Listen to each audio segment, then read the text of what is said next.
Alright, what's going on, guys? It's your boy.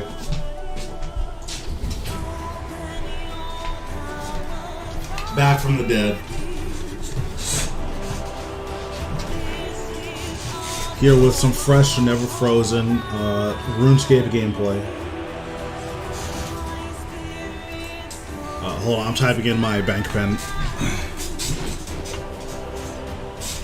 Can't have you mongrels knowing what my bank pen is.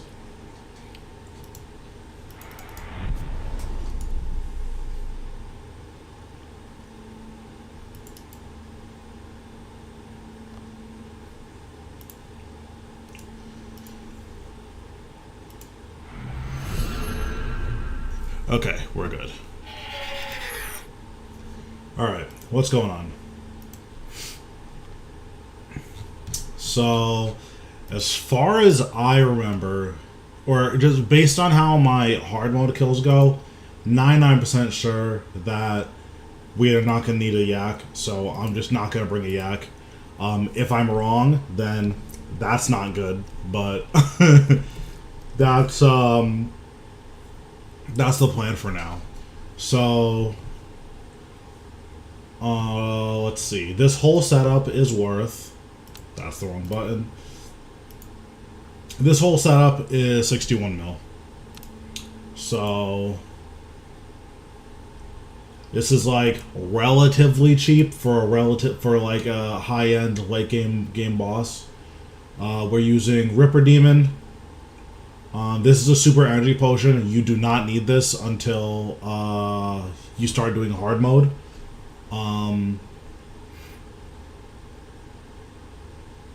Yeah, that's pretty straightforward. I'm bringing penance powders. You can use the penance aura.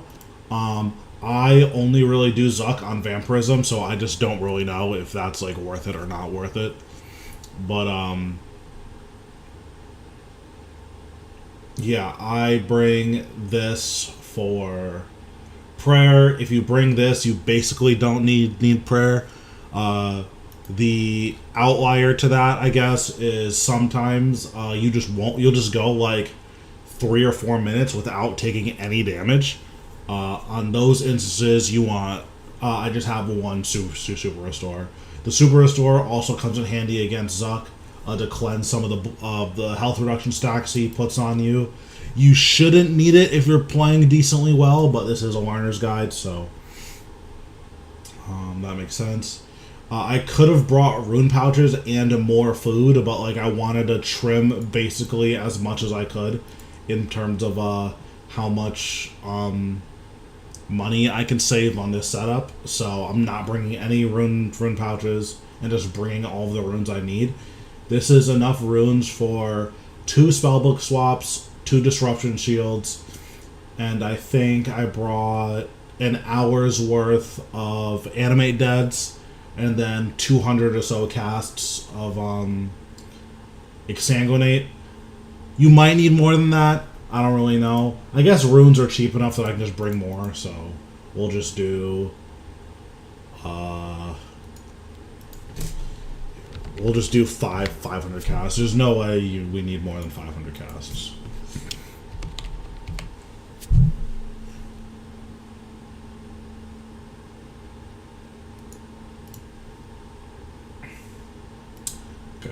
I bring vulnerable.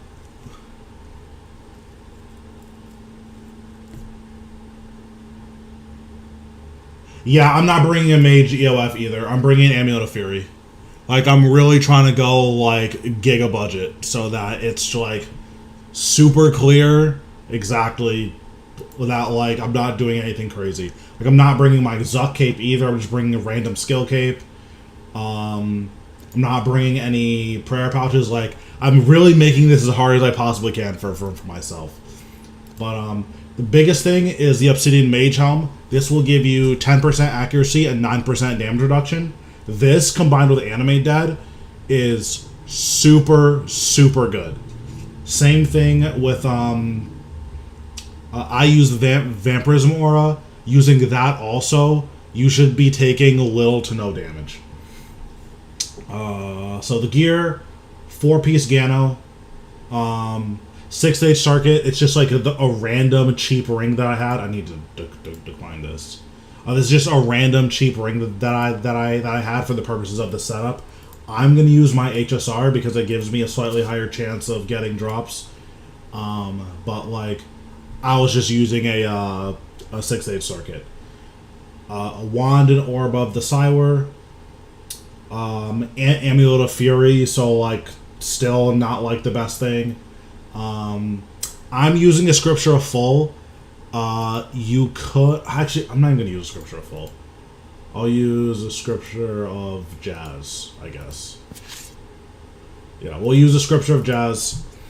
Let's see what else. And yeah, like the big corner piece of this build is Obsidian Mage Helm and Animate Dead. Those are like not hard requirements, but it's going to be really hard without them just because they save you so much health. Another thing, for the Obsidian Mage Helm, you need to do Brink of Extinction. If you do that quest, you get access to this coffers here. This coffers will boost the damage reduction to 19% for 20 minutes for 15k total. As far as I know, the 19% happens first, so which is just super good. We're gonna turn off this. Okay, so let me see. I have salves. These aren't necessary. You can use regular overloads. You can use supremes. I just use salves. I bring Ancient Ritual Shard. You probably don't need this. I bring this literally everywhere. As far as I know, you do need Disruption Shield in order to get a flawless third challenge. I don't know. You don't need it to get a kill or anything, but you need it like mandatory to get a flawless third challenge. What else? You need either a shield or a defender. I bring this because it happens to have Coroming on it. And I think shields are cringe, so I don't use shields. What else? This build does not have Cinderbanes, but everything at Zuck is poisonable. So you can bring Cinderbanes, and you can bring a super weapon poison, and you would change out your Ripper Demon to a Blood Reaver, because a Blood Reaver synergizes super well with poison procs. Besides that, the only thing to note is that I like had a thought and I forgot it like instantly. Oh, my abilities. So I have Greater Concentrated Blast and Greater Chain. I can't not have those. That's unfortunately not how abilities work. So, like, I am going to be doing a little bit more damage than you guys will, just because. But, generally speaking, like, this is going to be very close to what you guys are doing. So, we're going to use our coffers.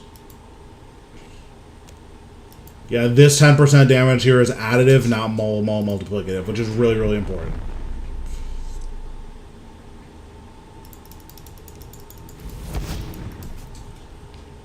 Okay. We'll activate our book.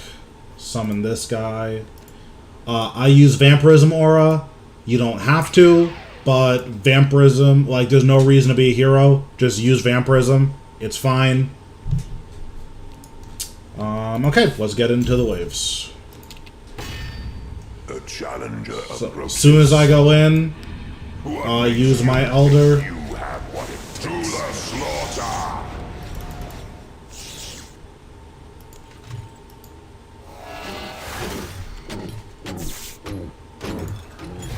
I don't think I have access to the worst versions. I like might. I just don't know.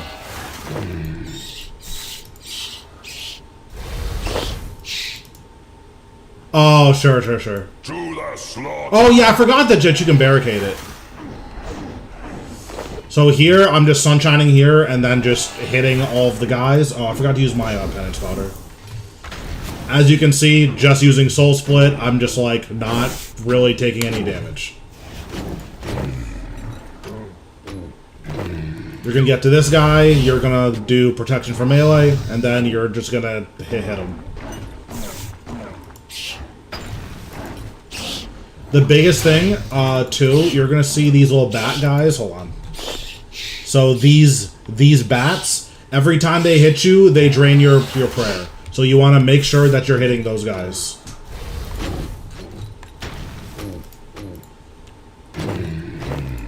Yeah, I forgot that you can barricade it. Fight worm. Okay, so here, we're just gonna stand here. And we're just gonna keep protection from melee on and hit these guys.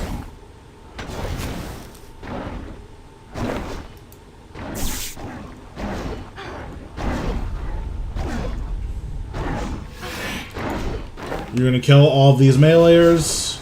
You can ignore the little meleeers. Then you kill these two rangers.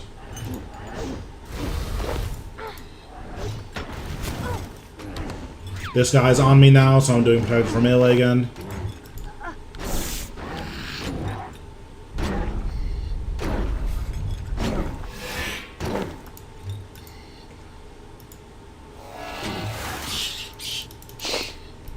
The first priority in every single wave is killing the bats. That's like the most important thing. Into the fray. Okay, so now we're on the first challenge wave. We're killing these igneous guys. The melee ones, they have to be stunned in order for you to do damage to them. Otherwise, they're gonna keep healing.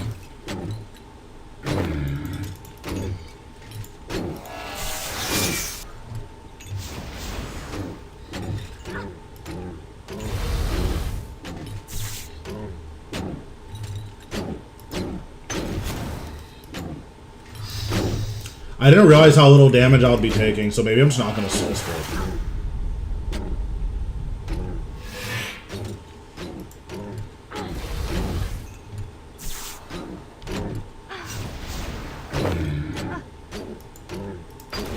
Okay, perfect. So now we're going to go to Zuck. We're going to Sunshine and immediately press the action button. Coward's trick. And then we're going to use a vulnerability bomb.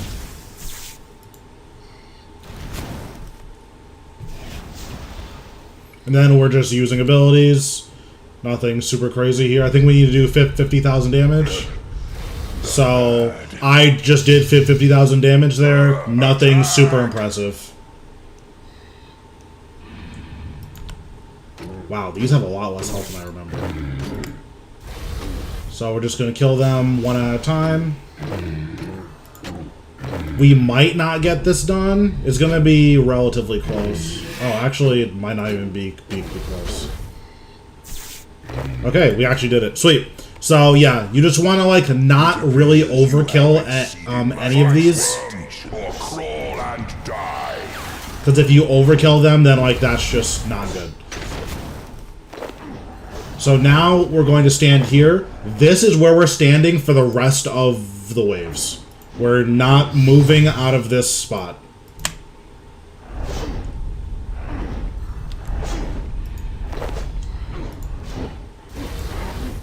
I am soul splitting because I'm literally running out of prayer.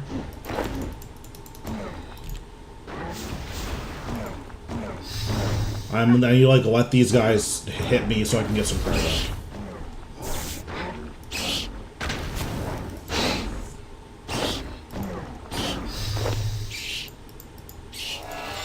Oops, that was the wrong button. Okay, so now we're on Jad.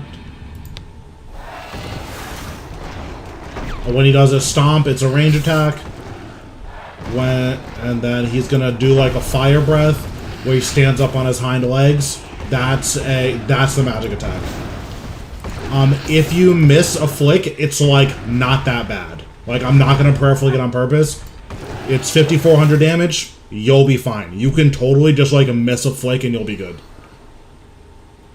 Fight, worm, or crawl and die. So here, we're gonna kill this guy first, because these guys will drain your prayer. Killing those guys first will be really, really good for sustaining your prayer here.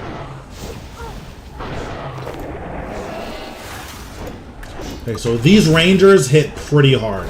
So these guys, you actually do want to pray range against them.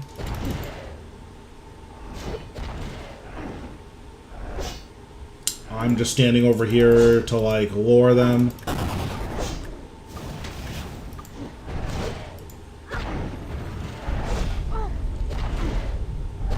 So if you stand here, this guy won't hit you. Now, whenever you're not hitting the big rangers, you're safe to soul split, because these big rangers will do a lot of damage.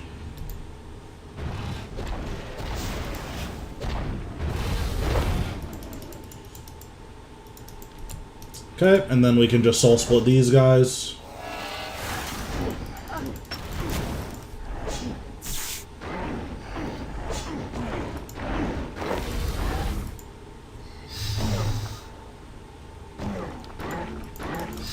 Okay, we're going right back to the safe spot. We're going to Sunshine as soon as the wave starts. To the slaughter. We're going to kill the Major, because this is the only guy that's off-style. Everything else is ranging us here. So we're going to kill the Major. We're going to immediately kill this guy, because this guy can hit us through our safe spot. Now we're going to kill this guy, because he does the most damage.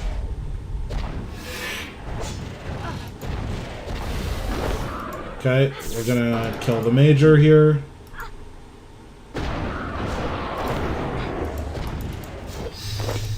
So if we stand here, these two won't hit us, so we can safely hit this guy.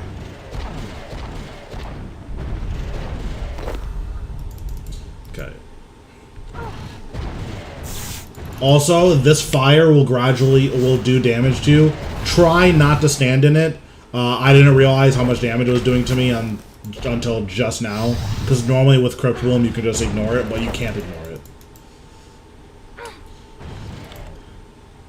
So the mechanic that these rangers have is the longer that they stand still, the more damage that they do. So whenever you're fighting just one ranger on their own, just like walk under it, and then you can completely remove its buff. Because all of the stacks of the buff fall off at the same time. Okay, we're going to use our ritual shard. Okay, so now a bunch of rangers are going to spawn. Rise, Ashen Ranger. These guys require you to use thresholds or ultimates on them.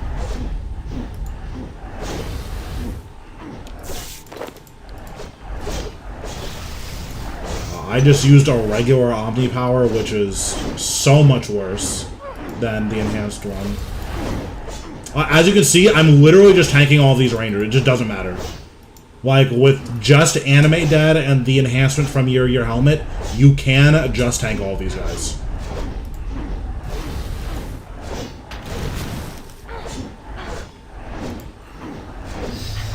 Okay, we're just rotating our abilities. Nothing super weird here. So now, same thing. We're gonna go to Zuck. Sunshine, use the thing. Coward's trick.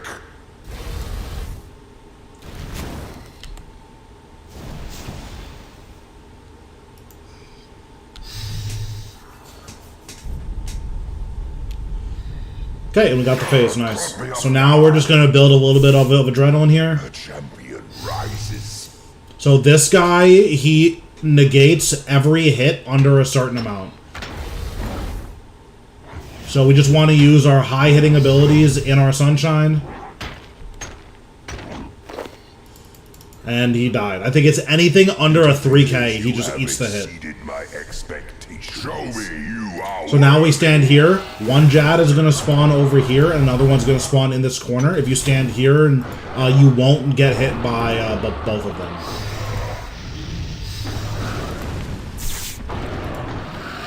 So we're just generating adrenaline.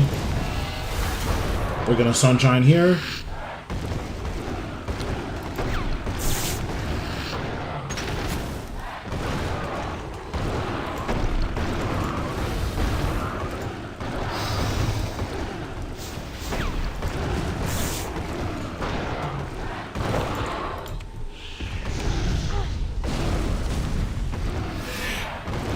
Now we're just gonna hit this Jad.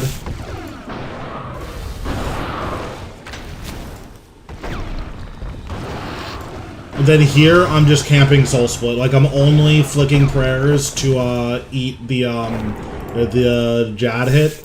Technically, if you want to be, like, super reckless, what you can do is let Jad hit you as, like, a little prayer potion. That's, like, excessive. Like, I would do that. You guys are still learning, so don't do that. We're full health, so I'm just going to turn off my quick prayers here because we don't need them to kill this guy. If we weren't full health, I would have them on.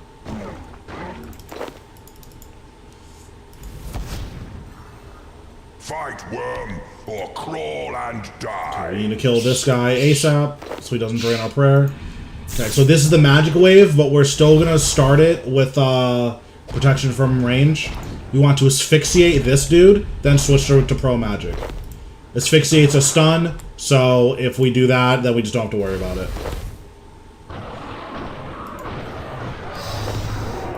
I'm like trying not to abuse chain right now, so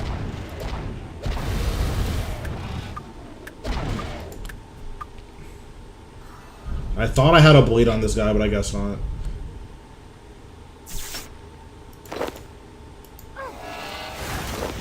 Okay, so now we're gonna reanimate dead and repot here.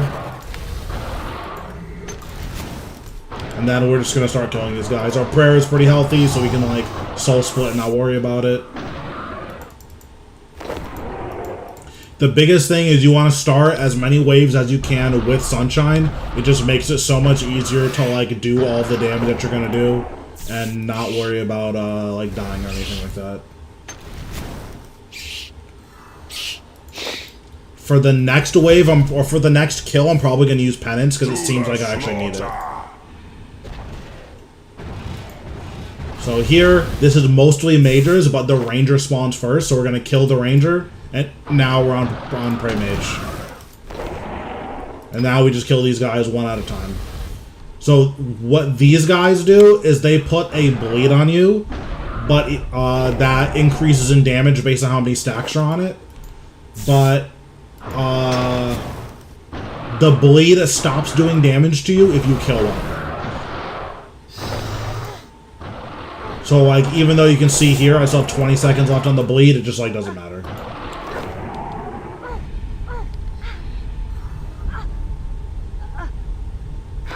If the bleed does end up being too much damage, you can just free them and it'll just stop.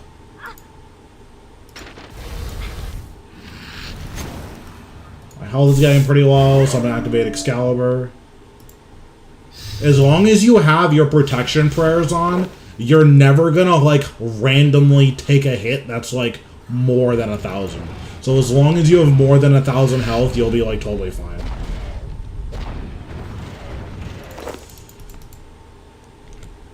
So we're gonna go here just to see where everything's spawning. Rise, mage Okay. of The embers. mechanic on these guys is you just need to hit them 3 times from inside of their bubble.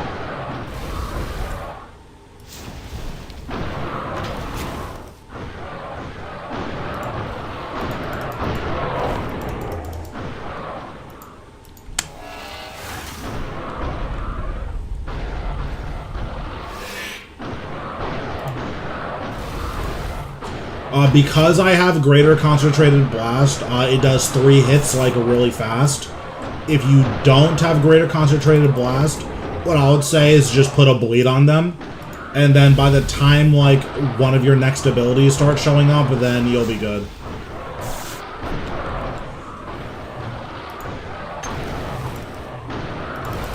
Okay, so there's 2 ways to do this challenge. You can either barricade or you can do the method that I'm doing. I like doing the method that I'm doing, which, like, that makes sense. It's the method that I'm doing. So now we're just going to kill this guy, or we're going to do the phases.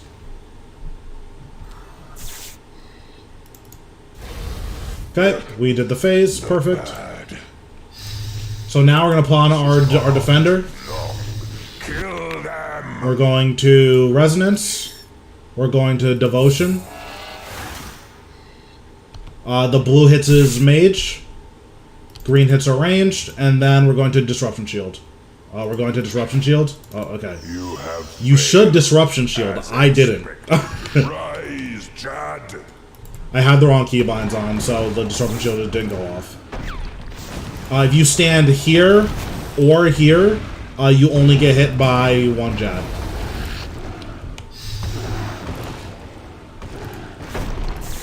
Okay, so you just want to build up adrenaline until you get Sunshine.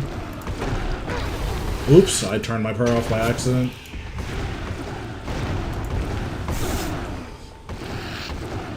Okay, then you move 2 squares this way. Now this Jad can't hit you, but you're still inside of your Sunshine.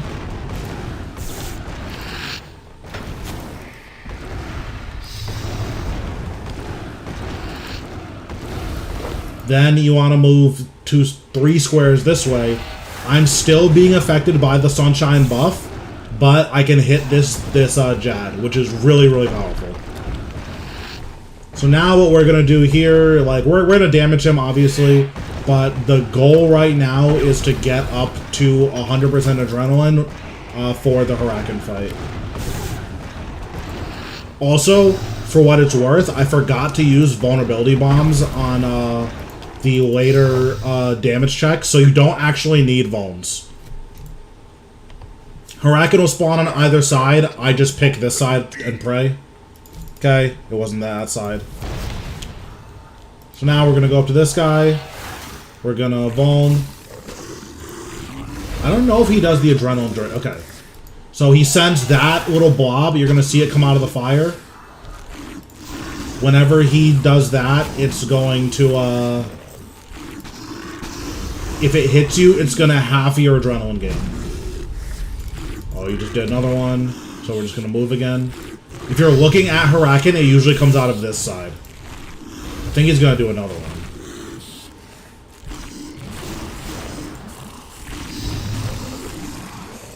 Okay, so we should be able to 2-cycle him with that damage. I'm good on health, so I'm not gonna bother soul splitting here. We're just gonna kill the tentacles.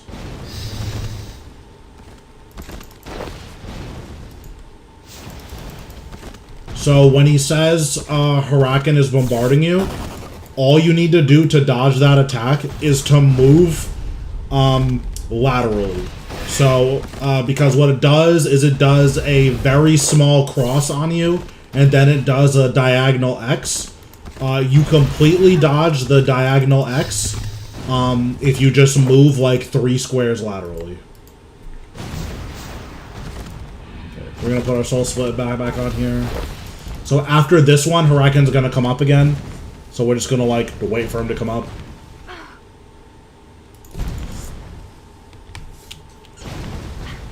Okay, we're going to Sunshine, and then we're just gonna hit him. Huracan takes reduced damage for each tentacle that's alive. So generally speaking, you don't want to use any bleeds on him because they're just not gonna do any damage.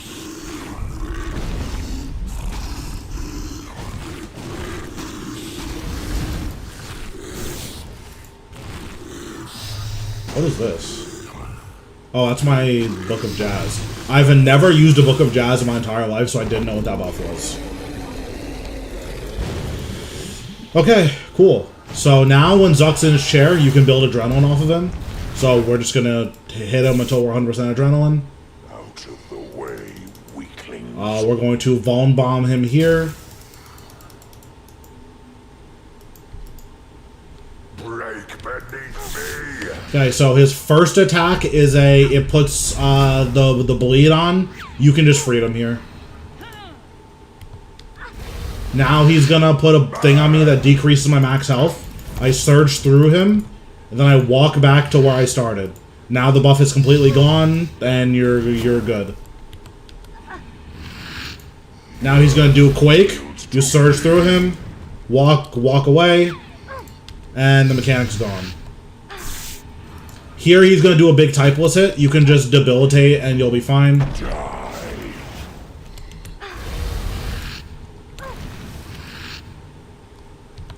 The biggest thing you want to get used to here is trying to soul split flick. If you can soul split flick, then This phase, like, you won't be taking as much damage as it seems. Consume you. Man. Okay, so here, you click on the minion, surge, walk in. It works 100% of the time. You will never get damaged by that if you just do what I just did. Rise, Ashen Ranger. Again, the melee one you stun. The ranger you use thresholds on. And then the major behind me. Mage of Embers. You need to hit him 3 times inside of his ring. So I use Greater Concentrated Blast.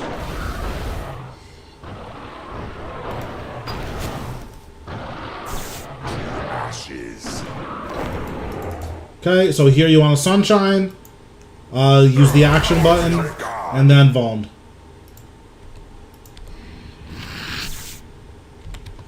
And then just regular rotations as normal.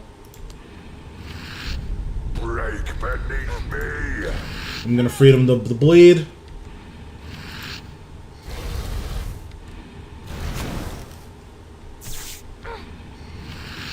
Man. I'm gonna surge through him, walk back to my Sunshine. And the debuff is gone. It reduced my max health by like 700. Fall before my Surge might. through him. And then back up a little bit. You don't always have to back up, but it's better to be safe than sorry.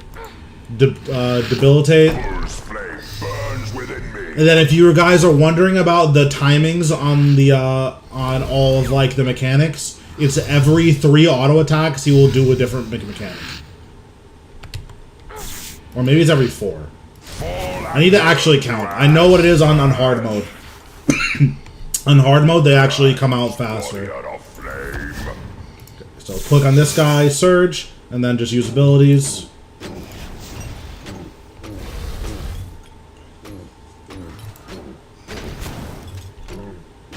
Rise, Ashen Ranger.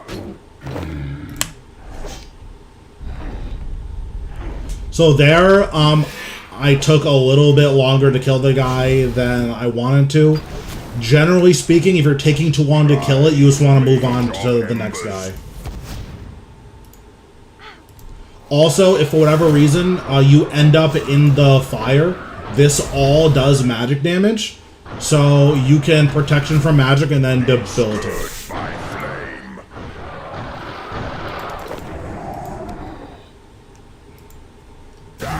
And then we're just going to rinse and repeat. So I'm going to count the autos. So 1, 2, 3, Break beneath me. 4. Oh yeah, so every 3 autos he does a new attack. Also, I believe his phases reset whenever you drop him to 100k. Yeah, okay. The phases resetting, that only happens on a normal mode. That does not happen on hard mode. Suffer. Search through him, walk back to where we started. This bleed's getting to be a lot, so I'm just going to cleanse it. My might to thousands of years. And there it is.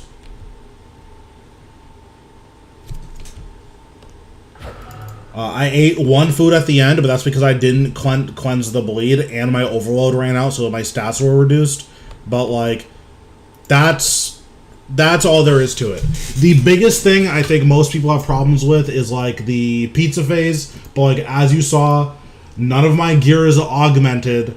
So, like, I am missing a decent amount of damage. I'm using Wand of Cywer, Orb of Cywer. Like, I'm using this terrible jazz book, which is worthless. I don't even know if it did anything. I'm gonna be honest with you. I have no clue if this did anything. I also didn't use all of my runes at all, because normally you do 2 disruption shields, but I only did 1.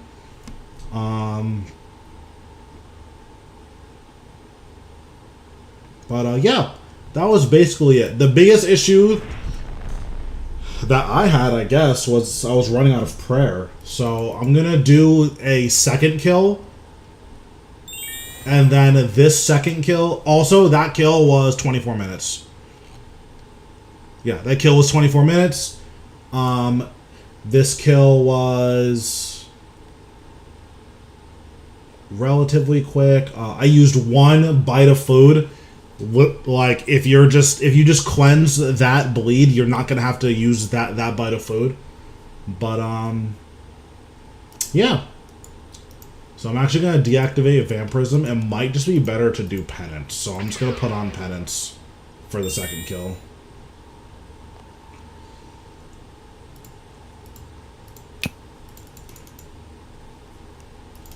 I am using salves.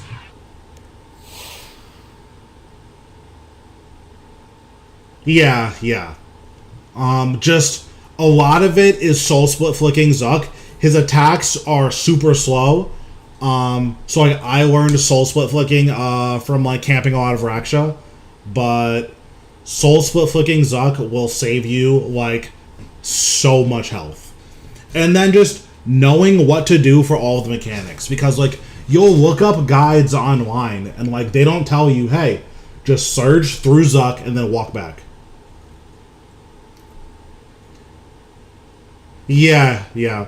Anime Dead is like so for this setup, because I'm using a Ripper Demon, I think it makes more sense from like I need to be taking as little damage per hit as possible so I can get like more mileage out of my soul splits. But this build in particular is like meant to last like a whole inventory. There's also a lot of stuff you can do where like if you have a blessed flask, then like you just don't bring a penance powder, you just bring a blessed flask. This doesn't need to be here. This is for hard mode, but like honestly, this build probably doesn't do enough damage for hard mode to be like fun. So I probably would make minor upgrades to this build for hard mode. And this is all on like 60 mil. So if you wanted like one relative, like if you have like a 100 mil budget, you can do this where you bring rune pouches.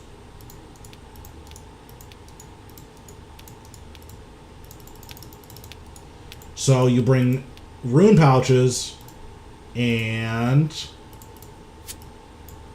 you free up 7 inventory slots for food. So I can bring, and then we don't need this for normal mode. So we free up 8 inventory slots for food.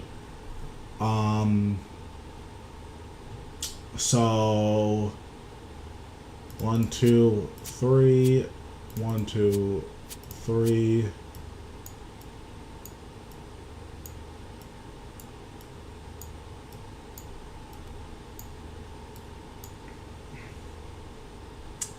So like if you have rune pouches, now your inventory looks like this, and like I used 1 bite of food that kill, it's gonna be like basically impossible for you to die. Like the biggest thing is get the obsidian imbue bonus, get and use anime dead with tank armor, and like you take so little damage. Also, if you're using penance, you like don't need that, which means you get to bring more food. So now your inventory is looking like this. I'm just not even gonna bring the sailfish. So like if you're using penance aura, now your inventory is looking like this. Also, I did that in 24 minutes, so I don't need this overload. So yeah, so like this is like a viable inventory, and like you're never gonna need this much food. Like you can literally just take this, and like this is an optimization you can make with 3 rune pouches, and like all of a sudden you have access to this, and like this is so much safer, and it's still you don't need a pack yak. So, like, this is the build that I'm gonna take in there just because I have, like, all this inventory space. We have our penance aura. I'm just gonna bring my Scripture of Full. Scripture of Full is not worth buying because the upfront cost is so expensive. But if you get a Scripture of Full, this is the best god book and it's not close. Not only does it do the most damage, but the pages are also the cheapest. Like, I have 1,000, I have 1,100 pages, and they're 10k each. So it's basically free in order to use a Scripture of Full, and it does the most damage. But yeah, this is with no augmented gear, an Amulet of Fury. I was using a Hazelmir's, but like that's not like a damage ring, it's like a random hybrid ring. Also, technically, the 6-8 circuit has an armor bonus, so this is actually like safer to bring than a Hazelmir's. I just have one, so I'm gonna use it obviously because it does work. It doesn't have a chance of doubling, but it is tier 4 luck. But okay, so now we're gonna do this kill on Penance to see what the food situation is like. Because on Vampirism we needed basically 0 food. So we're gonna see how it is on Penance. The challenger approaches. What makes you think you have what it takes? Fight, worm, or crawl and die. Make sure we turn our book on. Then yeah, we're just soul splitting everything. The first 2 waves, you can just stand here and soul split.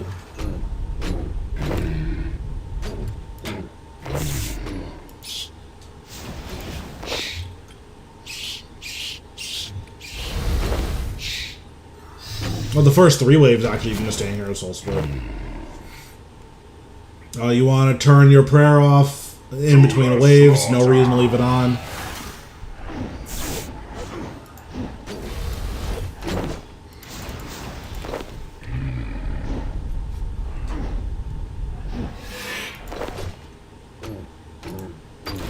I killed the Rangers first just because they do the most damage. So here, I'm like using the little ones to block the big one. You don't need to do that. Like you can literally just pray melee and it's fine.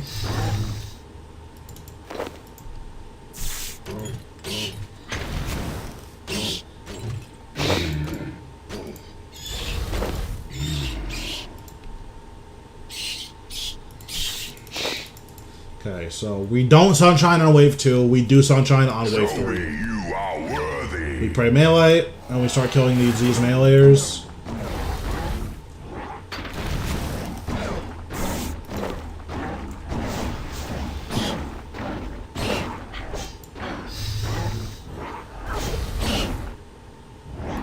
We are taking a good bit more damage, so I am gonna like have to eat. So these on the melee wave, these Rangers actually are gonna do the most damage to you.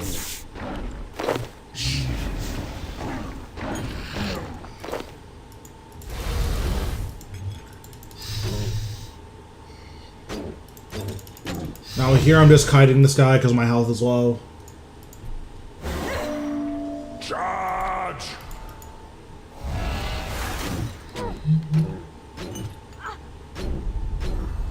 Oh, my anime debt isn't on. I was wondering why these guys were deleting me. Okay, so that guy's dead.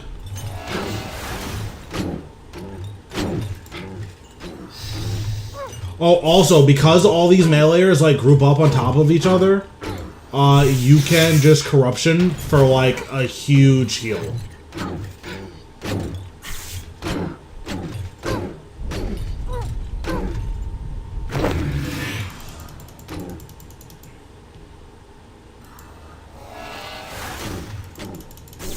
So I'm gonna stand behind this guy. If you lure them behind the big one, then you just don't have to worry about taking damage. Just gonna surge past these guys. And then, same as usual, Gonna sunshine, then press the action button. Treacherous dog!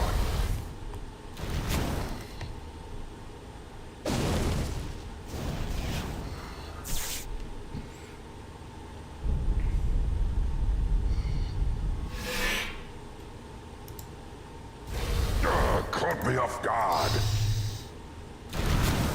Die and be reborn. And all the damage you do to Zuck, you heal, which is really nice. So we're just gonna use that. We're gonna do that.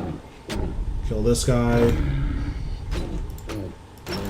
You want to try not to get stuck on any like one of these guys in particular. You just want to hit all of them as fast as you can. It appears you have exceeded my expectations. Alright, cool. To the slaughter. So without penance, or with penance, I am using a lot more food. But I also didn't have anime dead on, so it's probably gonna be fine. But we'll see.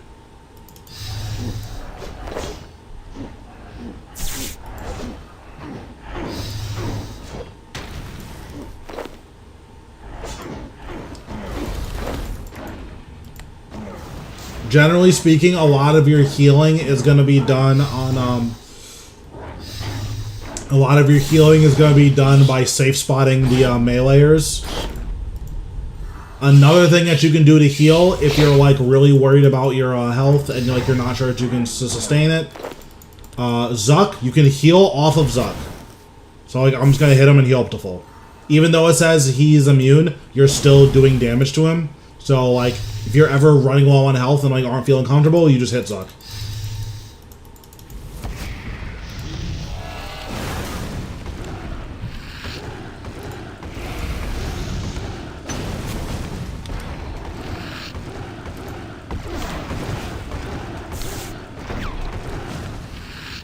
Also, you're going to be healing a lot off of Jad.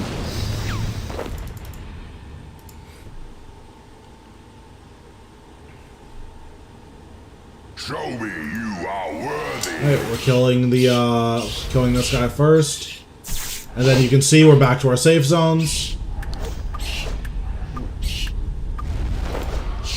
Killing this guy because he's using the style that we're not protecting against.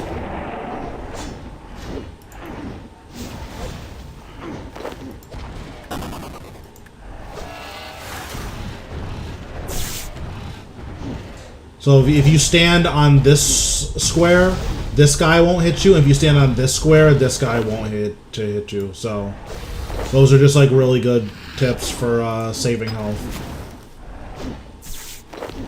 So now we're going to walk under this guy to reset his stack damage. And then we're just going to hit him.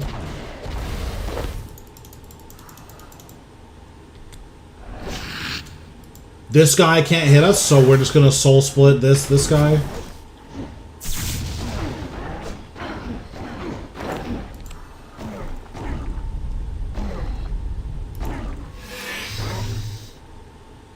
Okay, got decent heals there. Perfect. Gonna go back to our spot. Gonna sunshine as soon as the wave starts. Protection from range and kill the major.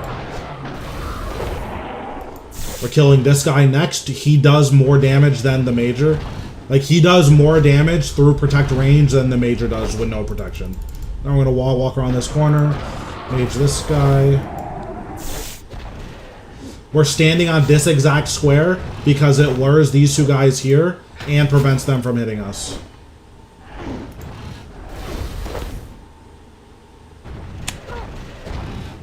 So we're gonna kill this guy now. If you're like not feeling comfortable with your health, you just enhance Excalibur here.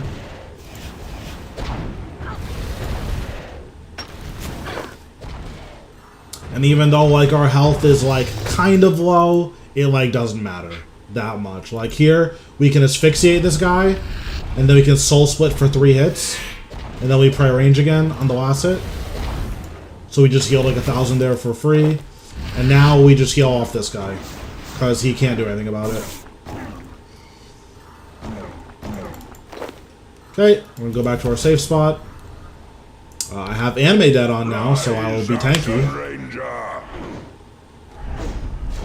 I have to use thresholds on these guys, so we're just going to use the thresholds.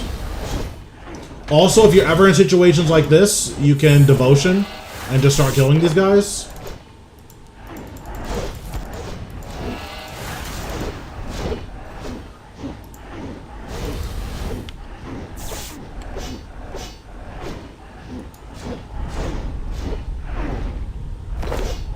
Okay, and then we're going to use Deep Impact as our last threshold. I'm going to do this.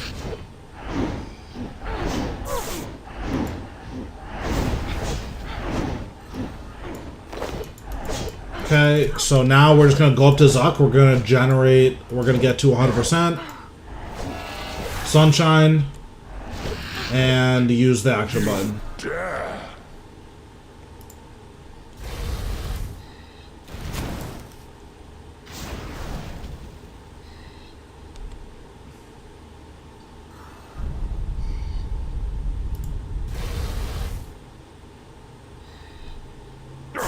So we didn't hit the damage threshold. So now we're just doing this. So now we're just doing the same thing. We're hitting the Rangers.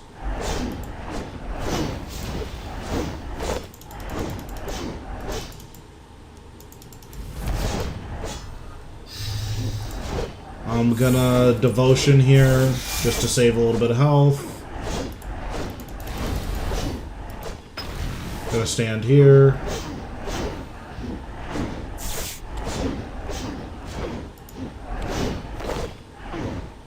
Gonna hit this guy. I probably could have hit that threshold if I used Rack and Ruin. I just like didn't bother.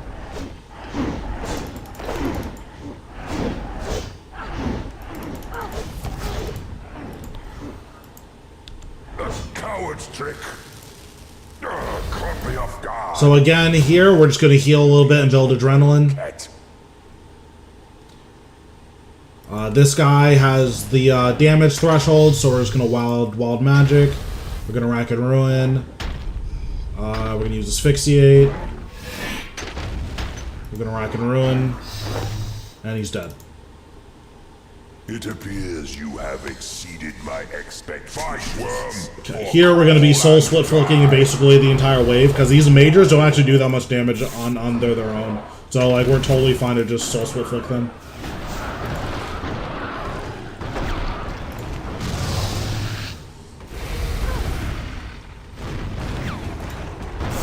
Also, if you're doing this off Vampirism Aura, Soul Split Flicking is how you're going to sustain your health through a lot of these waves.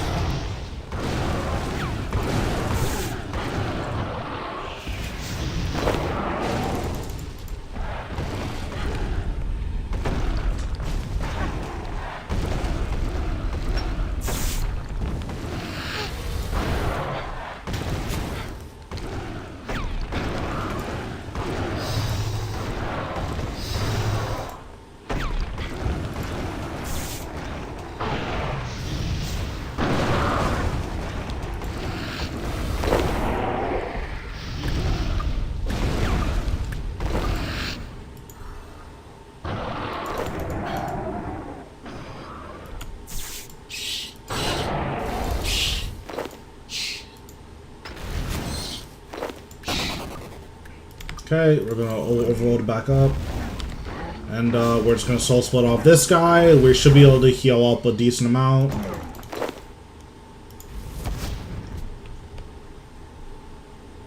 Fight, worm, Sunshine as soon as this wave starts. Kill this guy. We're gonna pray range. We need to kill this guy ASAP. Okay, and now we're gonna pray magic. Perfect.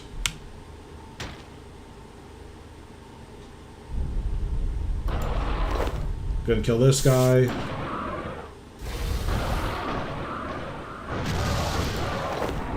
Okay, we're gonna work on this ranger next because our prey magic is gonna be good enough to hold off this guy. Okay, now we're gonna hit this guy. All of the big damage is gone, so we can start hitting these guys with soul split on them.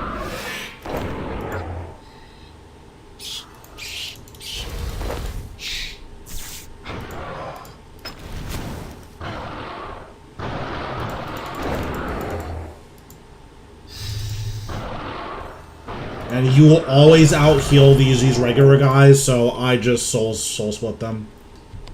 Fight, worm, or crawl. Praying range again. Have to kill this guy ASAP.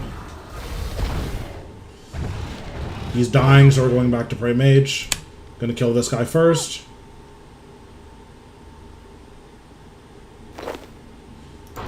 Gonna kill this guy next.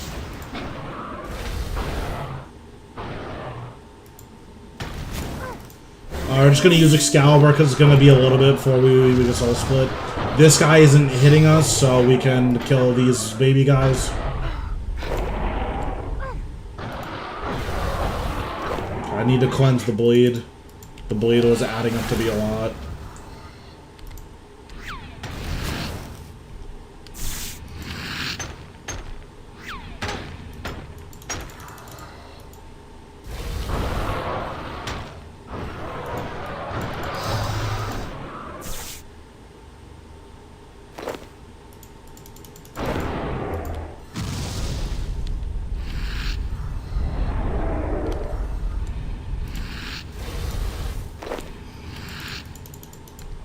Okay, now here he's been standing still for a while, so we're just gonna walk on under him to reset his damage, and now we're good.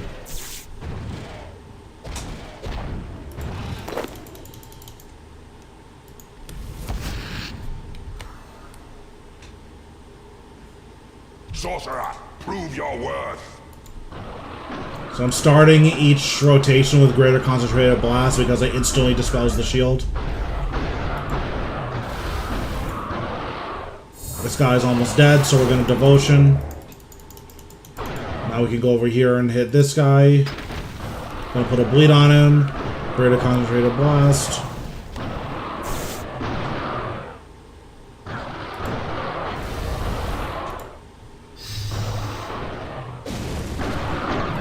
You can see with anime dead, like they're all hitting me, and like I'm taking damage, but I'm not taking that much damage.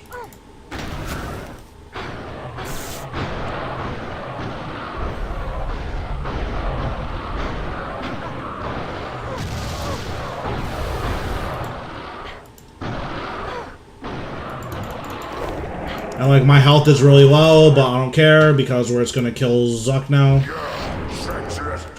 Just gonna soul split off Zuck.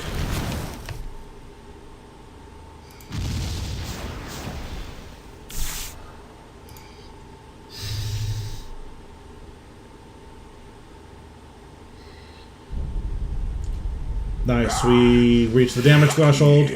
We're just gonna hit Zuck now. Okay, same thing as usual. Resonance. Devotion. This one will always shoot green, this one will always shoot blue. And then Disruption Shield. It appears you have exceeded my expectations. Rise, Jad. Using that method that I just did, I really like it because over barricade, because you can just barricade the whole thing. Or you can res the first hit and then barricade the rest of it. That's totally viable. I like this method because it gives you 100% adrenaline for triple jab. Or near 100% adrenaline anyways.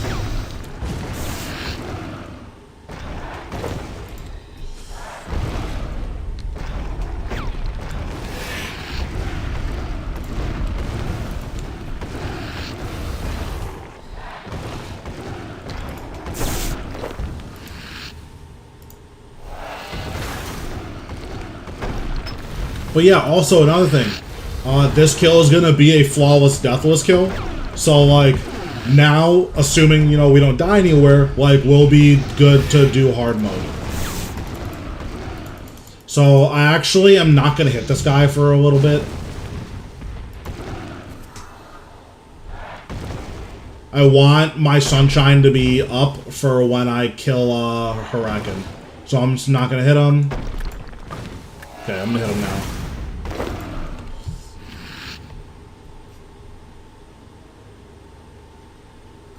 Huracan, destroy.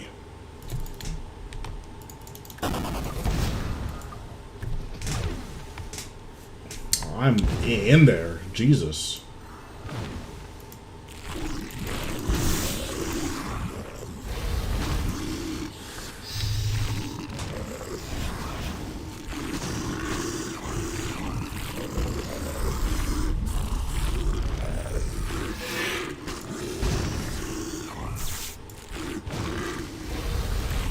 I guess I could use a detonate here.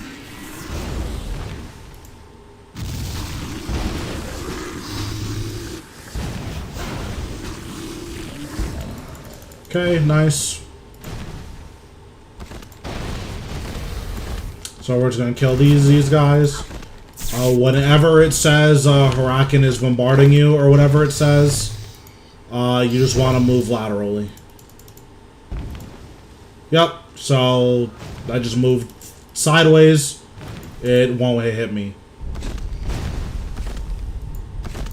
And then you just want to kill these. They're free soul splits, which is good. And killing them reduces Huracan's damage reduction.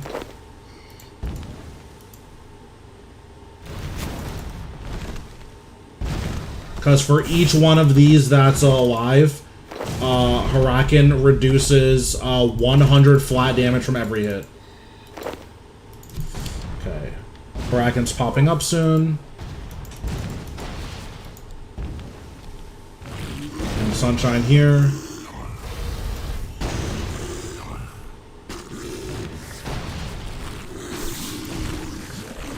I dodged his little ball thing. Again, it's always going to be on this side of Huracan, so you always know when it's coming.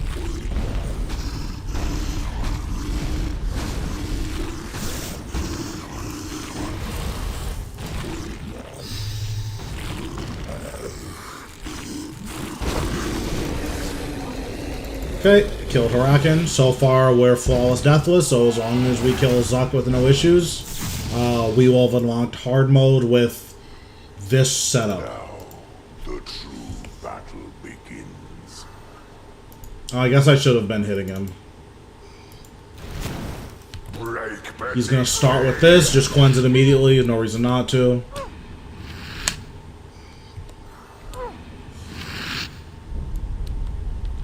He's gonna put his bleed on me now.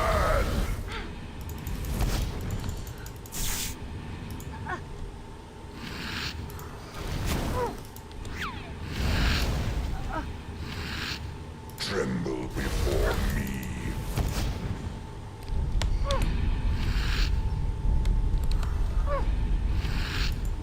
Gonna debilitate him here. Die.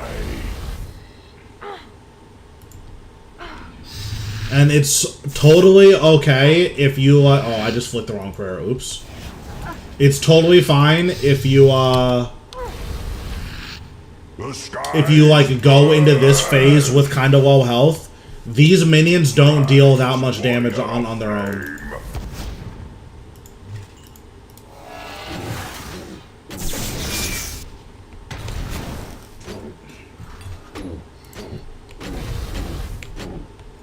Rise, Ashen Ranger.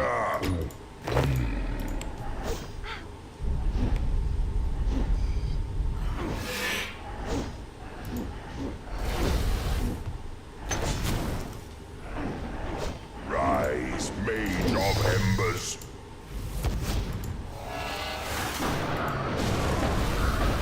I'm gonna be so annoyed if I get, like, pet here or something. I'm gonna be so annoyed. Flames unending. Coward be of God. Oops, I definitely should have protected from melee.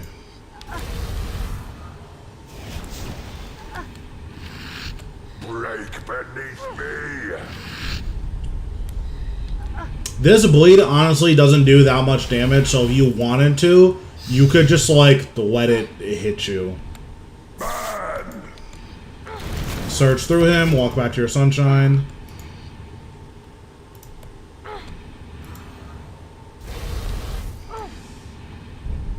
Fall before my Search through him, walk away a little bit.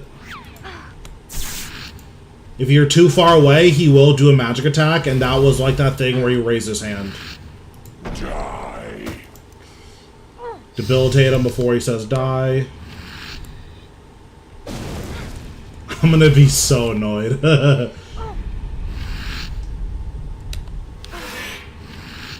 Fall and burn to ash. Man. Rise, warrior of flame. So stun this guy, put a bleed on him. I guess for normal mode, it probably makes more sense to put the bleed on the end. Rise, Ashen Ranger!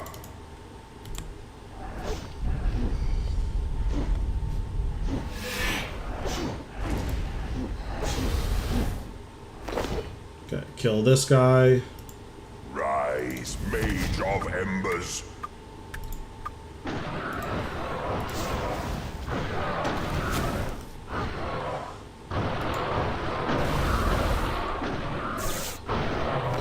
Be scourged by flame! We're just gonna drink another overload. Lucky hit!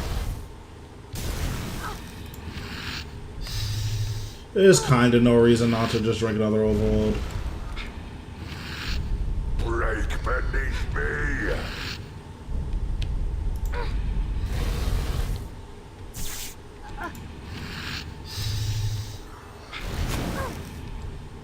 Oh, I didn't realize my anime data ran out. I'm like, wow, this dude's like beating my ass.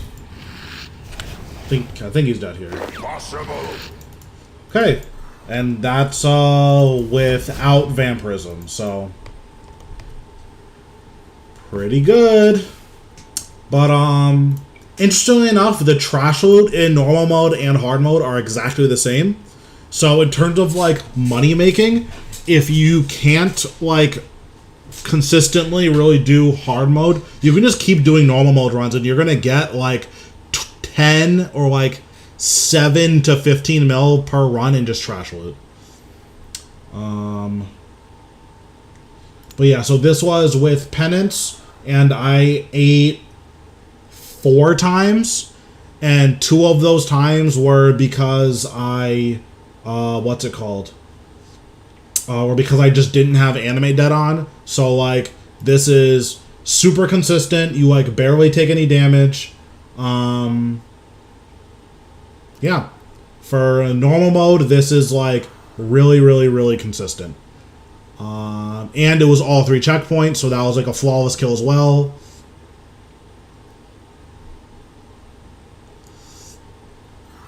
Why bleed at the end for normal? What do you mean for the melee units? So I said that because if you don't kill the melee unit, you just like want to put a bleed on him and just run away. Like you don't want to stand. You don't want to like stand in that area and keep fighting him because you might get hit by the flames, and the flames do a lot of damage, which I'm sure that you know. But I'm like, you just want to be getting on the ranger like as soon as possible. So like that's why I was like, at the end, if you like if like they're at like 3 to 5k, yeah. So for 3 to 5k, you just want to put a bleed on him and just like run away. If you have what's this bleed? What's it called? Combust. If you have Combust on your bar, I think Combust, it doesn't do that much damage. It does like 1,000 to 2,000. But if you have Combust, you can also like combust one of the minions and then leave. You just don't want to be like standing where you're standing and have those guys chasing you. That's like the biggest like way to get yourself killed, is like hyper focusing on killing those guys and like not remembering that like you're just gonna die. So yeah, that's why I was saying to put a bleed on them. In hard mode, generally speaking, you're going to be doing a lot more damage, so you're not going to have to worry about those issues as much. So that's what I would say there.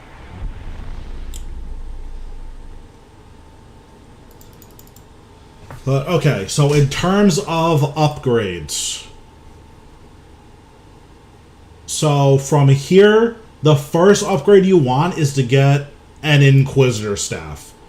Or assuming you don't have a greater concentrated blast. The first upgrade you want actually from this gear is greater concentrated blast. This is just a lot of damage. It's like the highest damage basic that Magic has. It's also like best in slot once you get a fractured staff, because you can like transfer this bonus crit chance on next ability to that. Greater Concentrated Blast, just disgusting ability. You have to get it. Like, this is the first thing you should be getting for Magic. If you're killing Zuck, because obviously tank arm or power armor is really good. So like getting Virtus at some point is nice to have, but for doing Zuck specifically, because Zuck is more about endurance. I did not mean to drink that. Yeah, but because Zuck is more about endurance, the first thing you want is Inquisitor Staff. After Inquisitor Staff, we need to upgrade our necklace. Your first upgrade is going to be to a Blood Fury, then it's going to be to an Amulet of Souls. Amulet of Souls is going to make your Soul Split heal for more, and it's going to make your Protection Prayers protect for more. That on its own is going to, like, protect your health bar so much. It's really, really nice to have. What else? So, I don't have an Amulet of Souls right now because I have a bunch of Essence of Finalities, so, like, that's just, you know, what I have, obviously. So, like, this can just be, like, a stand-in for Amulet of Souls. After that, what do we want?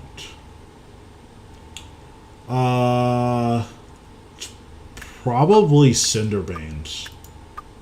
Everything at Zuck is poisonable except for Zuck himself. This is just going to add so much damage that, like, because you're doing more damage, you're going to be taking less damage. So, like, after Amulet of Souls, or even before Amulet of Souls, like, Cinderbanes are going to be super good. Inquisitor Staff, really good against Zuck, specifically because Zuck and Hurakan are both weak to Inquisitor Staff. So, like, when you want to hit those damage thresholds, these items are going to be really important for you. Yeah, these items are going to be really important. Like, once you have Inquisitor Staff, you're always going to be able to one-cycle Zuck during his, like, damage threshold phases where you need to do the 50,000 damage. If you have Inquisitor Staff, you're never missing that in your entire life. What else? So we're, like, here for gear. This is probably going to be a Scripture of Jazz at first. Your next upgrade should be a Scripture of Wen. Scripture of Wen is cheap enough that I think it's worth buying. I would never purchase a Scripture of Full. I would just use it when you get one as a drop. Its upfront cost is just too expensive, and if you're at Zuck, you're going to get one anyways, so it's just, it's not worth it. I would just wait until you get this, then it's the best book. Until you get this, it's not worth it. So we have Scripture of Full. At this point, we would have had 2 of our Zuck capes, so you want to have the Magic Zuck cape for sure. It upgrades your Omni Power so that it's a 4-hit, and it costs less adrenaline. This Omni Power is disgusting. It's so much better than the other one, and it's just absolutely insane damage. This upgrade is also free. You don't need to do anything for this except do Fight Kill him.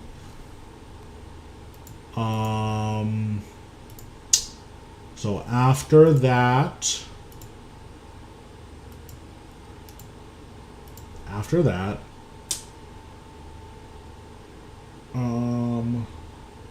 Carapace wrist wraps are fine.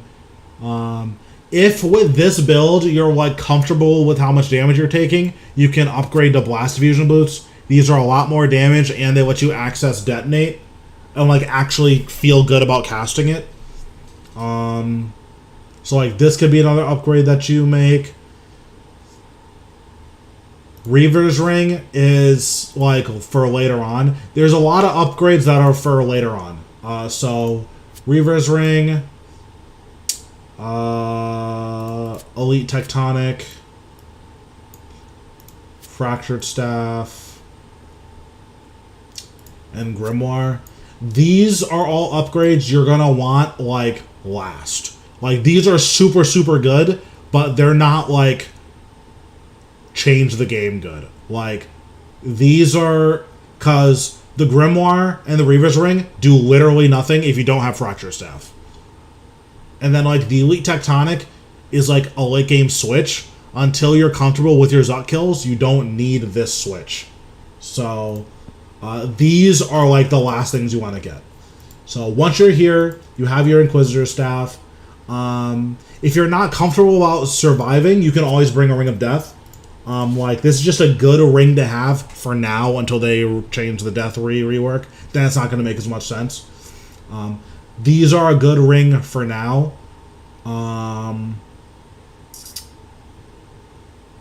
After we get all of this, you probably want to start working on your main hand weapons. Or Crypt Bloom. It, like, doesn't super matter which one. Crypt Bloom is just far and away the best armor in the game. It reduces your damage by so much. Like, this build with just Crypt Bloom, you can do hard mode. And, like, honestly, you could probably do it with Gano, but, like, Crypt Bloom is just so good that, like, you might as well. Where is my Gano? I need to find it. Oh, it's here. Okay. But yeah, Crypt Bloom, absolutely disgusting. If you're, like, camping normal mode, then you're gonna be able to get, like, the helm in, like, 30-ish kills or so, just from, like, trash loot. Scriptural Full will pay for your helm. Magma Tempest will pay for your helm and legs. So 1 to 3 drops will be enough for you to, like, pay for a full set of Crypt Bloom, which is nice. After you're at Crypt Bloom, you want to upgrade your main hand weapons to Seismics, or your main hand and your offhand to Seismics. That's just going to be a really good damage boost. And then after you get all of that, then last you want to get Fractured Staff, you want to get Grimoire, you want to get Reaver's Ring, and you want to get Elite Tectonic. All that is, like, super try-hard and not necessary, but, like, those are, like, the last upgrade you're looking to get. And then eventually your gear is going to look like this. Where you are... Oh, also, you actually just don't even need a Crypt Bloom helmet because you use the Obsidian Mage helmet. So this is what your gear is going to look like, where you bring a Book Switch, Elite Tectonic Switch, gloves, and Blast Diffusion Boots. And then, because I care about crits now, I'm bringing a Calgarian Demon instead of a Ripper Demon or a Blood Reaver. And then I have Essence of Finalities for, like, all of my special attacks. Once your first Essence of Finality is going to be a Gothic Staff. Once you get a Fracture Staff, your second Essence of Finality is going to be Armadyl Battle Staff. Armadyl Battle Staff does literally nothing unless you have... unless you're in your Fracture Staff spec.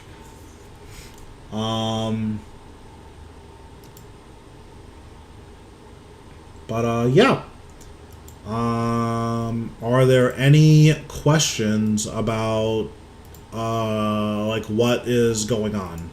Or, like, are there any, like, parts that you're struggling with or anything like that?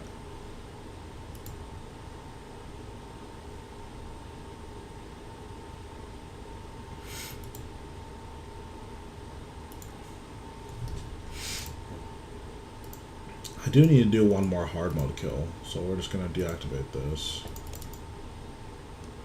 Or I guess I need to do another normal mode kill.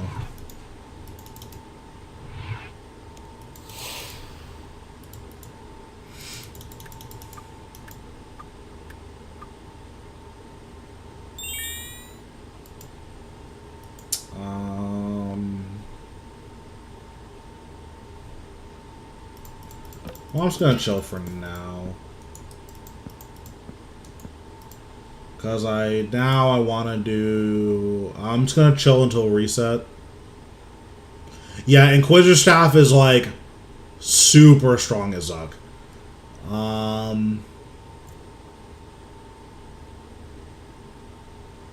Yeah, perfect. Yeah, you'll have, like, no issues getting your normal mode kills then. The biggest thing is Animate Dead, if you don't have it already, and just using Vampirism. As you saw with Vampirism, I basically never needed to eat except for the one time that I just messed up and like I could have just ate. But yeah, you super don't need like vampirism or you super like don't even need like a yak or anything like that. You just bring a Ripper Demon and do all that. So I'm actually gonna show how to get a flawless hard mode kill consistently.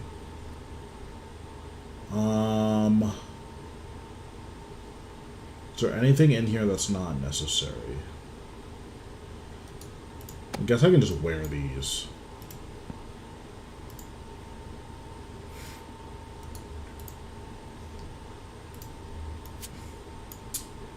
Okay, so for consistent, flawless, hard mode kills, you want a combat dummy. And then you want a Corroming Force Switch. Those are like the only like major things that you need for a guaranteed flawless hard mode kill. But they are very important. So what we're going to do... How much time is left on this? I need to refill this soon. Do I have any of the shards? No. Sick.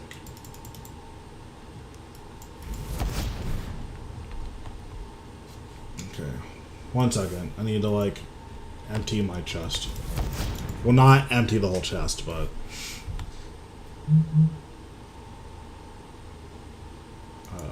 Bank. Take this. Bank. Oh, also, to imbue your helmet costs 15k total for 20 minutes. Once you're getting fast enough kills, you will notice that you are, like, slightly profiting on total every single kill. That's, like, the sweet spot. That's where you want to be. I've been imbuing my helmets every single kill, and I've profited 2.8 million total. So,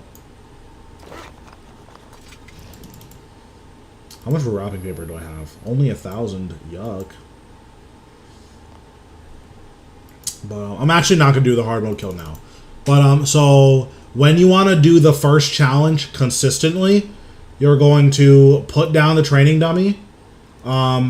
I believe it automatically comes out on magic. I'll have to configure it.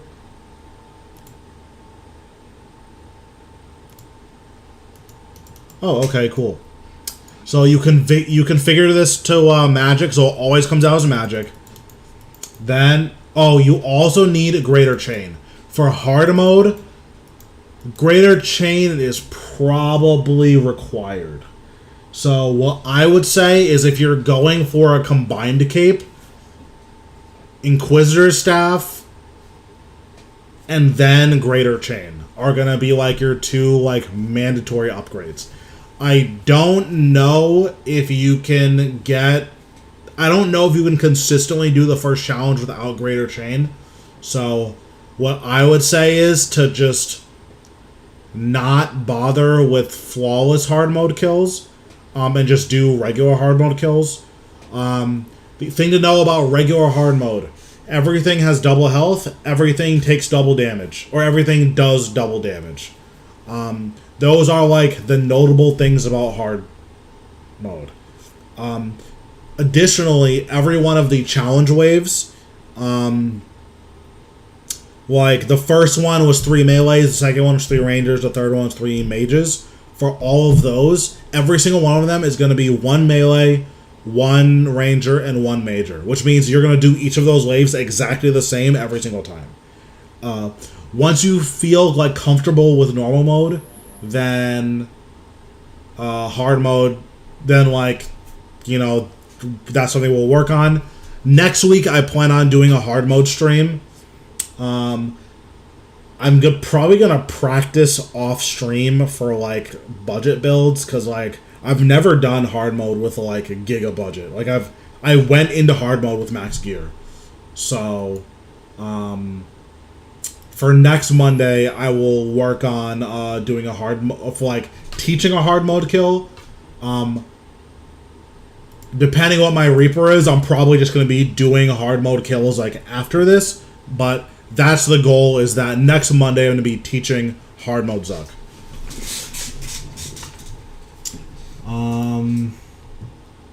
But yeah, okay, cool.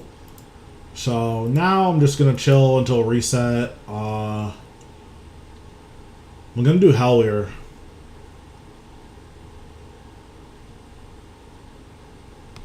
Yeah, this is that Magma Tempest money. I'm also planning on selling my Hazelmere so I can just buy a Bow of the Last Guardian. But I'm like not sure about that yet. I'm like thinking about it. I'm going to Helwyr so I can just like wear my Hazelmeres. Helwyr's weak to Inquisitor Staff, so we'll just like bring Inquisitor Staff.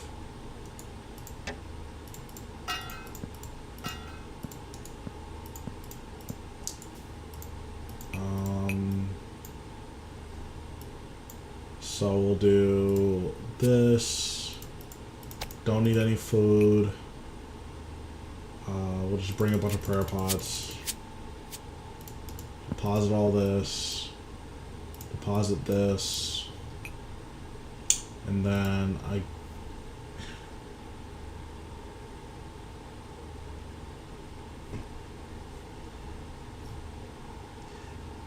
yeah.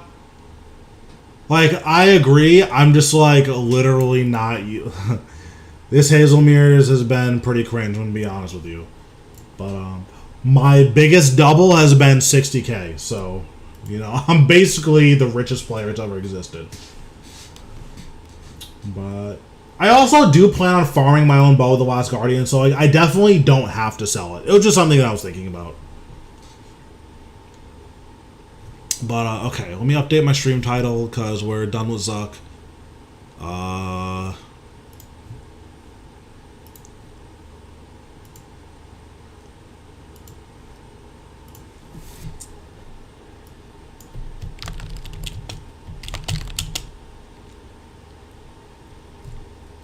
I think Bow of the Last Guardian is going to, like, come down a lot once the Death rework comes in. I bought it. I'm spooned. I'm not that spooned.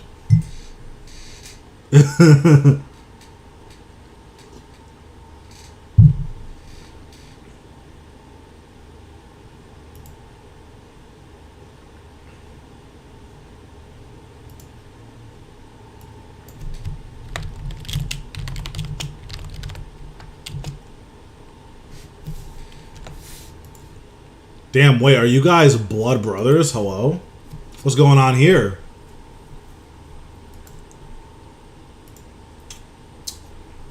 And then let me update my YouTube stream real quick.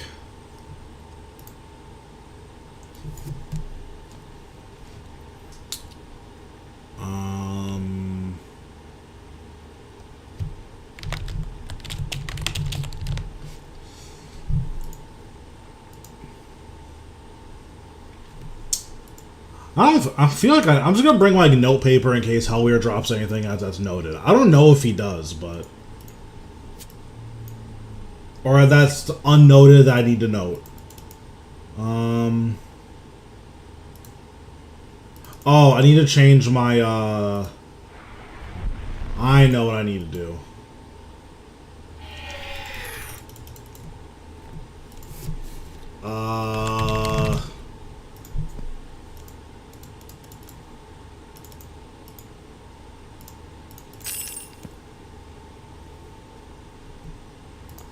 And there it is.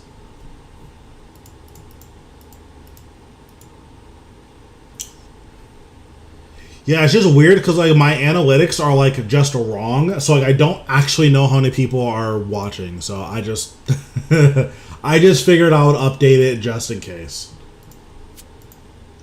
Because like my Streamlabs says it's 2, but there are 3 people in here chatting literally right now. So.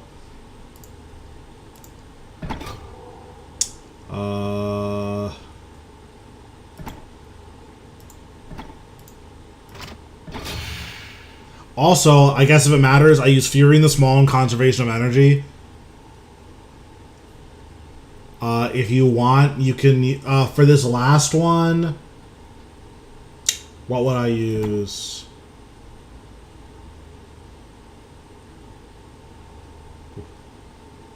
Where's the not Berserker's Fury? Where's the one? Death Ward. If you want to, for like best in slot stuff, you can use Fury, Conservation of Energy, and Death Ward. Okay, add to currency pouch. Okay, now we're gonna do a little bit of Helwyr.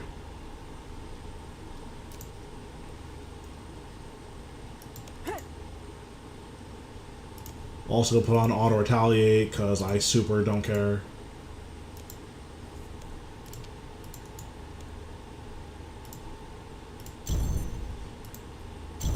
Oh wait, I'm not doing hard. I've never done hard mode Helwyr, so I'm not gonna do that.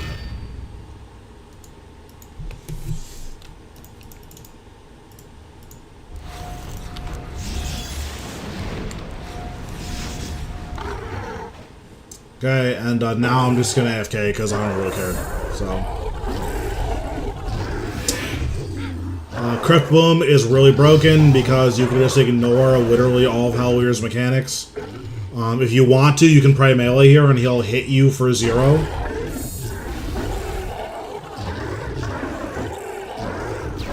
But you totally don't have to. You can just let him hit you. It's not enough damage.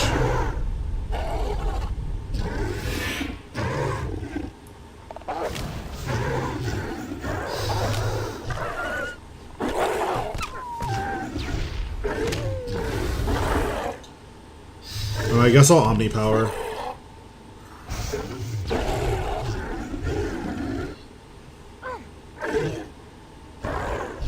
Oh, I never summoned my Blood Reaver. No, you can stand on 3 mushrooms and it won't kill you.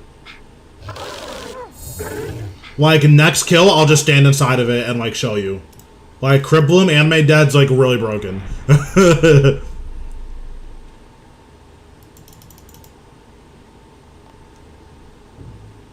I forgot to bring my Blood Reaver.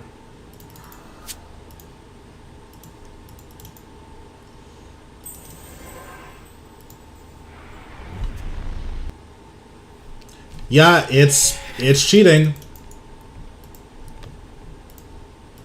Also, Helwyr's poisonable, so bring a Blood Reaver and Vampirism Soul Split, and Helwyr just melts. More than he normally does.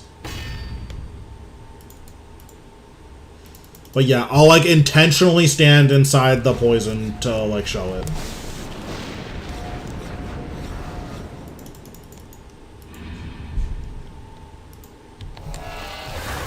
And I'm standing inside 2 of the pools too.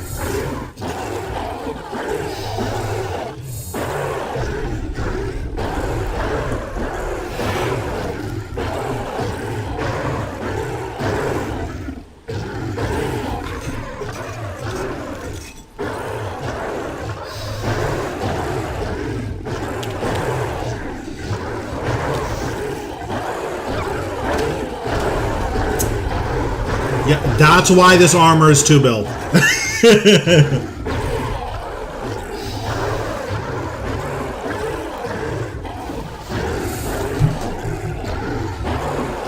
I think you can safely tank 3 of them.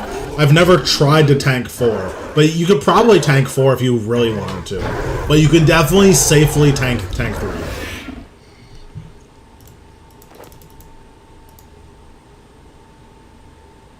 And then usually I just start every kill with Sunshine target cycle.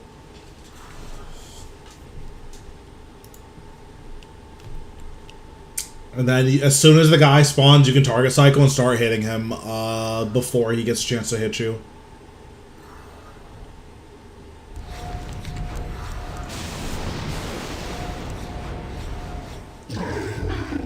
Yeah, and now there's no pools on me, so even though I started the kill with half health, I'm just going to heal up to full at some point.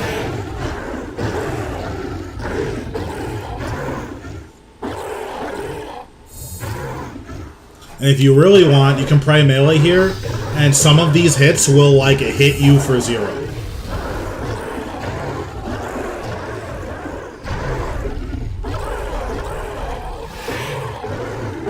I mean, I think Crypt Bloom is, like, super powerful And I think tank armor needs to be this powerful for it to be worth using.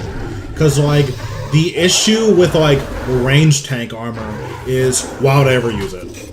Like, the defense isn't strong enough to justify not just doing more damage and healing more with Soul Split. And that's kind of the big issue.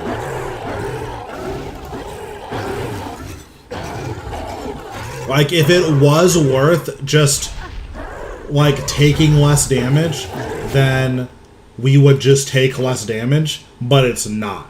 And, like, I think that's the biggest problem.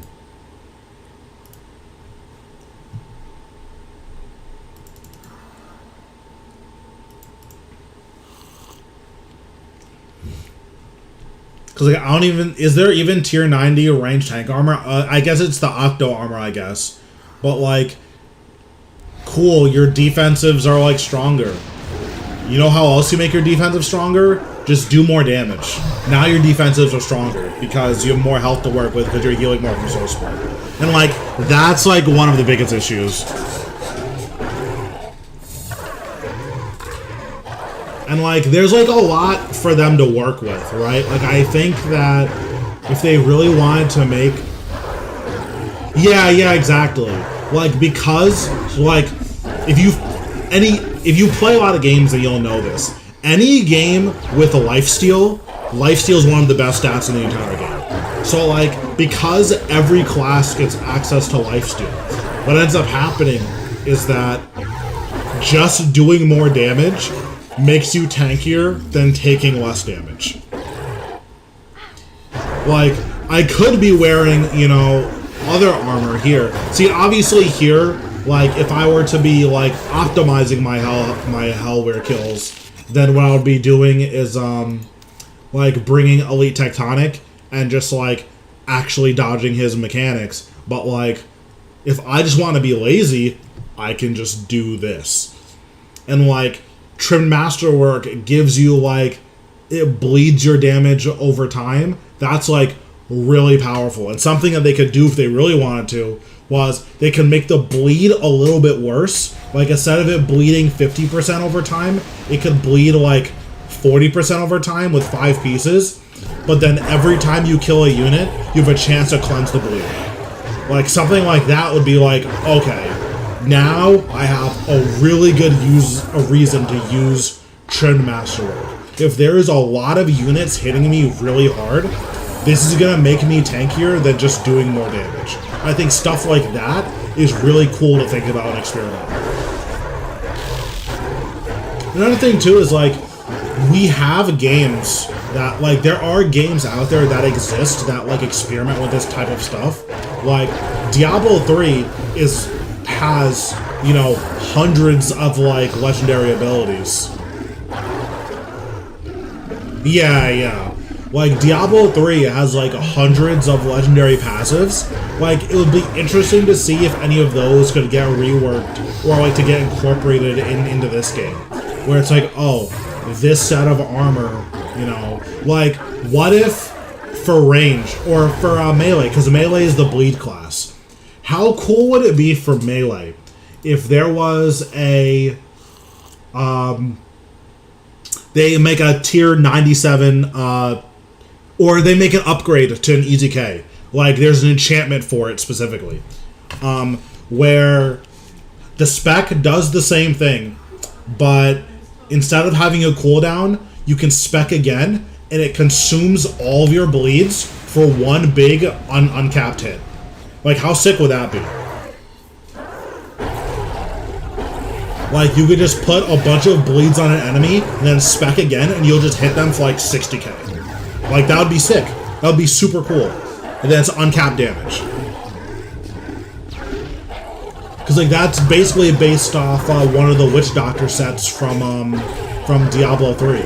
Where it's like, oh, like, the whole point of this build is you put bleeds on everything around you, and you, like, detonate the bleeds for a big nuke. Like, something like that would be super cool.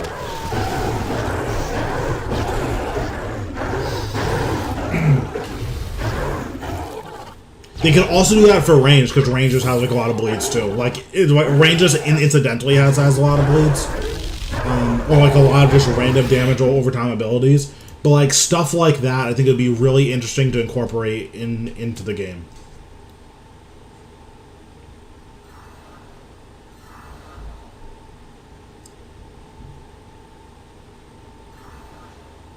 Or they can make like, or another thing that they could do is like your bleeds just last forever. Like what if that was like what the Easy K did? How cool would that be if your bleeds just lasted forever? Like you would just start every single rotation with like an Easy K into 4 bleeds, and then you would just not use it anymore until you just wouldn't have to put bleeds on anymore until your Easy K was off cooldown. I mean, yeah, if bleeds could crit, then they would be really good too. But like, let's say they just don't want bleeds to crit. Fine. What if we had an item like a ring or something, or an enchantment for the Easy K that just said bleeds last forever? Like all of a sudden, like melee is like really powerful, especially in context of like bosses with a lot of health, because you're just getting so much free damage over time. Like something like that is just like, ooh, Crest of Saren, gimme, gimme. What am I missing for log?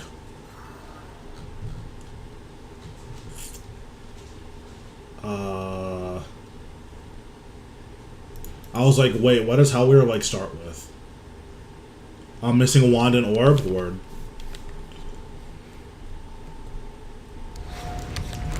That's one step closer to my Aurora die.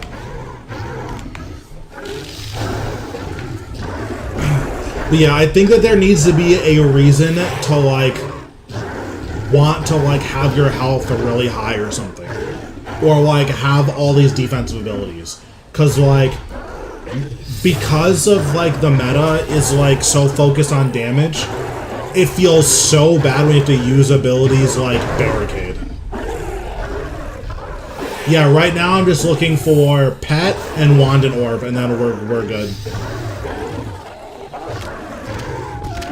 Unfortunately, that's like the whole log, but it's still cool that like, you know, once we start getting a couple of those, like we'll be in good shape.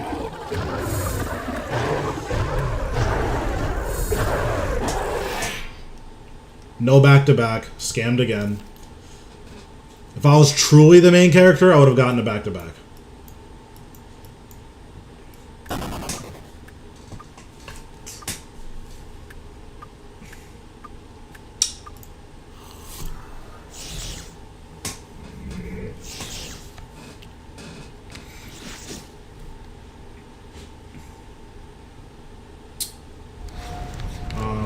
But yeah, like I was saying, I think there needs to be a reason for it to be worth, like, not dying. Or, like, being full health or something. Because right now it just feels like really bad. It's like, why would I ever use Barricade?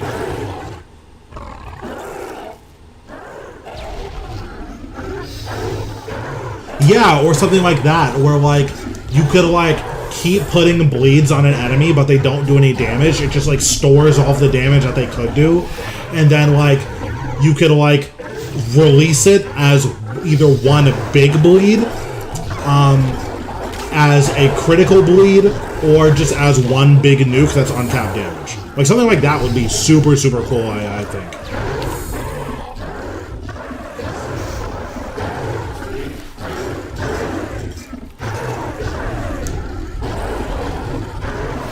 Yeah, like, there's a lot of things that they could take from, like, other games like Diablo 3 that's like, wow, this is, like, really cool how they revitalized, like, certain, like, classes that just, like, weren't that good. Or, like, certain, like, legendary effects that, like, weren't that good. Like, maybe there could be, like, I don't know, like, a class... Or, like, Melee has a lot of AoE, right? So what if Melee had, like, a grouping ability for, like, trash mobs? Like, how cool would that be? If a Melee had an ability that... And, like, obviously it would only be good for, like, Slayer or stuff like that. Or I guess it'd be fine for, like, Beastmaster. Like, what if Melee had an ability that, like... Yeah. I mean, if you've played League, the Trim Masterwork effect is literally Death's Dance from League of Legends. Like, they're just the same thing. Like, even League is, like, another, like, thing where, like, there's so many legendary effects in the League where it's like, oh, like, this would just be really cool if this were an ability in RuneScape. Or if, like, this were, like, a legendary effect, or if this were a special attack in RuneScape.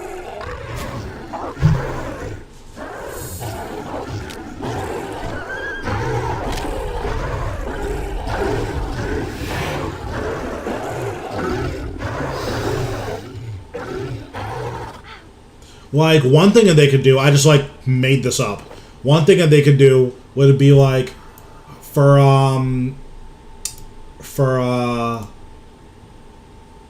Melee, like, they could release a tier 95...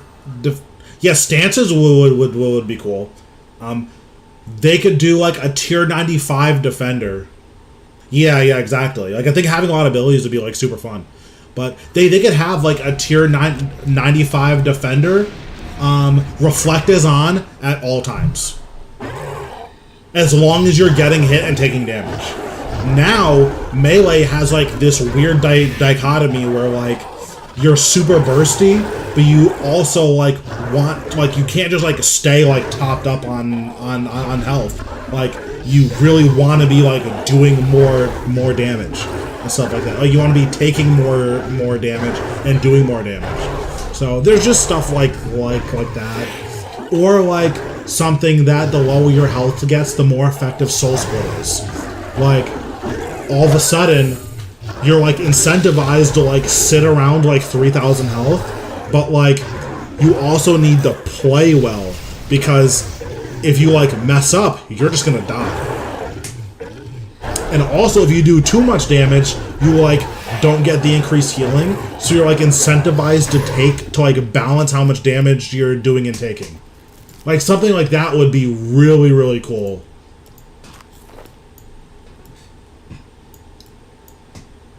And there's so many like legendary passives that like, or like passives that items could have that would like dramatically change what the abilities do and like how we interact with the game. Like, even the same thing with, for Melee, bleeds last forever. Like, Dismember is the only bleed in the game that doesn't get increased damage from walking the unit. So what if like Dismember, like tier 99 easy K, Dismember lasts forever. The longer the unit is standing still, the more damage it does. So if a unit is standing still for like 2 or 3 minutes, all of a sudden Dismember is just perma-ticking for 10k. And then if the unit moves, it just resets your Dismember, or just like ends the ability. Like something like that would just be like really interesting for bosses that like you traditionally want to move them, but like all of a sudden it's like, oh well, actually I don't really know if I want to move this boss.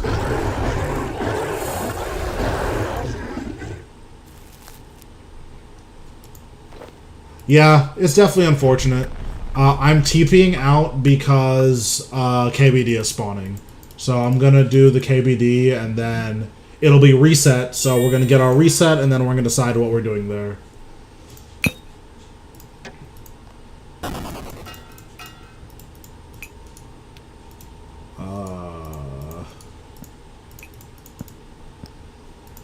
I don't believe you can world hop for KBD and still make it, so I'm not going to bother doing anything crazy.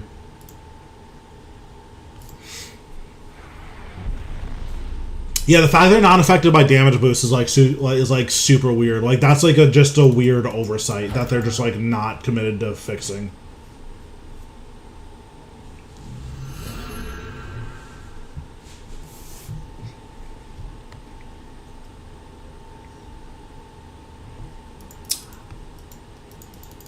And like, it sucks that like Melee kind of doesn't really have a niche that it fits into, because like range right now is like the poison class basically, right? With big arrows, and like you do consistent damage over time that ramps up over a really long fight.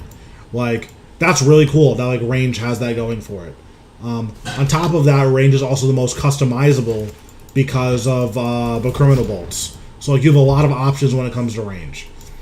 Magic is just the tankiest class and has like disgusting burst damage with good RNG and fractured staff.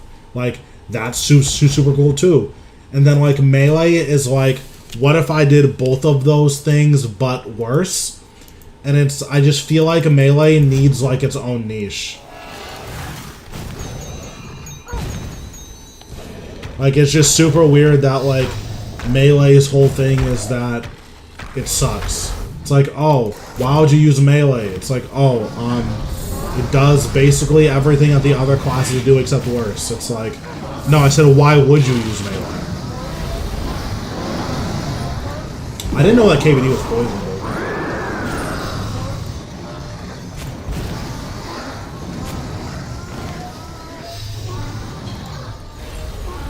But yeah, like thematically, there's just so much that they could do with melee. Like they can make it so that it's really good at the beginning of a fight. Like you get insane percent max health. Like that would just be something interesting if just like melee had on hit percent max health damage or percent current health damage. So it's like, oh, this is really good at bosses with like a lot of health. I'm gonna try world hopping. I don't know if it's gonna matter, but I'm gonna try it to see if we can get a second one.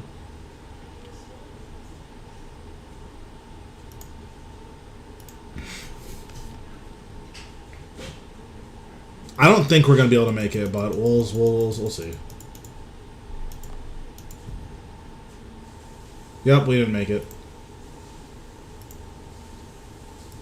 Ooh, 80 wrapping paper.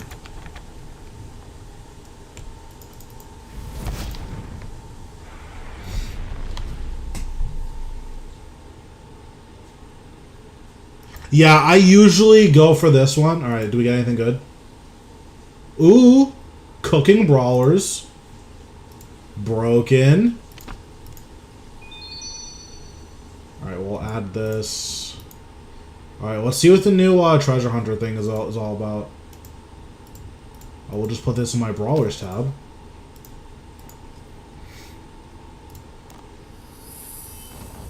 Oh, it's Mysteria? Or not Mysteria, it's Loot Duels? Damn, we got scammed.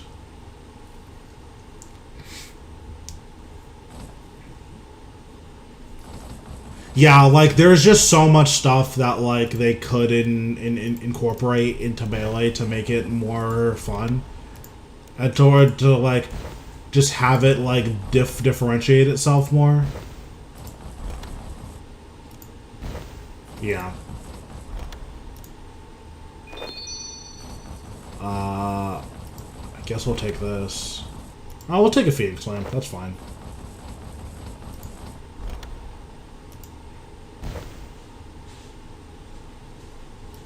Yeah. It's so funny you say that. I got all of these Ottomans from the last event. Like, literally, because the last event was you pick your own treasure. Like, every time I could get a lot of Ottomans, I just would. So, like, I would buy 10 keys, get my, so I'd spend 4,000 Ottomans, then end, like, 6,000 up. And it's like, okay, like, sick. I am going to buy 10 more keys for wrapping paper, though.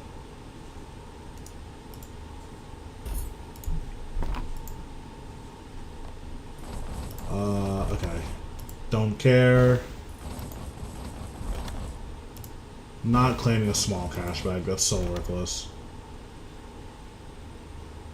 To get XP and redeem some of your bonus XP, that sounds good. Okay, turn that. So like every time I get something like this, I just turn this in. Because I don't care about bonus XP.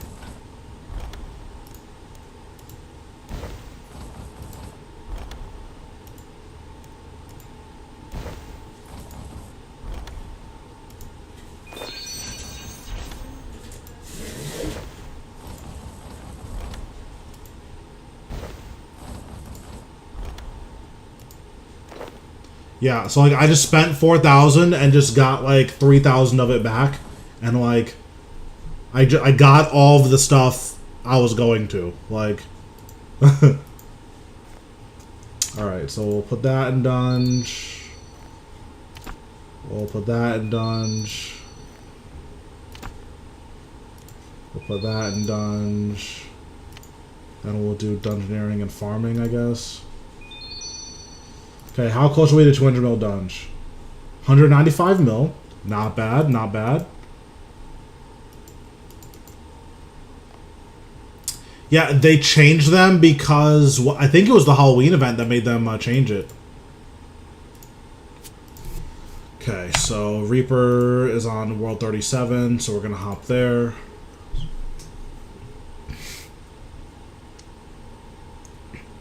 I'm kind of feeling a red map today.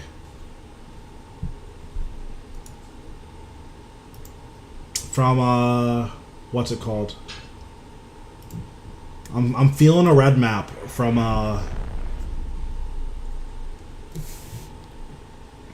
whatever this guy is.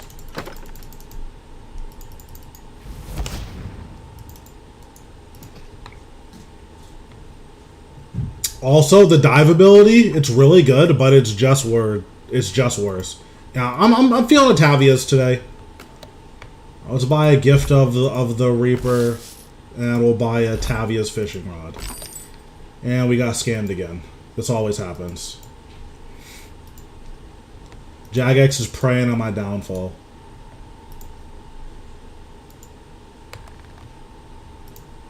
I guess we'll put this in farming. Alright, let's see what today's Reaper is. Twin Furies, absolutely not. Kriara, absolutely not. Magister, I cannot think of something less fun than the Magister. Zuck? 4 Zuck? That's a lot of Zuck. Although I guess it's not. Yeah, I'm on for 3 more hours. Yeah, we'll do some Zuck. That sounds fun. Okay. Yeah, we'll do some more Zuck. I am gonna do some of my daily stuff first, so let's get that out of the way. We're gonna empty all my modified helmets. I think I have all of these in my bank, so I'm just gonna pick these up and put them in my bank. Yeah, I literally just had all of those. Okay.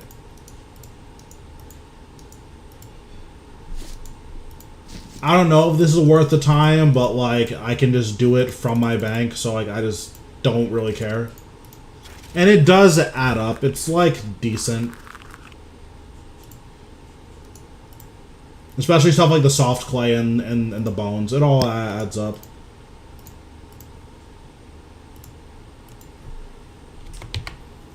Back when soul runes were like 5k a piece, like this was just a free 125k each day from just having the Wicked Hood.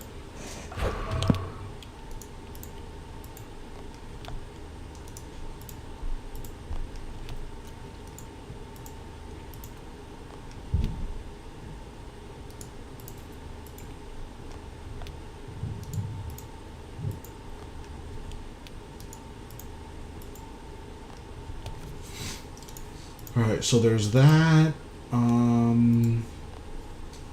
We're gonna do my Slayer task. I do one Abyssal Lord's task a day, so that's what we're doing now.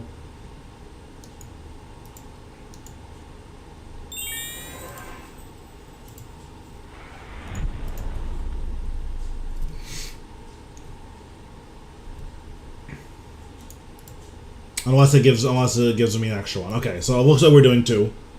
Because she let me pick.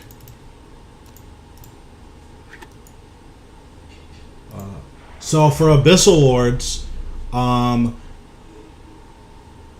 you can tank all 5 of them, but only if you have 4 pieces of Crypt Bloom. If you have 3 pieces, you can't tank all 5 of them. If you have Ganodermic, I don't even think you can tank 3, honestly. I think with Gano, you can only fight them 1 at a time. But, yeah, I can tank all 5 of them. Hashtag rich get richer. Also, I need to go back and get my Calgarian Demon. I do my Abyssal Lords on Penance Aura. So because I do these on Penance, I usually do Zamorak right after. Because I have Dungeoneering as my only daily, just killing Zamorak counts as doing a Dungeoneering daily. So...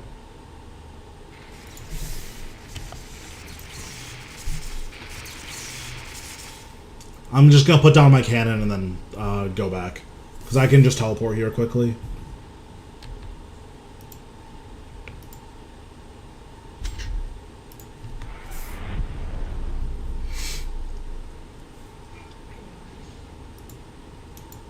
I want my Calgarian Demon. Nope, that's a Hellhound. Okay, goodbye. Summon. We'll refresh with this. Activate and a teleport. I put down my cannon. I put down my cannon because you can't activate this teleport, period, if you have a cannon in your inventory. Even though you can use a cannon at the Sentencing Asylum, it won't let you use the teleport if you have the cannon in your inventory. Which is really annoying.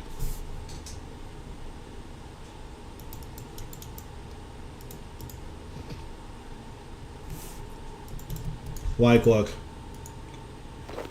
Yeah, so teleport, the cannon's too heavy.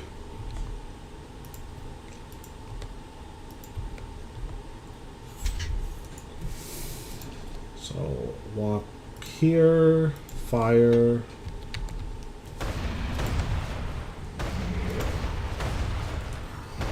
I use Alt-1 here,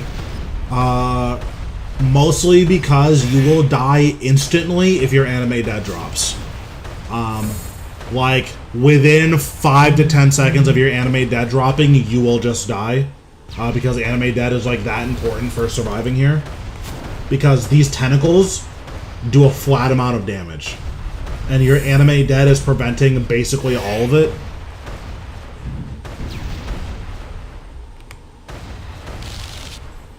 But yeah, that's the main reason I use Alt-1.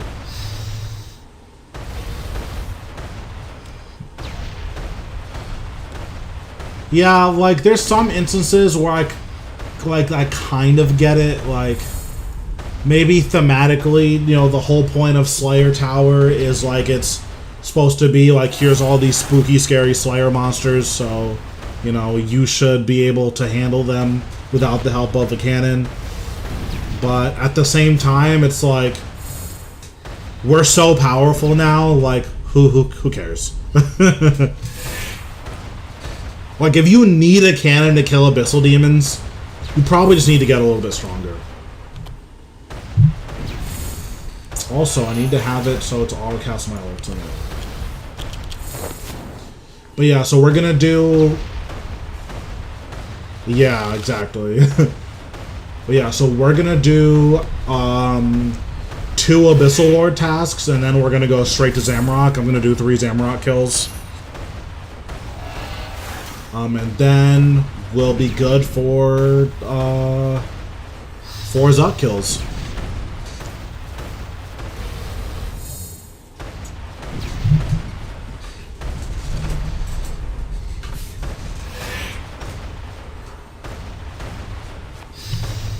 Also, for those who are curious, this is what my Zuck log looks like right now.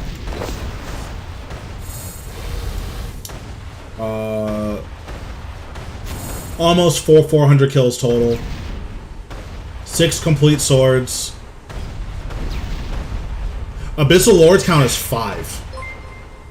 If they counted as 3, I would have made way more money here. But yeah, so I have 6 complete swords, 8 Magma Tempest, and 4 Scriptures. Still have no pet. After almost 400 kills.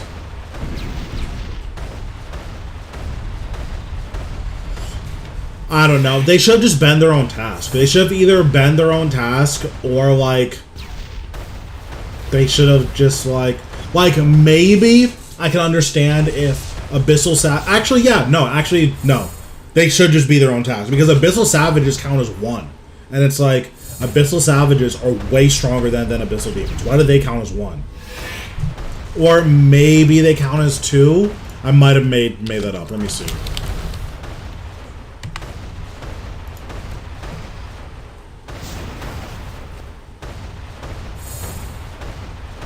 Ew, the wiki looks gross right now.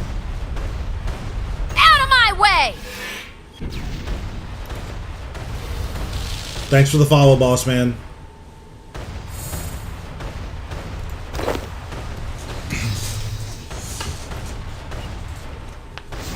Yeah, so I think Abyssal Savages count as 1.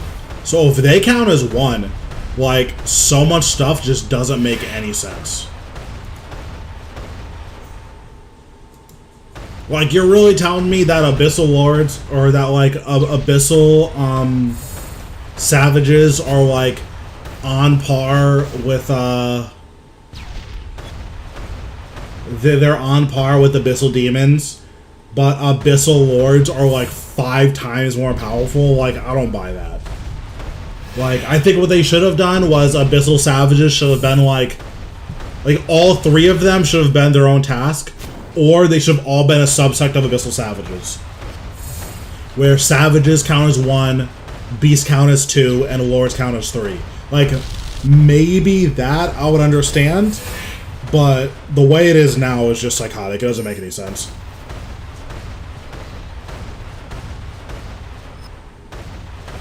Especially now that, like,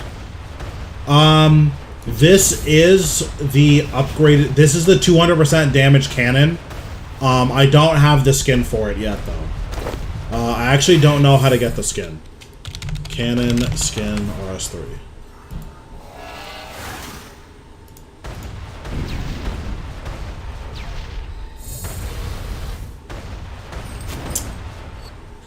U-Logs. Don't care.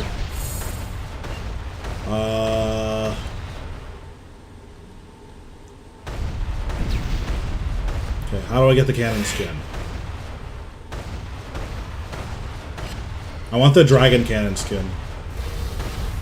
Oh, I have the appearance already. Okay, so how do I activate the appearance?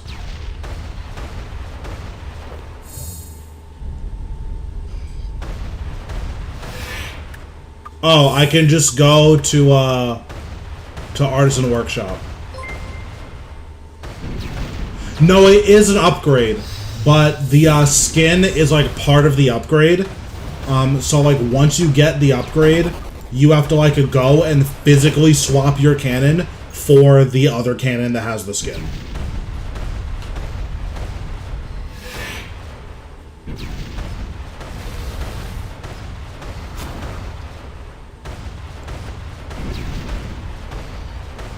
So like I have the 200% damage, but I don't get the cute cannon skin until I go swap it out at Artisan Workshop.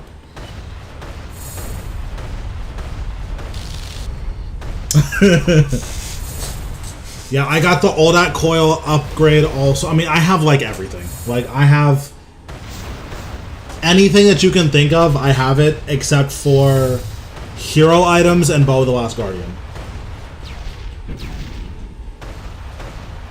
I'm also missing a few, like, random cosmetics.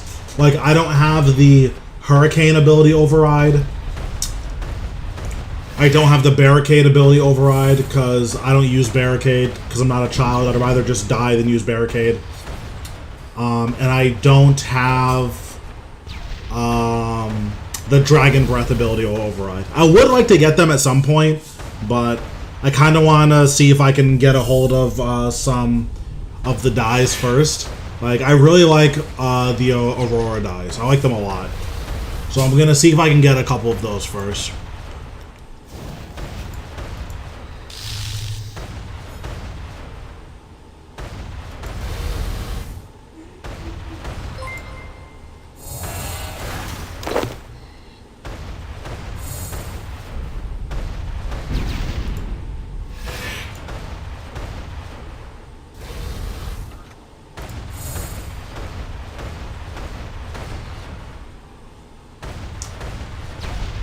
Yeah. Hazelmere's is one of those where, like, it's so bad until it's not. Like, the first time it doubles something over 10 mil, you're just like, okay, I'm glad I bought this. But, like, the thing that's good about Hazelmere's is that there's a lot of areas where, like, you don't need a good ring. So, like, just wear the Hazelmere's, you know?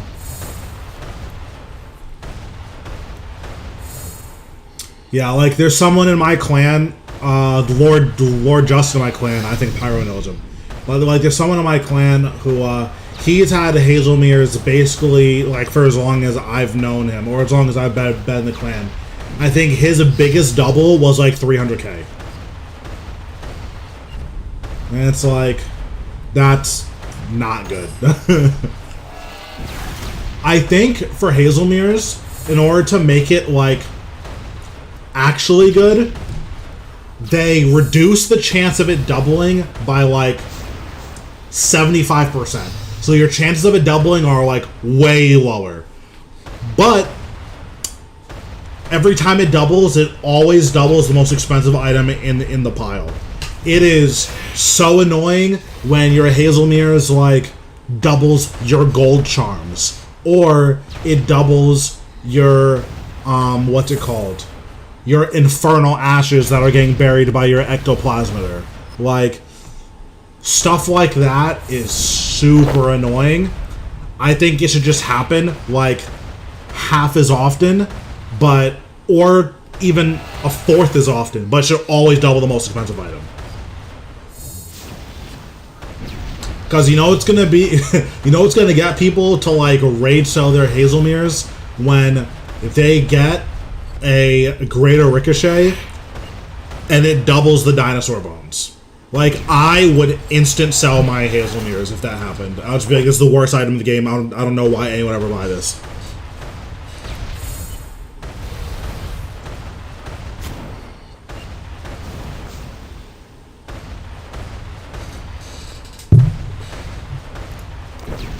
Okay, so we're going to pick up the cannon, and we're going to put it back down, but we're not going to fill it, and then we're going to teleport out. If you leave the cannon running, it'll keep these guys aggroed.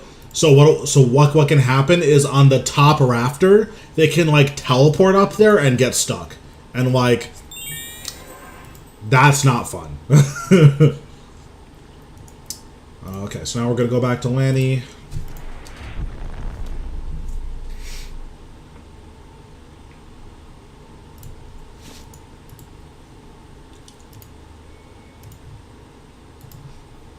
Okay, and now we can teleport again.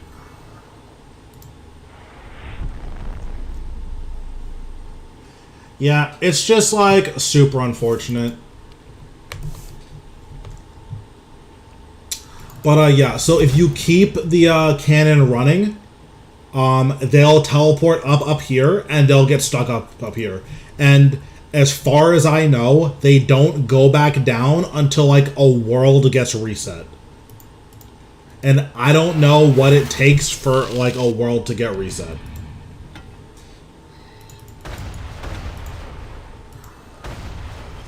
Because, like, on world... I think I'm on world 31 right now. There were 2 or 3 weeks where I couldn't do Abyssal Lords here because one of the Lords was stuck up here. So it was 20% slower than how it normally was.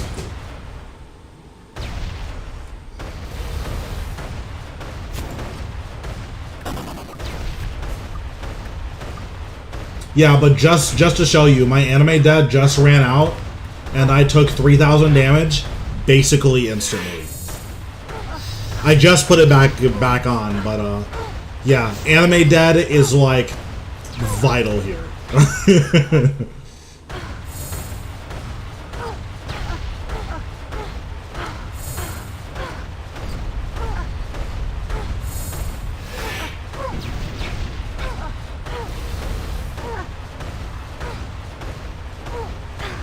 Taking a decent amount. Oh wait, is my anime dead even on? Yeah, it is on. Okay, I was like, wait a second, hold on. I think I'm actually gonna die here. So right now I'm taking a lot of damage because there's a lot of tentacles around that are just like not getting hit by my cannon. Eventually they're gonna get hit and then I'm gonna heal back up. But yeah, that's why anime dead is so important here. And like why you need literally every single piece of damage reduction that you can get. Because if you don't, you'll just die.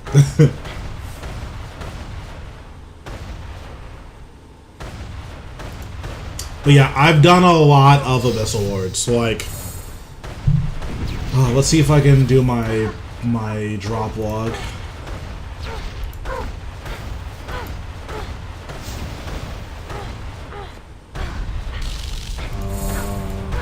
I don't even know where Abyssal Lords would be considered.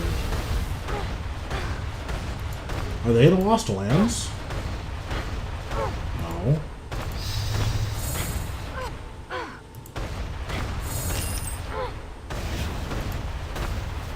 Where? Oh, they're in Seniston. Yeah, I have 16 Scourges, so I've made a decent amount of money here.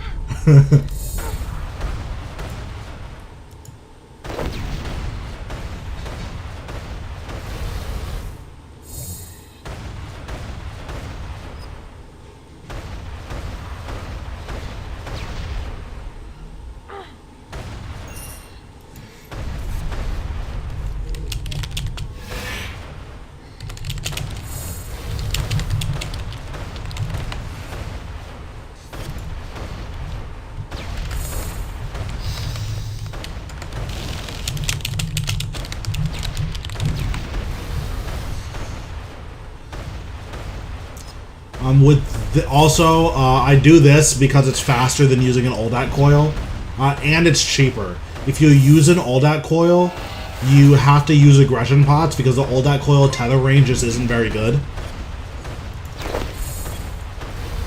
So this is cheaper, even though it uses more cannonballs and your cannon itself does less damage.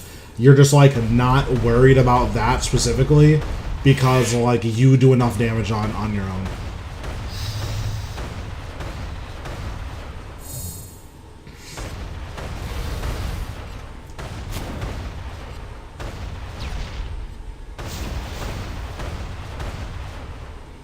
Yeah, it's definitely unfortunate. There's a lot of like weird issues with this game that like they could so easily fix and just choose not to. Like not even like, oh, the tick system XD, because like that's like at that point they're rebuilding the game from the ground up. So like I would never expect them to do that. But like there's just some stuff that's just like, this is such an easy fix. Why don't they just do it? Like, I think the quest system is really, really good in that, like, every quest in this game is, like, really important. What sucks is that a lot of the quests feel like they're optional when they're not really optional. Like, every other MMO in the entire world has this onboarding process where, let's say you want to unlock Prif. How do you unlock Prif?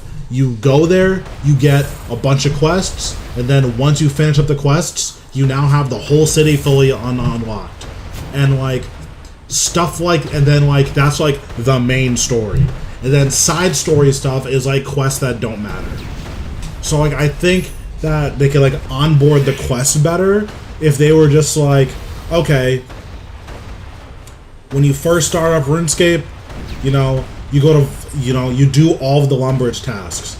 And the same thing with like the task system. The task system probably just shouldn't exist. It should probably just be integrated into like the quest system and should all be part of story mode. And then all of that is stuff that you just have to do. Like, you go through the task system, like, while you're doing all of your quests. And then, like, for that area, and then once you finish all of your quests, it'll say, like, while doing all of the quests, you incidentally do easy, medium, and hard tasks. And then once you finish all of the quests, okay guys, here are some elite tasks. Get this to upgrade your thing to the final level, and then move on to Varrock. And then, like, you just do that for every area in the game. And then all of a sudden, instead of quests feeling like, man, this thing is like taking me out of like the thing that I want to do, it's like built into the new player experience. Because I think the thing that really sucks about quests is that, like, you'll not do them for, like, a while, and then a quest with an insane upgrade will come out. And then it's like, oh, cool, this upgrade's really, really good. It's 30 quests deep. And it's like, bro, like, I guess I'm just not going to use that upgrade, because it's 30 quests deep. And it's like, damn, dude, like, this sucks. Like, I would love to do, you know, whatever quests, like, I've already done Extinction. Like, imagine if, like, you had none of those quests done because you thought it was all optional, and then, like, Extinction comes out with insane endgame rewards. It's like, damn, bro. This sucks. Like, now I have to dedicate, you know, 30 hours to not playing the game so that I can do the thing to help me play. Like, at that point, you know, spending that long, if I was just playing the game, I would have made a ton of in-game money, and, you know, I wouldn't even care about the upgrades because I could just throw money at the issue, right? Like, if you'd ask a lot of people, would they rather have, you know, passive Ring of Vigor forever, or, you know, like 30 hours of bossing? Even normal mode Zuck, I think, is like 20 mil an hour. Like, well, you know, would you rather have the Ring of Vigor passive upgrade, or would you rather have 600 mil? Everyone's gonna say 600 mil. Like, there are so few people, you know, except for, like, the uber rich people like me who doesn't care about any of this stuff, who's gonna be like, oh, well, you know, I'm just gonna do the quest because, like, all I have left is these weird esoteric upgrades that no one cares about.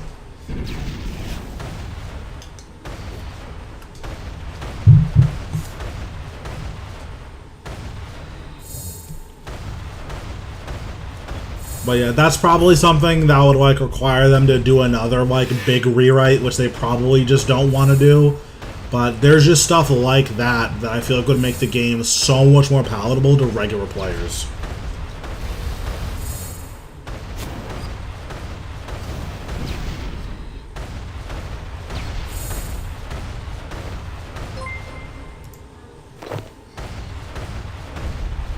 Yeah, exactly. It turns out more money is more better in RuneScape specifically. So, like, if more money is more better, like, all of a sudden, stuff that either doesn't make money or costs a lot of money needs to be super worth it. And there's so many things that, like, will be worth it in the long run, but they just feel so bad to dedicate time towards. Like, I think that's the biggest issue with dungeoneering right now. I don't even think dungeoneering is, like, bad. I think dungeoneering is pretty fun. The issue with dungeoneering is you don't make any money from it, so no one wants to do it. What's going on, boss man?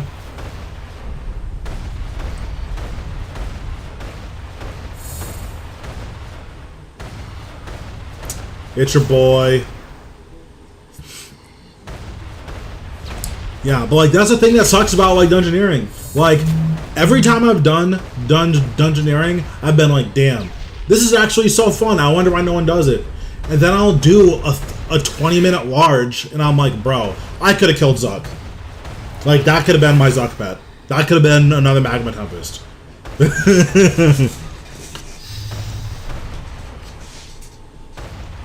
Yeah, and, like, it just sucks because, like, again, skills like dungeoneering are fun. Like, I like dungeoneering. If I, like, didn't care about money, I really like archaeology as a skill. Archaeology is, like, by far the most profiting gathering skill, except, I guess, like, high-end big game hunter. Yeah, exactly. Like, having, like, because, like, that's the thing, too. Having a good dungeon group is sick. Because you're getting disgusting XP per hour. You're clearing the dungeons super fast. And, like, you're just, like, slamming levels. And, like, it's super fun. Like, your XP has gotta be, like, you know, like 1.5 million plus per hour with, like, a really good five-man team.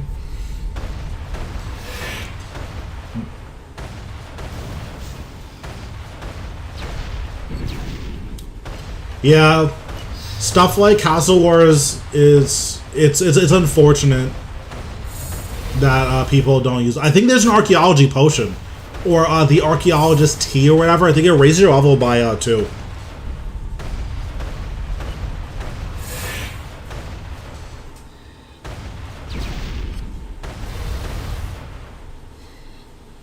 I don't think I can kill 7 more lords in 1 minute.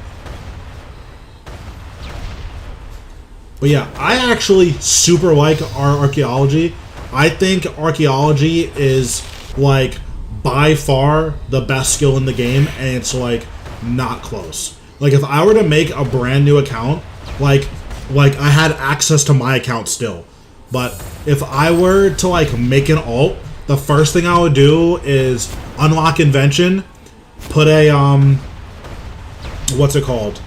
Put a Grace of the Elves and a Luck of the Dwarfs on the account and get 120 archaeology. Like, you make disgusting money from archaeology. You made disgusting money on release. Now you just make really good money. But you make disgusting money from our archaeology. It's like super chill and super streamlined. It doesn't need anything from like outside skills. Yeah, so I am currently 195 mil dunge. This is all lamps. I think I trained it naturally to 85 like a year after release for Frost Dragons and haven't touched it since. The other 190 mil XP is all lamps. Yeah, you're out of your mind if you think I'm gonna train dunge. Which again, there's nothing wrong with the skill. I like dunge. I think dunge is a good skill. Doesn't make any money. Alright, we're done with the task. Dude, maxing is so sick. Yeah, like, I'm literally, like, when a friend did that series of, like, maxing an account, I think, I don't remember, because I wasn't maxed when Archaeology came out, but I think we get a grace period where we keep our max cape. I'm not sure, but I think we keep our max cape for a little bit. Like, maybe a week or 2?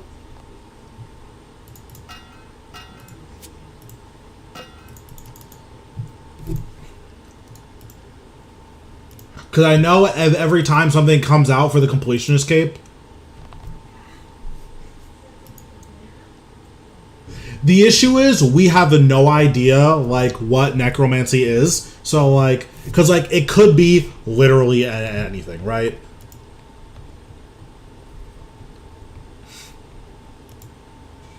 Yeah, I think having a decent cast stack like set aside for necromancy is going to be really, really, really good.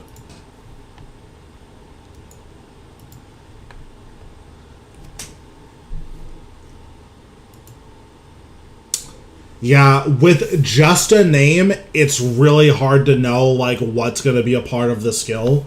So, I'm, like, not really speculating. Because, like, it's necromancy, right? So I'm assuming bones have something to do with it. But, like, which bones? You know? Because, like, you can all in on Frost Dragon bones, I guess. But, like, what if it's, like, you need regular dragon bones for necromancy? It's like, damn, well, now I just have all these Frost Dragon bones. Like, I guess I could sell them back, but...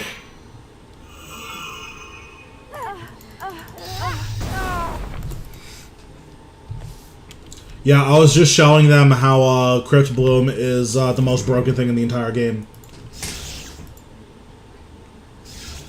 If you do Helwyr, you can stand inside of the pools and tank all of his mechanics with Crypt Bloom and Animate Dead.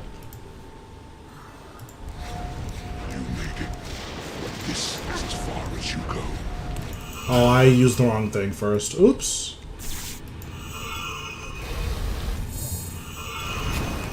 Yep. You can literally just stand inside of his pools and not protect magic on any of his abilities, and it doesn't matter. Helwyr just can't damage you. Like, I started a kill with... half health, and stood inside the pools and tanked all of his abilities. And I ended the kill with, like, half health.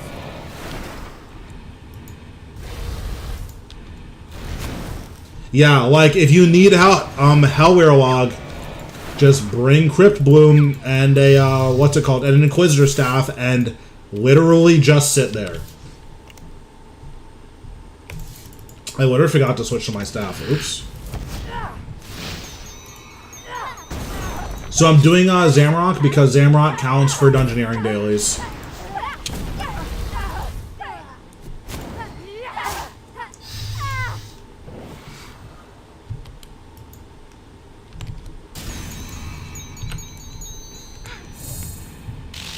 Yeah, Vital Sparks are like disgustingly expensive. Like, I bought Limitless when it was like 100 and something mil. So, like, it didn't affect me at all. But for people who have to pay like actual money for Limitless, dude, it's so sick. Yeah, like, that's nuts. But it also means that the Sophonem Dungeon Slayer method is really disgusting money right now.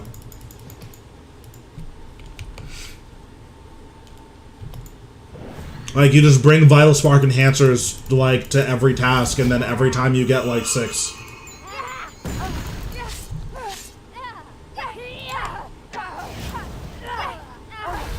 Yeah, I've made some pretty disgusting money from those tasks. You have to do the method where you fill your chest. Because you can fill your chest so that it's completely full, and the only things that drop on the ground are coins and Vital Sparks, because it gives your Vital Sparks a chance of doubling. So, like, I've had, like, and then you'll get, like, the trips where you'll high roll. I've had so many, like, Slayer trips where it's like, oh, I got 27 Vital Sparks in one trip. And it's like, damn, at, like, today's prices, that's, like, literally, what, like, 20 mil in just Vital Sparks? Like, actually nuts. I also didn't know if they knew that they got rid of the bot farm. That's really good. I was wondering why Vital Sparks were so expensive, because I was thinking about getting Limitless, and then I, like, checked my codex and I had it already. I'm like, oh, well, that's convenient.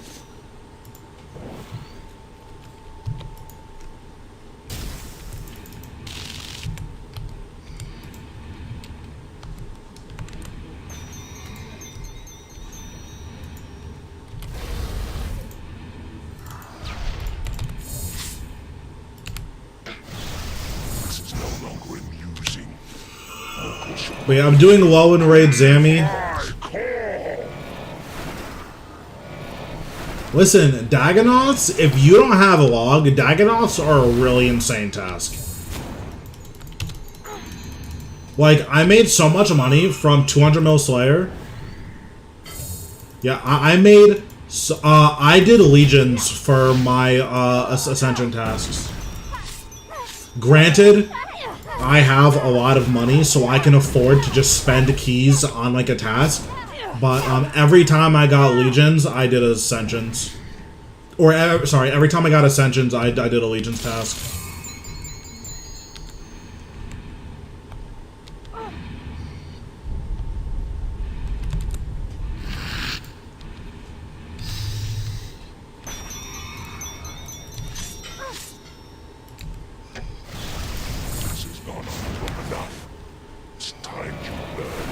But yeah, also, just for clarity, I'm doing low in raid Zammy because I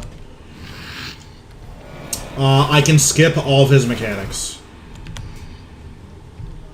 Like, I just do enough damage that I just never have to interact with any of his mechanics, which is fun for me. So, okay, can I move? Thank you.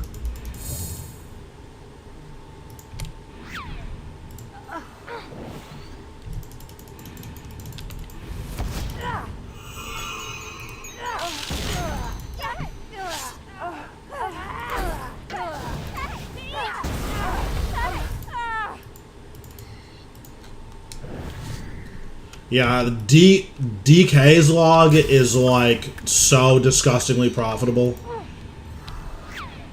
Yeah, I just finished getting my pets recently. dare defy me? I who commanded the greatest. Oh, I didn't even realize how low my health was. I Oops. who laid low Zaros. This world will burn! Gillinor will burn! Chaos will reign!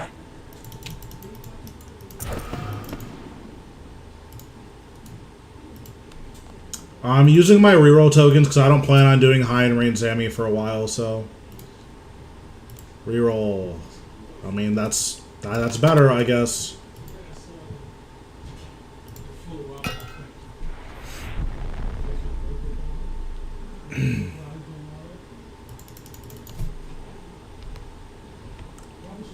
Yeah, 2.8 mil, not bad, not bad.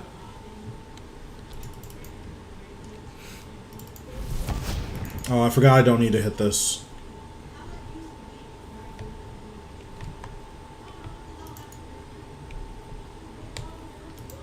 If you have Crippling and Fracture Staff, you'll be able to do it.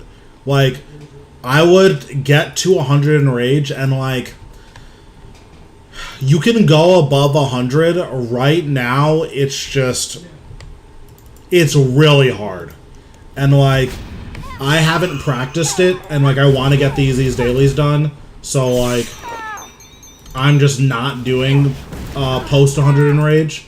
But like, once I'm practicing it, I'm going to figure it out. Or like, once I finish up Zuck, I've been wanting to like work on Zamrock.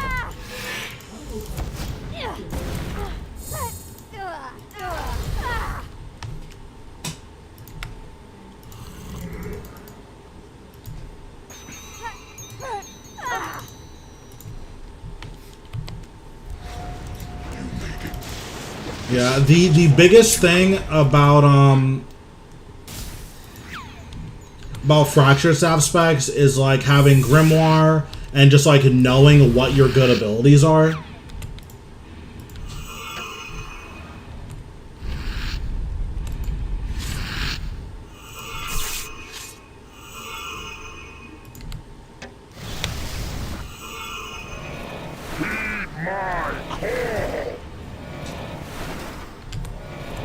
And there's also... Nice.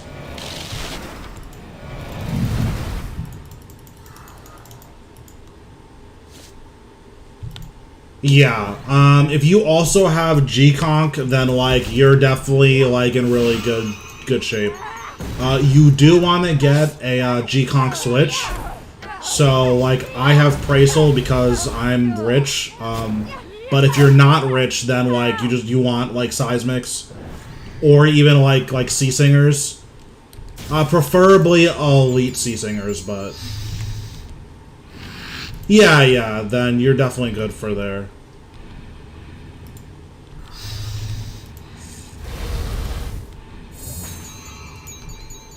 Okay, can I get, like, a single crit? Hello? Okay, I'll just crit tomorrow. That's your plan. The edicts. Heed my call!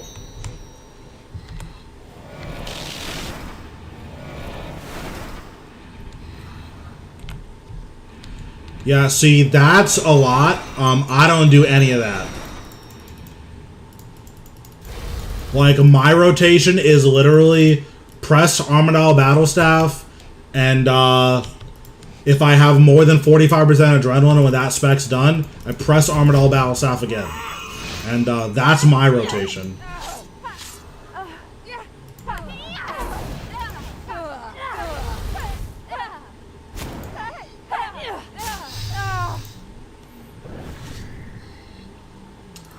It's so funny. I had Seismics for like maybe a week because when I was learning Zuck, I got one Scripture full in my first 80 kills.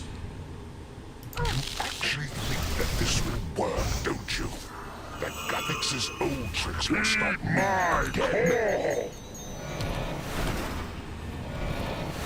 Yeah, my, like, actual rotation is, Tendrils, and then, depending on where my adrenaline is, I will, Armadale Battle Staff until I'm, like, around. Okay, that was the worst surge of all. Don't look at that surge.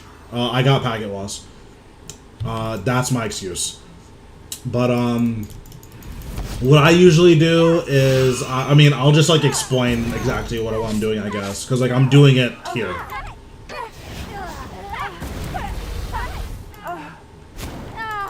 Yeah, tendrils is disgusting.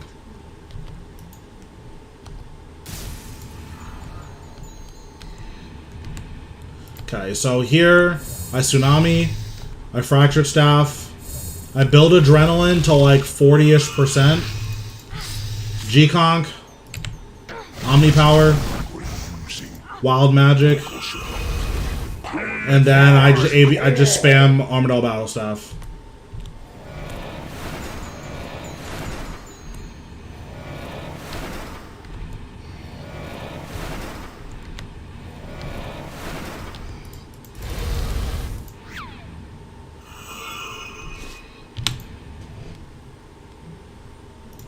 Say, Wonton, are you struggling with normal mode, Zuck, or hard mode?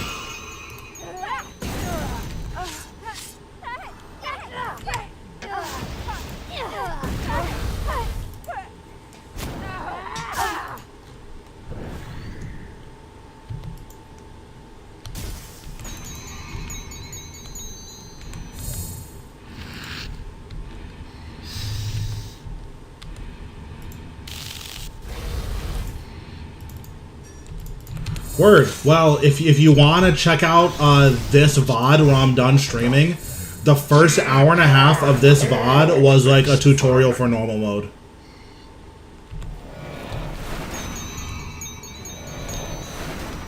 There is a tsunami override. I have the magma tsunami.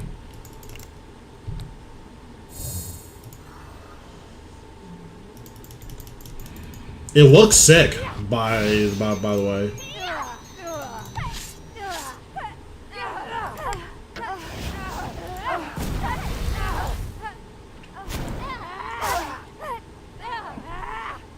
Yeah, but yeah, the normal mode kills I did were 60 mil budget and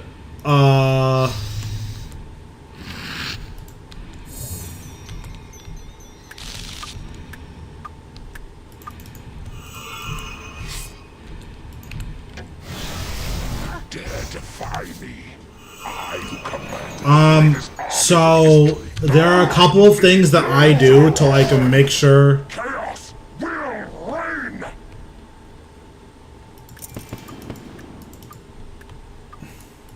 reign. Oops, I didn't. Oh, I guess I didn't mean to go in my bank. Was this my second kill or my third kill? I think it was my second kill.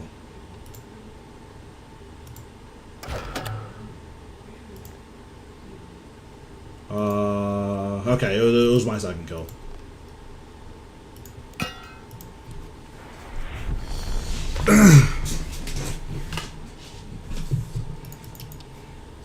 But what was I gonna say? Yeah, so Wonton, if you want, after I end of the stream, the first hour and a half or so is a normal mode guide, and it just like goes over all the mechanics and super easy ways to like deal with all of the mechanics. Like I went in with 60 mil gear, and like 6 and 8 food. And I think I ate once because I was an idiot and like didn't cleanse something.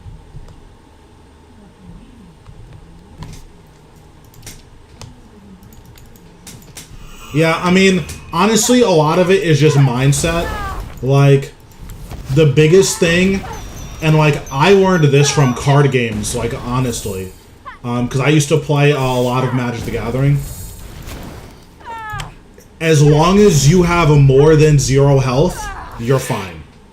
And like that's something that like takes a lot of getting used to, but once you like internalize that, a lot of bosses get way easier. Cause like you'll be doing a boss, cause like when I do Raksha, I don't bring any food. So like if I mess up, I just die. But like when you have that mindset, Like, I'll be doing Raksha, and then, you know, my health will be like 1,000, and then I'll just be like, okay, I mean, I'm just gonna hit my prayer flicks, and if I don't, I'll just die. Heed my call.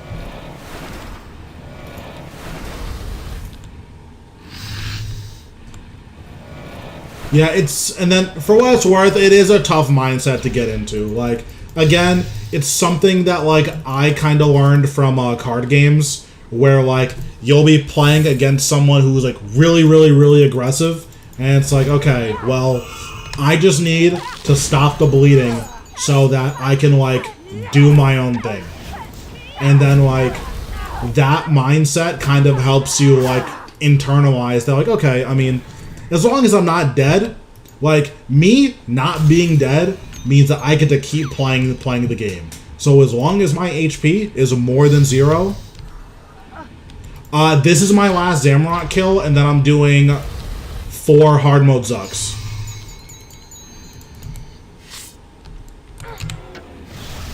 That's your plan. The edicts. Heed my Because Zuck is my Reaper. I was just doing this because I do Abyssal Lords on Aura. Or on Penance, and then for low enrage Zamorak, I do this on Penance. Oops. What's going on, Large?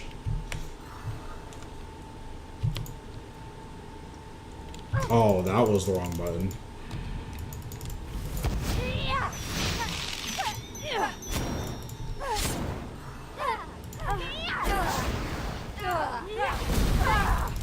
Ooh, look at you.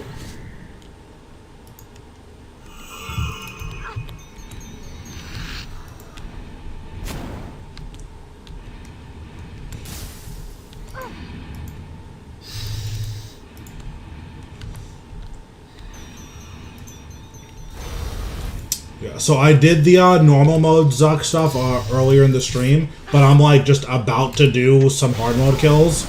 So I'll be able to, like, go over what I'm doing in hard mode. 7 minutes. 7 minutes is all I can spare to play with you. Thanks, it's Koopy. Thanks, Koopy, for the follow. I was gonna say copy, but that's not how you read, so... A bow piece would be very nice right now. If I got a bow piece, I think I can afford a full bow with my current money.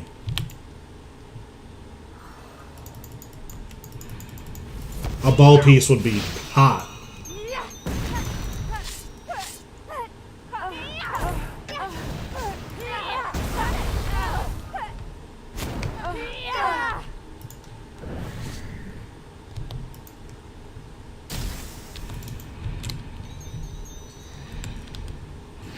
Also, low enrage Zamorak is like a really good place to just like work on your rotations.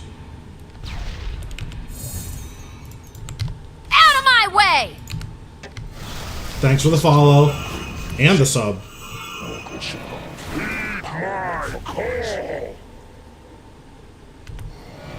Am I doing the spec? I am, okay. If you do specs... Out of my way! Thanks for the follow, Large. If you do the specs too close back to back, it'll like mute one of them, which is like really weird.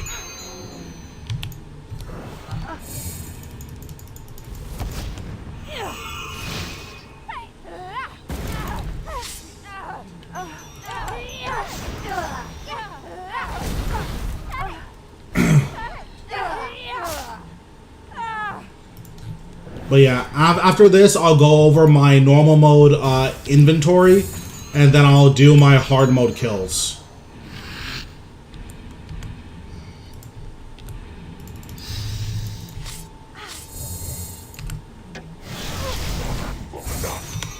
It's time you learned your place, vermin. Heed my call. But yeah, Zamorak, low and rate Zamorak is like a decent place to like work on your rotations, because if you have good rotations, you can just like skip all of his phases, which is really nice, as you'd imagine. Oops. Okay, well, don't do that. That was just terrible. I prayer flicked a tick early, so I just took all of the damage instead of none of it.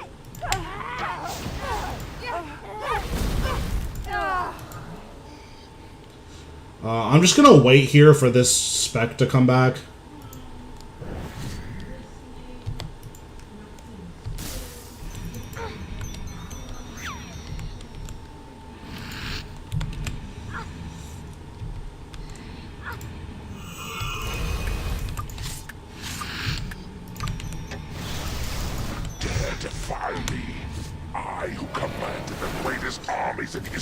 And I'm just gonna turn off my Grimoire here because he's dead.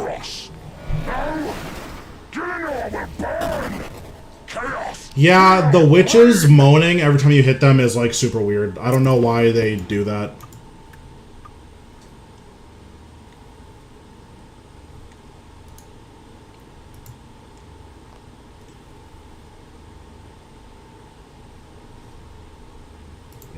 They did a really, really good job with Zamrock's voice actor. They did a really good job with Zuck's voice actor. Like, I really like what they did with those bosses. Like, Zuck, that guy's a villain. Wow. That's a lot of bolt tips. And that's just way less money. Okay. Well, what are you gonna do? Alright, so now we're getting ready for Zuck.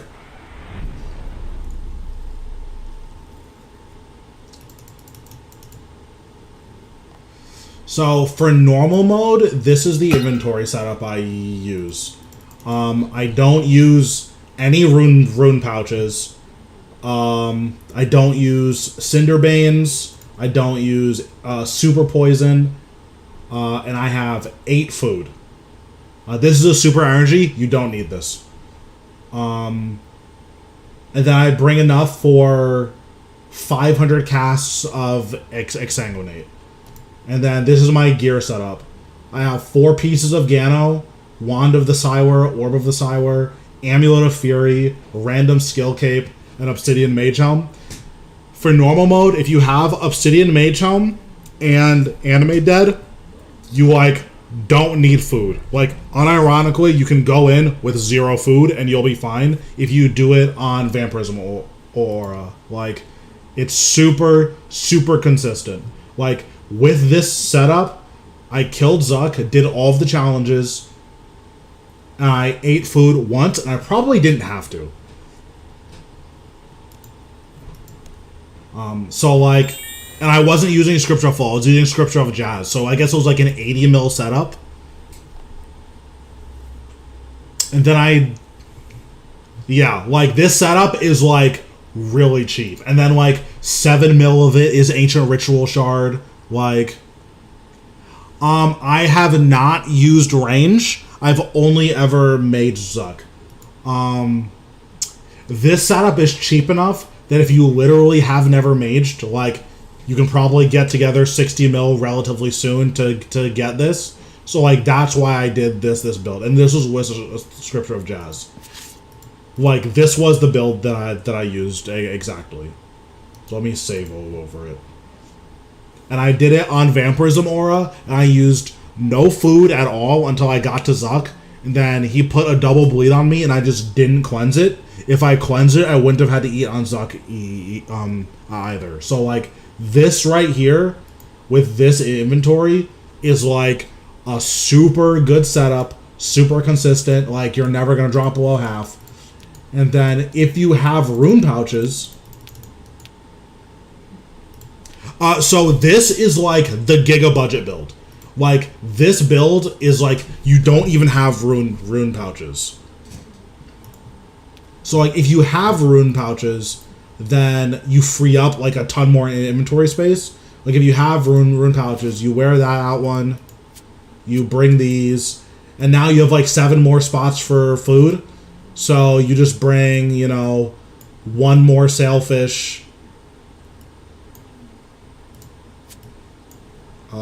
Where's Selfish?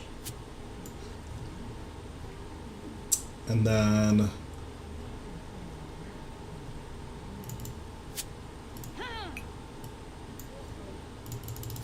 So, like, if you have rune pouches, you just bring this instead.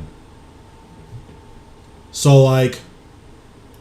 Yeah. This whole thing is, like, Like, this now is like 100 mil setup with 3 rune pouches, but like, again, like, super, like, this is like really low end. And then, like, I have greater chain unlocked. I intentionally, like, never used chain in the fight. So, like, yeah. This setup, with Animate Dead, imbuing your helmet at the coffers and using Vampirism, you just don't need to worry about food unless you mess up. And then if you mess up, it's, like, fine. Yeah, I mean, for normal mode with this setup, this was a 25-minute kill. Like, obviously, I, like, know what I'm doing, but, like, with upgrades basically anywhere, you can, like, drop that down to, like, 20 minutes. And, like, that's still long. Like, don't get me wrong, that's definitely long, but, like, it's not that bad. At least on normal mode. Now, on hard mode, those are long kills until you're comfortable with it. This is my hard mode inventory set. I don't know if I want to wear these boots. I'm gonna put these here and wear my crippling boots. We're gonna save.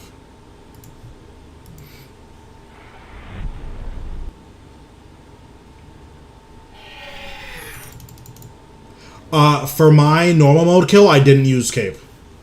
I think I used a random skill cape. Yeah, I have a hooded thieving cape. Like, that's what I use. And then I have, like, an Amulet of Fury. Like, not even an Amulet of Souls. This cape is disgusting. It turns Omni Power into, like, a real ability. Instead of being basically completely worthless. I had to buy 3 more of these.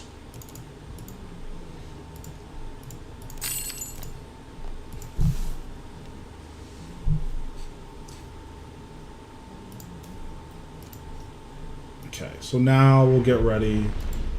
I do need to spend a few minutes to recharge my helmet, because my helmet's almost about to break.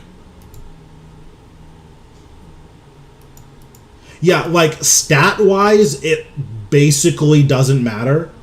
What does matter is that it changes Omni Power to, like, be 4 hits, and for those hits to be, like, decently powerful.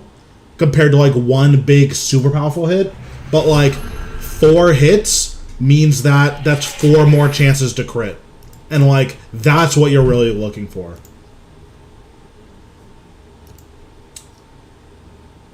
Also, whenever you do Zuck, you want to donate here to get damage reduction. This damage reduction is an additive 10% more. This is super important, super powerful. With all of the damage reduction bonus, like with the animated damage reduction bonus, a lot of enemies just won't hit you. Or just, like, won't do that much damage.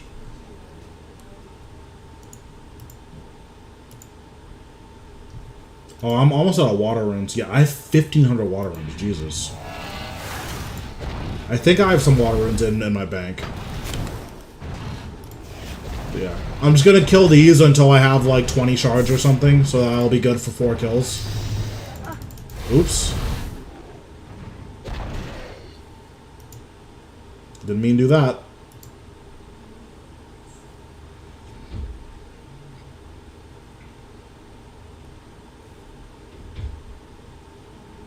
Okay, can something spawn, please?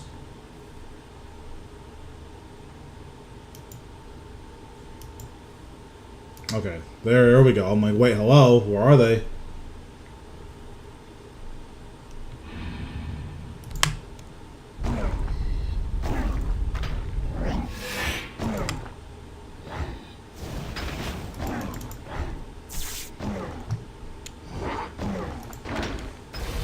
Actually, I guess I'll go for a full recharge. I think my helmet is at, like, 500. So I'll go for 35 shards.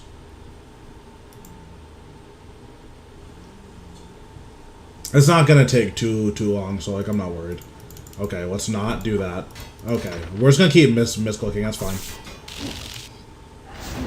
I actually don't need a HP at all.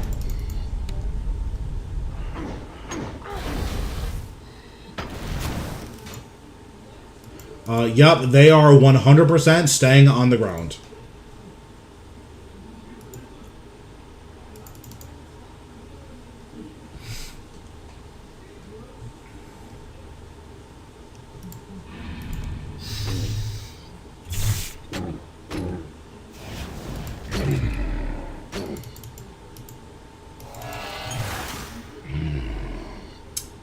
Yeah, we're just gonna get up to 35 shards, and then we're gonna leave.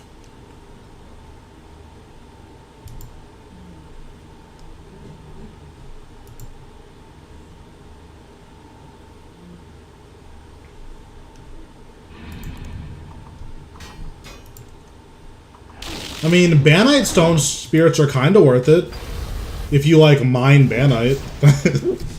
If you don't, they're completely worthless, but Dark and Light and Animica used to be really good. And then something happened and Dark Animica is like worthless now. Like 300 each.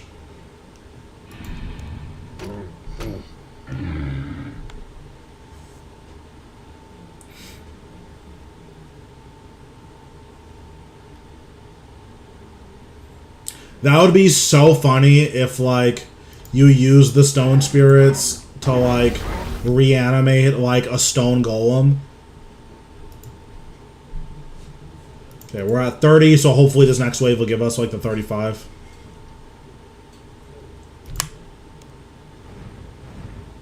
Okay, can we hit the guy? Thank you.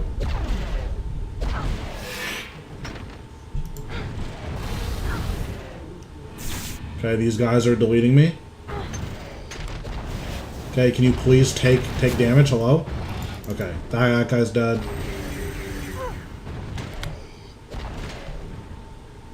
Okay, please die, sir.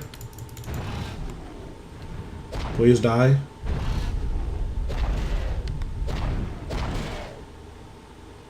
Okay, perfect.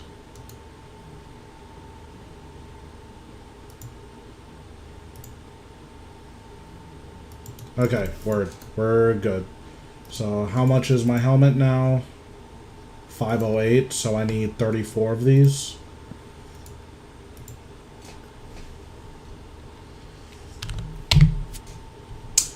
So this... hold on, let me, like, heal.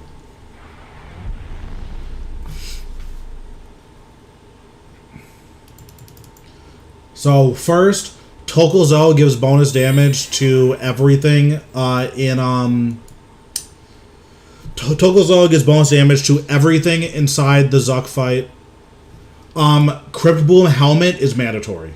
Or sorry, Obsidian Helmet is mandatory. You don't need it for normal mode Zuck if you have full Crypt Bloom. This damage reduction is so disgusting, you should just use it. It's so much damage reduction. Like, it's a 19% flat damage reduction because it's 9% on its own, and then you... Okay, that's not where I want to go. So it's 9% on its own, and then you can use the Tokuzo to teleport to the fight cauldron. In Fight Cauldron, you go in here.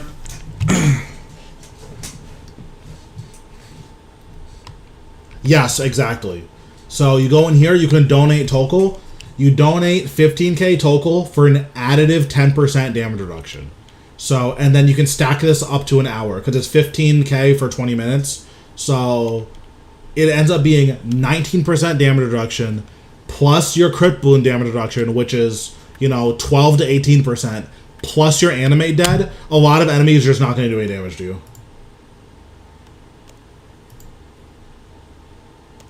Okay, so now we're actually going to get into the hard mode kills. Actually, I need to put water runes in. Hold on.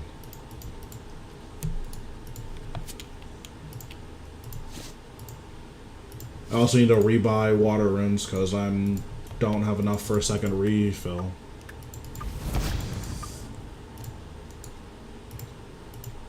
Also, even for hard mode, just use Vampirism. You're not a hero. You don't need to use Maniacal. Just use Vampirism. It's free. There's no reason not to.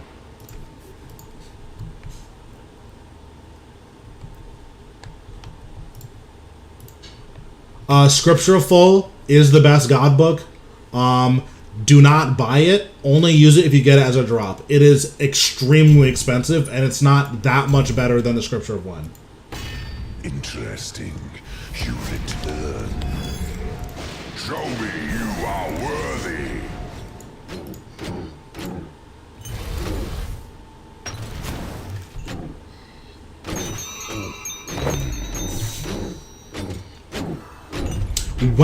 When's good, full is just better.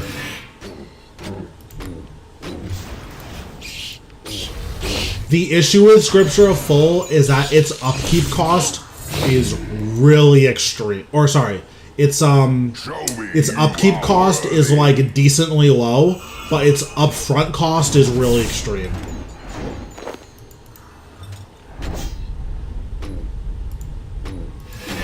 Because it's like 450 mil.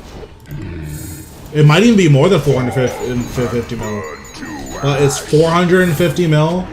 And then, okay, I like messed up, so I need to like wait. Also, to get your times faster in hard mode, you want to look for any opportunity to greater chain into Omni Power. Every chance that you can greater chain Omni Power, like, you want to do it. It just makes your kills so much faster. To the slaughter. So, that's true while you're learning Zuck. Once you get good at Zuck, the hardest part of this boss is unironically the 9th wave. Or the 8th wave, whichever one has 6 rangers. And burn to ash.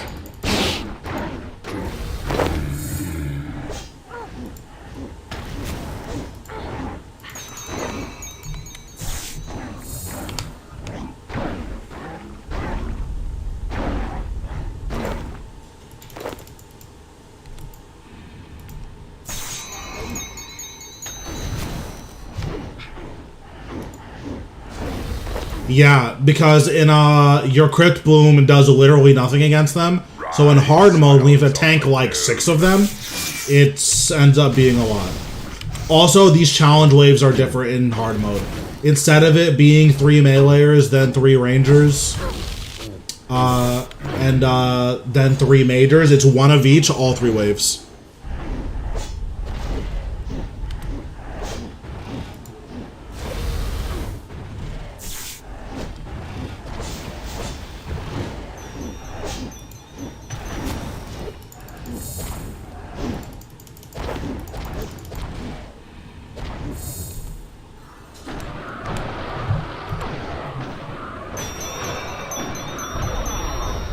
For some reason, on hard mode, this mage blocks every other unit. As long as you're standing behind this mage, you won't take any damage from other units.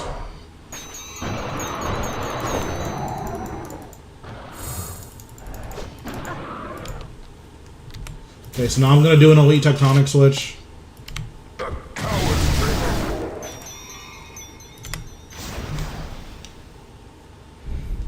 And this threshold is doubled, so you have to do 100k damage. I'm rich, so... And I have disgusting gear, so I can just do 100k damage, like, it's not that bad. Born in flame. Yes.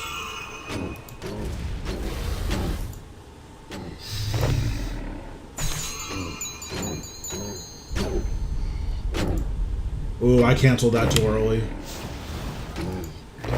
I'm probably not going to get all of these, but it's like fine. You have failed as expected. Fight worm or crawl and die. In hard mode, the easiest way to do that challenge is with Greater Chain and Coroming. And then you just Greater Chain Omni Power. It should kill all of them, and then anything that lives, you just like kill it with basics. I messed up, so like I failed that, but I regularly do it without what's it called?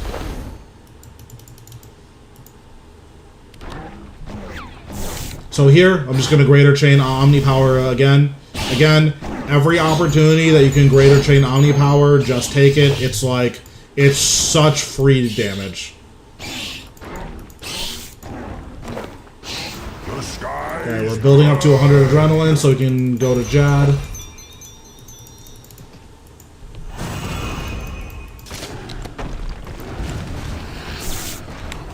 So I switched to Elite Tectonic on Jad because Jad doesn't do any damage. So the Elite Tectonic switch is like super free here. I'm an idiot, so I just tanked a hit that I didn't have to. Also, I take off my Reaver Ring for the Tokuzo against Jad. If you have a Reaver Ring on, it will reduce your accuracy to below 100%. Yeah, Jad, like, can't kill you in one hit and anymore. Fall and burn to ash.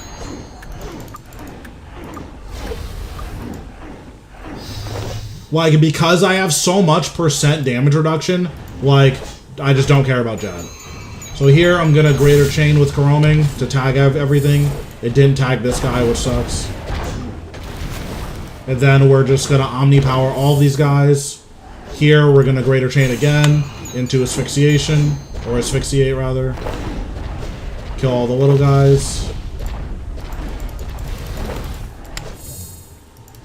We're gonna lure this guy here. This guy moves a lot faster than his visual model moves, so you always need to be really careful about these big meleeers.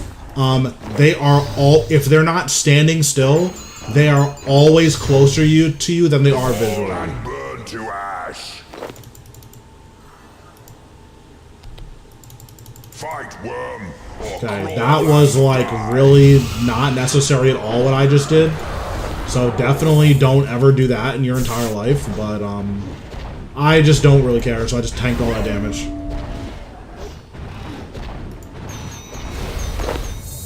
Okay, so this is like a hard mode exclusive strat. You don't need to do this for normal mode. I'm alluring all of these guys around so I can hit them all with a Greater Chain Omni Power.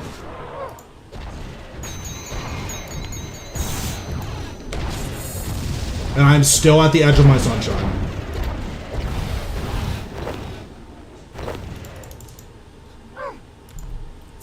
Also, this is where vampirism comes in. Like, I healed a lot there because I basically just did like 18 hits and all of them healed me for like 50, which isn't like a crazy amount of health, but, or which isn't like that much all at once. Yes. Greater Chain makes it so your next abilities also get spread by a chain.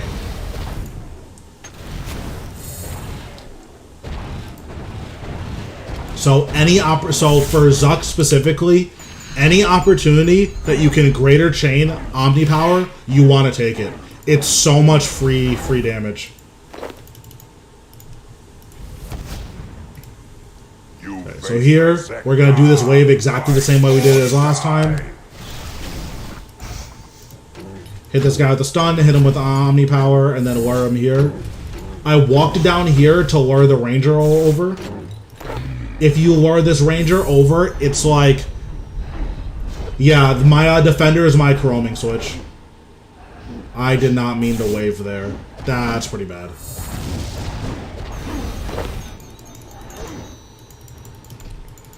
So if you lure that Ranger over... Yeah, Greater Chain is a basic.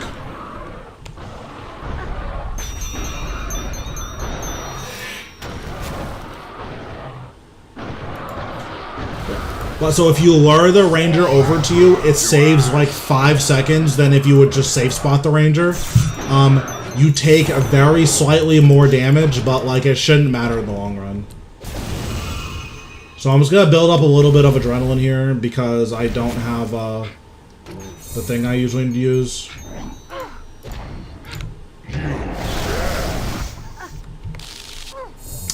When you hit the special action button, it kills all of the enemies here. So it makes it really, really good for, like, okay.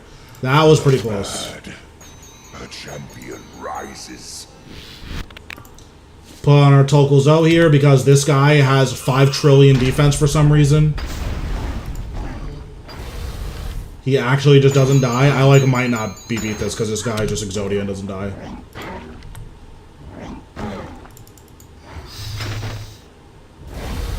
Okay, nice. We got it. It appears you have exceeded my So here, you can soul split this entire wave. You just want to prayer flick for Jad. Because obviously, soul splitting that's not going to be very good for you.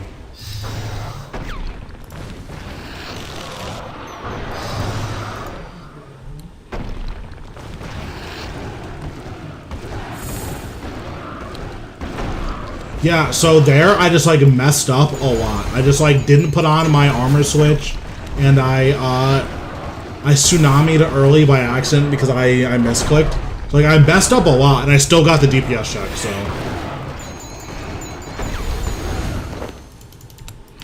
So here, Greater Chain, Omni Power. fall and burn to ash. Greater Chain, Asphyxiate. Just killed all the little guys.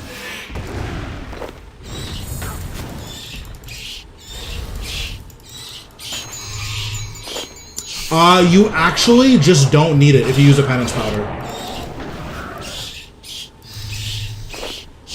Like, I made a Blessed Flask for Zuck, and then I started using Penance Powder. You just don't need the Blessed Flask.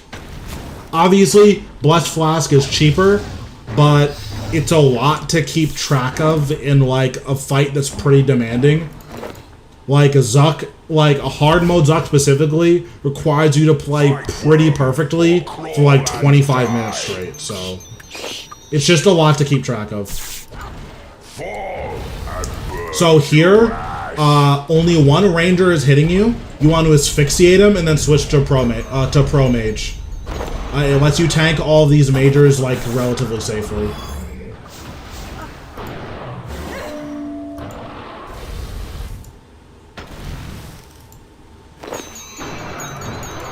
Okay, well here, Greater Chain, Omni Power. Now we're just gonna kill this guy here. Okay, this guy's dead, so we can put Soul Split on, and we'll just Soul Split off these guys.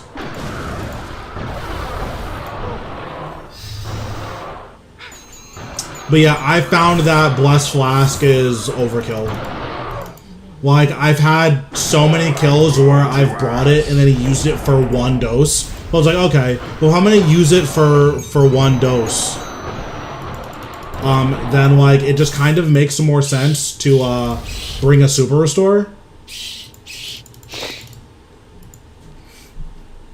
So here, same thing. This is the only guy who's hitting us. So we're gonna pray range. And then we're just gonna kill him. And then we're gonna switch to pray mage. And now we can just, like, pray mage for the rest of this fight. Or for the rest of this part of the phase.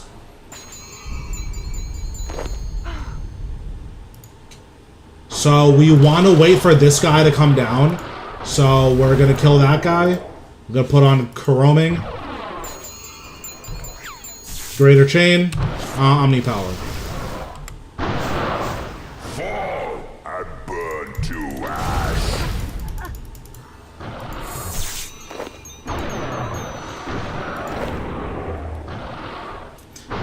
Use Penance and 2 Super Restores.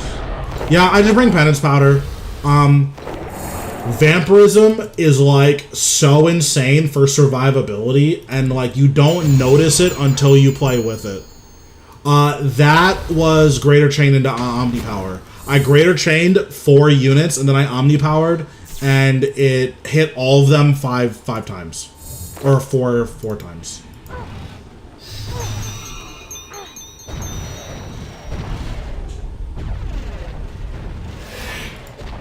I think the idea with a Blessed Flask is that it's like, oh, you have infinite prayer. If, like, if you can't use Penance. Okay. to ash. I need to go All down. of you, attack! Like, it kind of makes sense. Like I understand kind of, but like Blessed Flask only makes sense in a world with no penance powders. Cause like a rich player like me is just going to use what's it called? Is just going to use penance powder because it's more convenient. Like, it doesn't matter how much more expensive it is. If it's more convenient, like, I'm just gonna use that.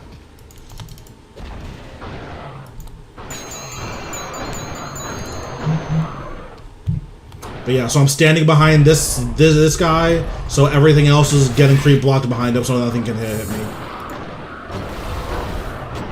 Fall and burn to ash.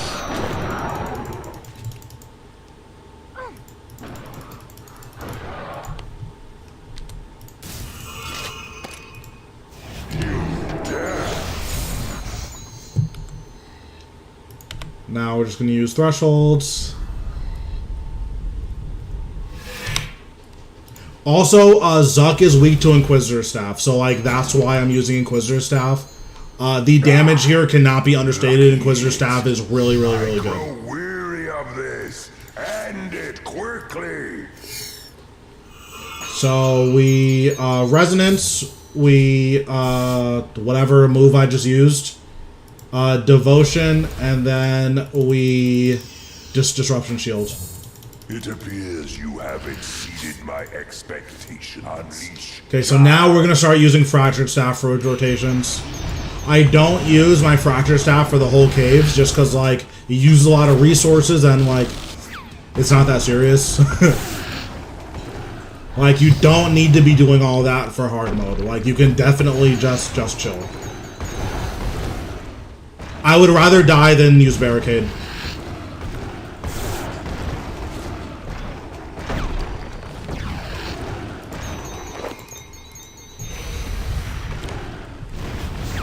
Like, sorry, but spending all of my adrenaline to not die. Because you use all of your adrenaline. If you need to barricade... I think if you need to barricade, then you messed up. That's my hot take. Am I fine? No, I'm not fine.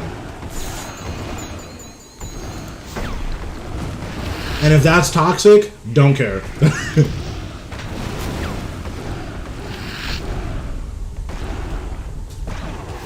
Yeah, if you guys like stick around and like watch more streams in the future, you'll see how I play. I play with fire when I do when I boss. Like, I'll just be doing Raksha and just be at like 1,000 health and just like, yeah, I'll just hope I'll just hope that Raksha misses. Okay, I got scammed there.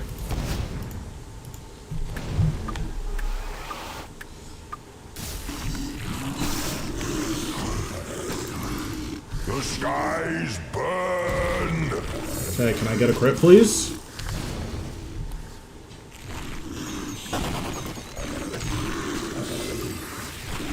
That was the wrong button. Oops. Okay, so now we're just doing Fracture Staff stuff.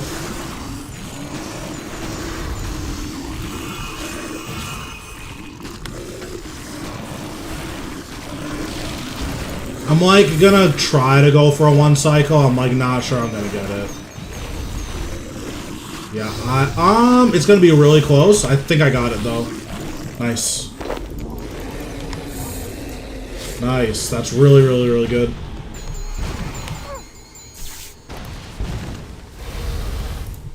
Yeah, the crits were like pretty bad, but then it picked up towards the end. Now, the true battle begins.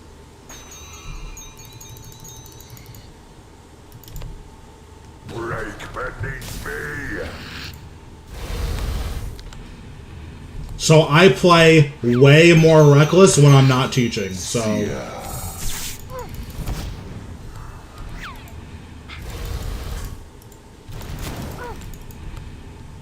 Fall before my might.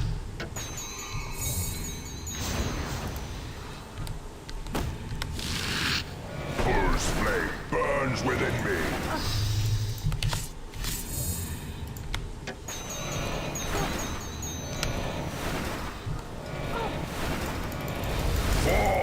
Nice. That was really good. To ash. Okay, so here, Rise, warrior. click on this guy, search. It'll always put you in like a decent position to run into him. And then I'm just using basics. I get to use basics because like my gear is really good. But with bad gear or like with worse gear, you just wild magic instead of only you using basics, and you still should kill him just as the fire's dying. Also, if you notice, where the fire is really bright, that's where the unit's gonna spawn. Rise, mage of embers. So like you saw, I was hovering my mouse exactly where the unit spawned.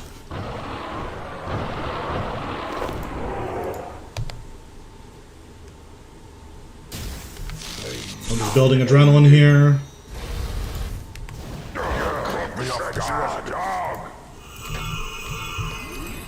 Tendrils. Omnipower. Wild magic. And then we're just gonna spam staff until we don't have adrenaline too.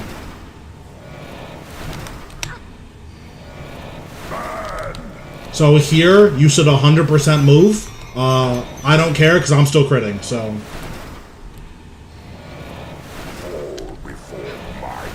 Okay, now I'm gonna move. That damage was actually so disgusting, though.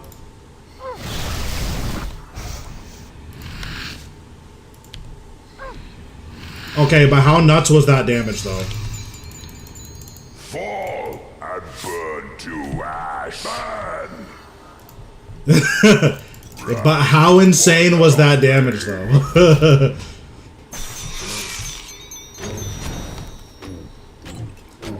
Yeah, definitely normally you don't want to stand in there, but sometimes you just be hitting. Rise, ash and And when you're hitting, you just gotta do what you gotta do.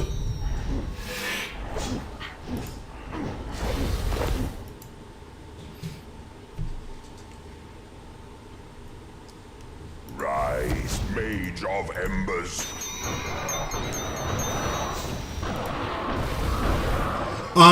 So, sad part about Zuck, if you phase him on his last, if you phase Zuck during his last auto attack, he will still do the flame pizza, which is very sad.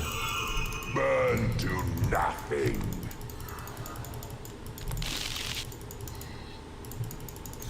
Okay, let's get some crits, okay. We're gonna metamorphosis because we have to keep running.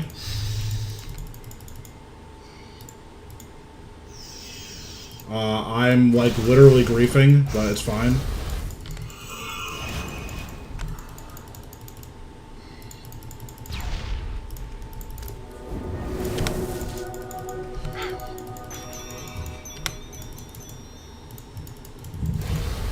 So I used, I disruption shielded the first hit. Okay, why am I standing still? Hello? I disruption shielded the first hit. I power bursted the second hit. I'm going to reflect this hit because I have enough health to tank it. Oblivion awaits. And then I'm going to resonance the last hit.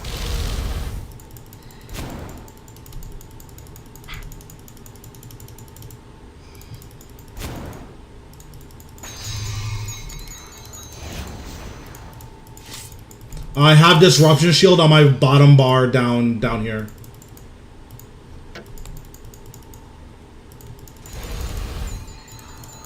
The unworthy will burn.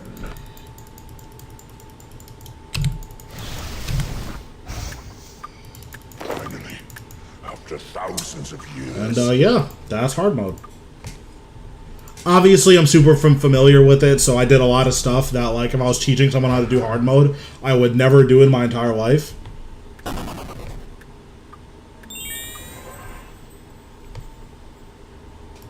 Yeah, Zuck is definitely kind of suspect for that last phase. But, Disruption Shield is a Lunar Spellbook.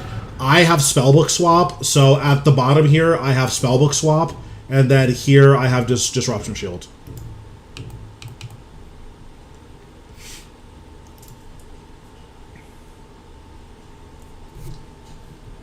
Alright, so now we're going to run it back. Let's just activate this now. Interesting. You return. Show me you are worthy.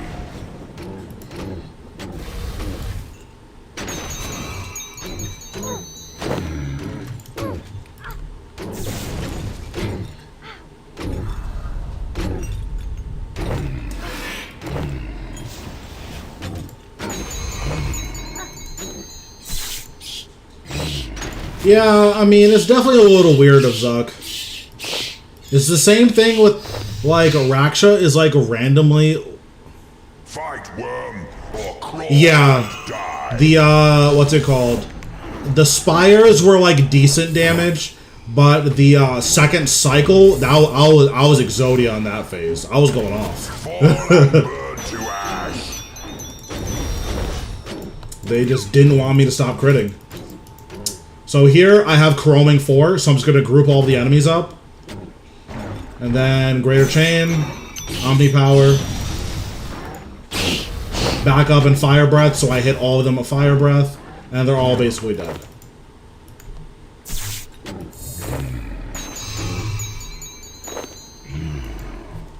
Yeah, that's why I think Magic is like the most fun, because when you be critting, you're just playing a different game than range and melee. They're over here pressing a lot of buttons, optimizing their rotations, and you're just critting. Chroming makes it so your chain hits more units. So if you have Chroming 4, it hits up to 4 more units. Is this gonna hit me? No. Okay, good.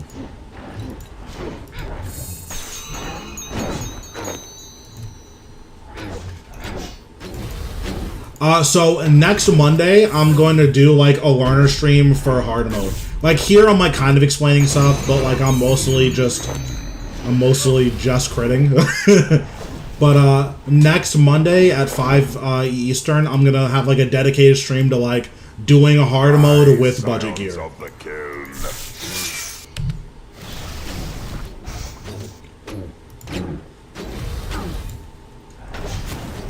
Yeah. Like, because I'm really familiar with Zuck, I'm going to be doing a lot of stuff that's, like, insanely reckless and just, like, you shouldn't ever do. But I'm really familiar with this boss, so, you know, I get to do that. Like, on the second cycle of Zuck, you should never just, like, I'm just going to let him reduce my max health. But I was literally just tanking it and then using super restores. I think I'm at 390 hard mode kills now. This is gonna be 391.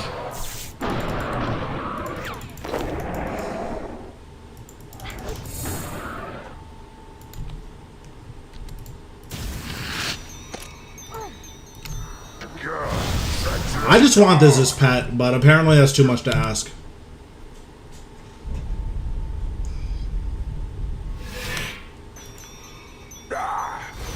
My Raksha is pretty crazy too. I think I have like 3,100 Raksha kills.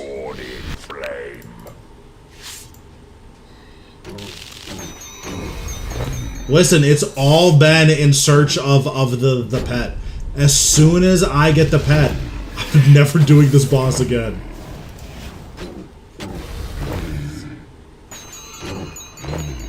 So yeah, if you don't troll, you don't need to bring a training dummy. You just get to kill all these guys. Show me you are worthy. But I trolled the last time, so I just like messed up.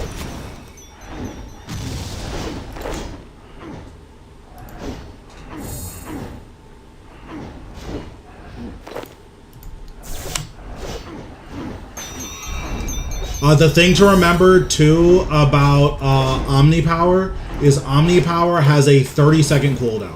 So whenever you're thinking about when you can Greater Chain Omni Power, you need to think about whether or not you need it within 30 seconds. So like here, I know it'll be up by the time I'm going to kill Jad, so that's why I actually use it. I like tested it to make sure that like I'll have it by the time I go and kill Jad. The skies burn. Okay, switch to Elite Tectonic here. Yeah, I guess you're just the main character, huh? So here we're just building up adrenaline for Omni Power. Our Omni Power hit pretty hard, so okay, I almost flicked the wrong prayer. Alright, Jad's dead, so we're good to switch back to tank gear. Kill this guy because he's range prayer. We're gonna Greater Chain off this guy and then Asphyxiate. We're gonna stand in this square exactly, and it's gonna make this ranger walk up here. And he's not gonna hit us. So now this ranger is hitting us, so we're gonna walk down here. And we're just gonna like chill and wait for him to get up to us. I'm gonna put on our defender. Greater Chain. Omni Power.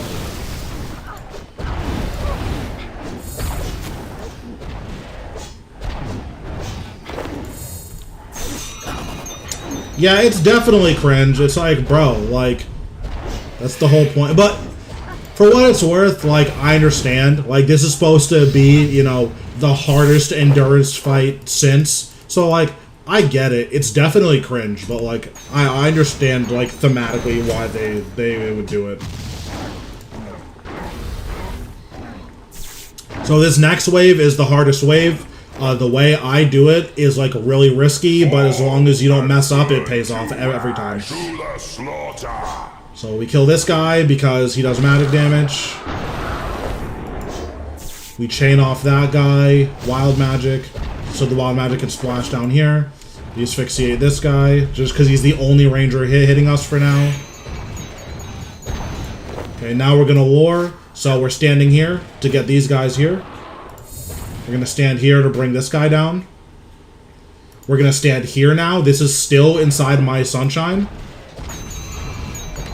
Greater Chain. Omni Power. This guy should be dead. Now this guy's dead. Now we're just going to like wait a little bit. So we can Greater Chain again.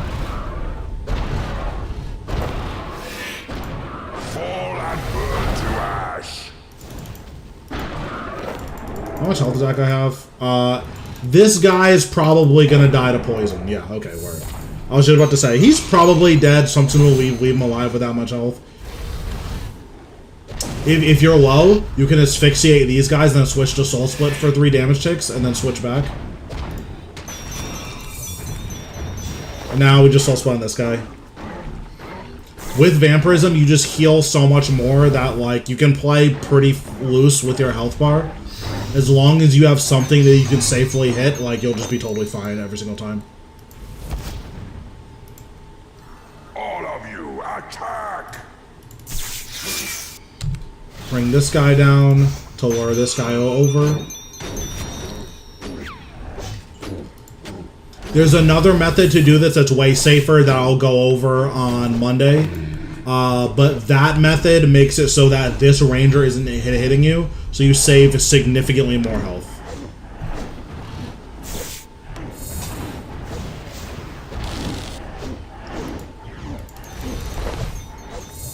Okay, so we dive here, switch to Prey Mage. Again, when you're standing behind this guy, you're completely immune from damage to everything else. For some reason, this guy creep blocks everything else. I don't know why, it doesn't make any sense, but because he's the only one hitting you, this is also a free Soul Split.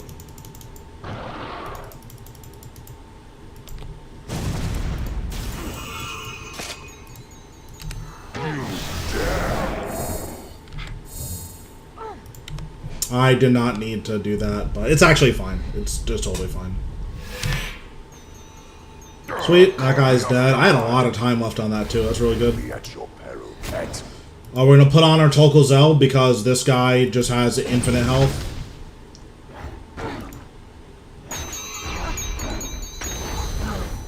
Yeah, like there's a lot of places where you can like incidentally save food, and all of that makes it so that I can bring basically 0 food to Zuck and be fine.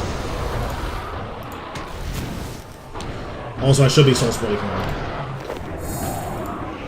Yeah, right here is a safe soul split as long as you actually hit all of your prayer flakes.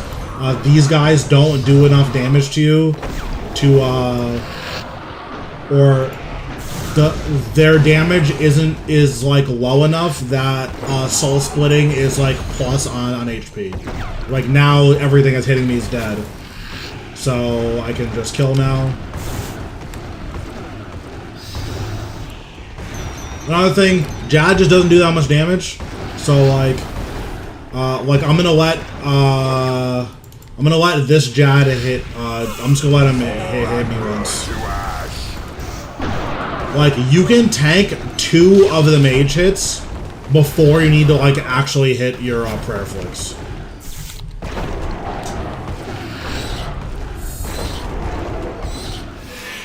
My prayer is pretty healthy, so, like, I don't mind letting this guy hit me. Also, the animation for his magic attack goes off if he starts the animation. The same is not true of his range attack. If he's dead before the magic attack, like, physically leaves his mouth, then it won't do any damage to you.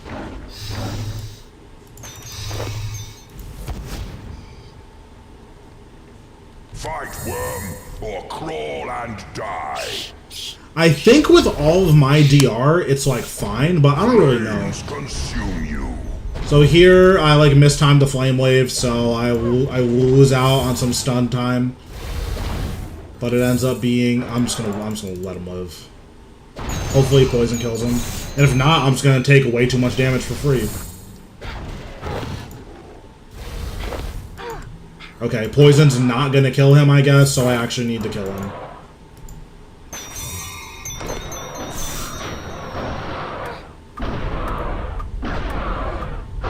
It's super fun when you're poisoned. I have like a 30% chance of poison and just didn't kill him.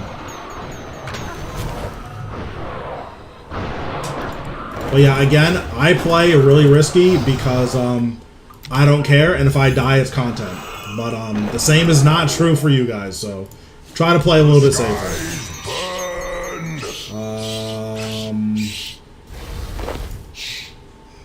Okay, that should be safe. So here, again, this is the only guy hitting you, so even though we're in like the mage phase, it's safe to pray range here. The instant he's dead, we're back to praying magic. So we're killing this guy. We're going to wait for this guy to walk up. That's what we're waiting for before we kill these guys back here. So he's walked up now.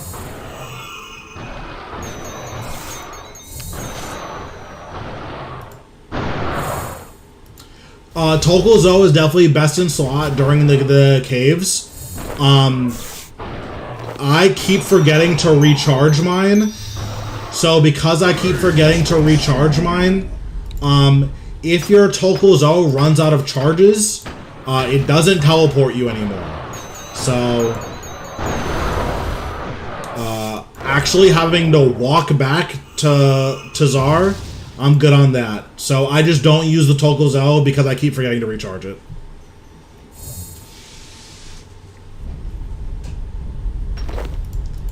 Like, I'm good mechanically. I'm kind of an idiot sometimes, though. So, like, there's a lot of stuff that, like, I do because I'm dumb sometimes.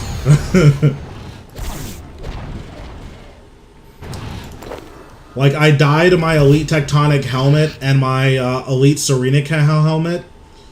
All of you. Yeah, see, I just, like, didn't know that. I would, like, teleport to Karamja and then, like, walk there. And it was just miserable every single time.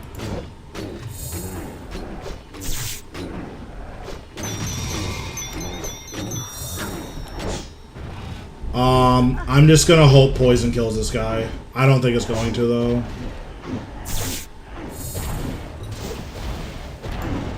That's so cringe. Whatever. Don't care. Nice. So we dive here, switch to Pray Magic. Because the instant your dive finishes, the majors are going to start hitting you. But yeah, so I dyed my Elite Tectonic helmet and my Elite Serenic helmet. because my first Elite Screening Helmet degraded to dust because I just like wasn't paying attention, and I like could have used repair patches, and I just like forgot. So I just died to them because if I don't, I'm gonna forget.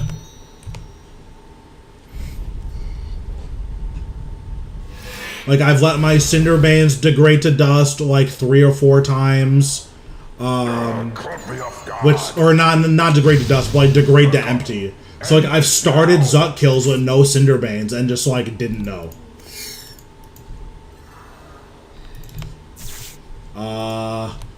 Okay. That was almost bad. Okay, then we just disrupted shield the last one because we're not using barricade. It appears you have exceeded my expectations. Rise, Jad! Make sure to turn on Grimoire.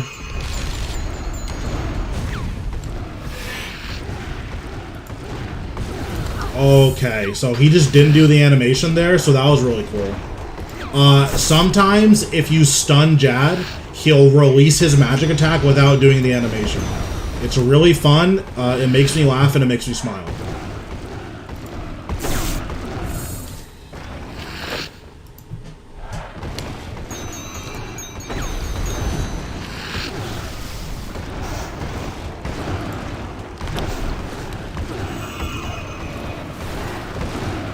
That was a tick perfect prayer flick. I definitely didn't have to do that.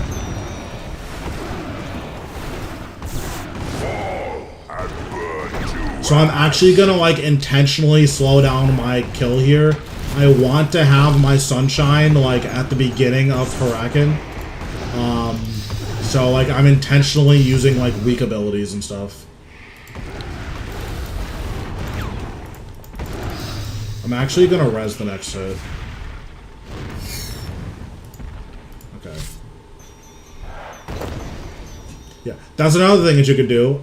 If you're worried about if you accidentally tank a Jad hit, you can just res the second one.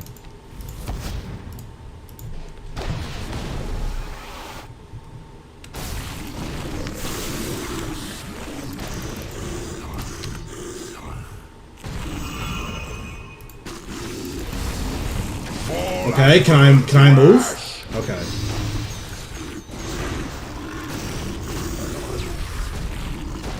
It's a really cool dead click there.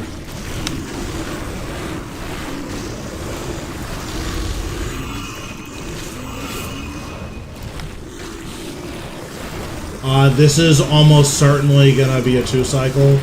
I would be like, well, hold on.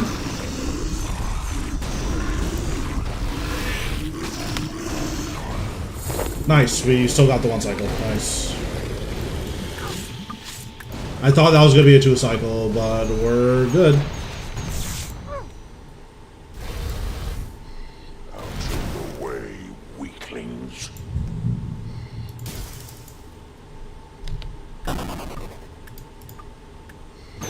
Break beneath me.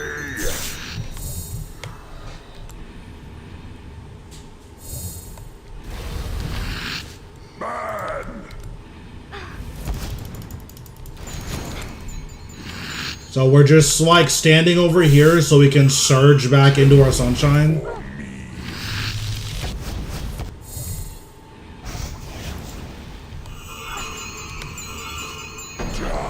And then we're gonna machine gun.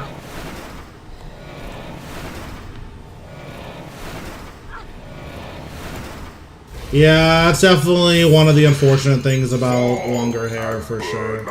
Like, even my hair, like, if it gets to the point where, like, if I wake up late, it's like, I can't just, like, take a shower and chill. I need to, like, do something about it.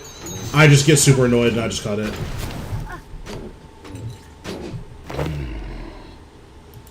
Rise, Ashen Ranger!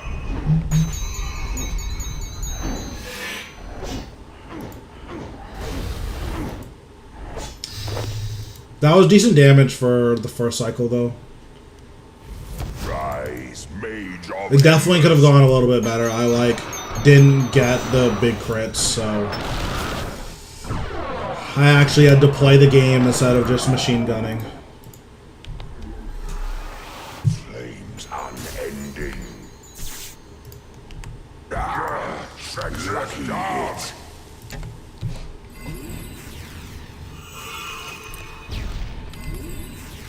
Break beneath me. So here, I want to, I want to G-Conk into Omnipower. Nice, I got it, okay. Yields to me.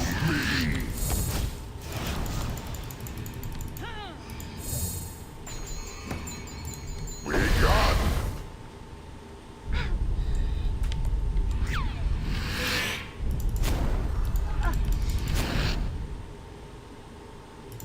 I mean, the biggest thing, at any high-end boss, you're gonna save so much food from learning how to Soul Split Flick. Soul Split Flicking is just like, you save so much food.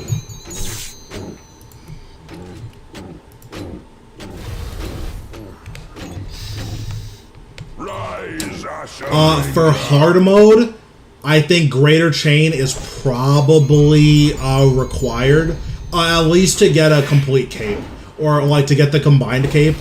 I don't know if you can get combined cape realistically without Greater Chain. I would be at least if you're maging. I don't like know about the other styles. Flames unending. So here I'm building up to 76% adrenaline.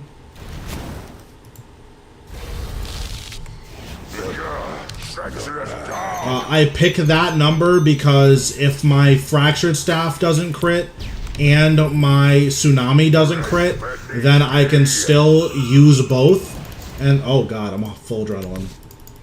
Okay, so here I'm just gonna be a sicko and just spam G-Staff until I'm out of adrenaline. This is definitely not optimal, but as I'm sure you've heard me say before, don't care.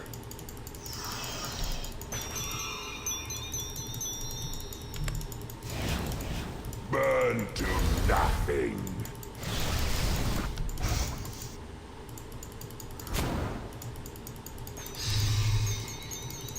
We're gonna resonance. Actually, we're going to we're gonna reflect this hit. Okay, where's my familiar? Okay, he's right there. Burn to nothing. Okay, hello? Okay, thank you.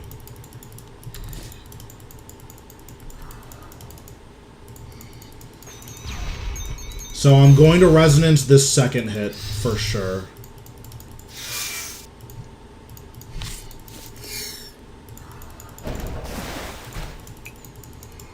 Oh, I dropped this. Okay. Oops. Don't do that. It's fine. I went back to pick it up. It's fine.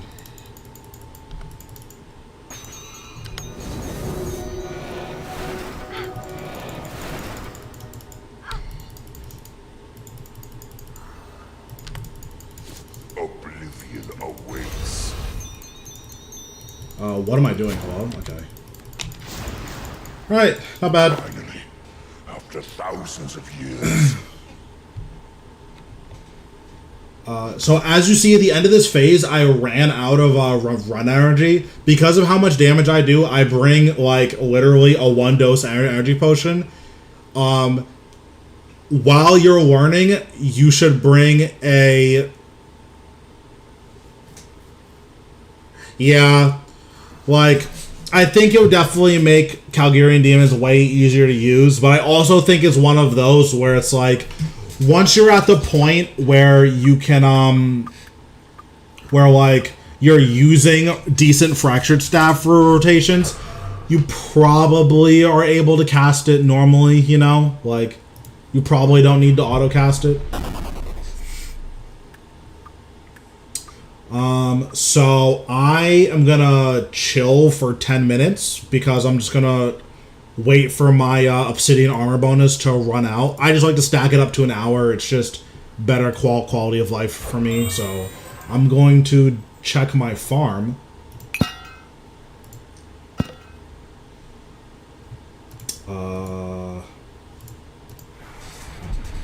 So we're gonna check my farm and do an herb run, and then we're gonna do the second hour. Oh, nice. This guy's done.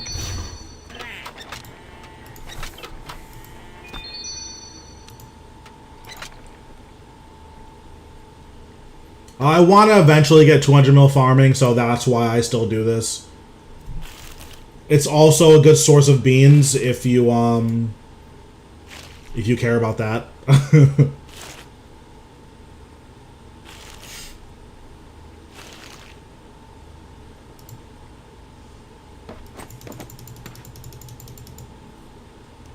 But yeah, all of my farm animals are optimized.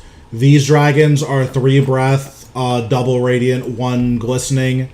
My chins are all genetic mutation, double genetic instability. And then my dragons in my breeding pen are 3 breaths, triple genetic instability. I have them like that because I want 3-tier royal dragons because I think they're just cool to have. But yeah.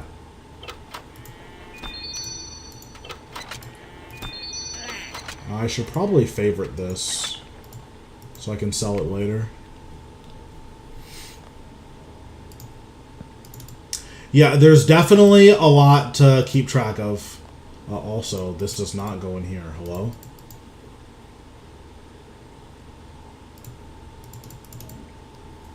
Yeah, I think with magic and melee, there's like way too much to keep track of. With ranged, it's just what ammo are you using? It's not even what ammo are you using. It's, is this guy poisonable? Use big arrows. Oh, okay, cool. Like range, I think is definitely like the easiest of the styles. Like, the cool thing about magic is that, like, there is a lot to keep track of, but sometimes you just get to... Ooh, that's like 150k. That's not bad. But yeah, with magic, sometimes you just get to machine gun, and then you just don't have to play the game, and that's really fun.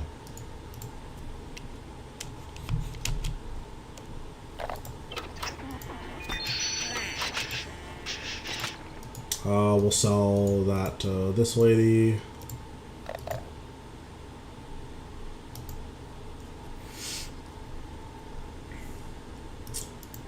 But yeah, so we're going to do this. We're going to do an herb run. Herb runs are decently profitable if you like max out your crux equal favor. Because mine are maxed out, it's like unironically like it's effectively 15 mil an hour because I'm getting like 300 herbs in 6 minutes. So for me, and that's without the dwarven farming tool because my last one broke, or it like ran out of charges rather. But if you have a dwarven farming tool, it's like 30 mil an hour, which is super worth it. And then for my herbs, I just do dwarf weeds, and I do 1 bloodweed. I do 10 dwarf weed seeds. And then I do 1 bloodweed seed in the wilderness patch. Yes, you can take all of my... Yeah, that's fine.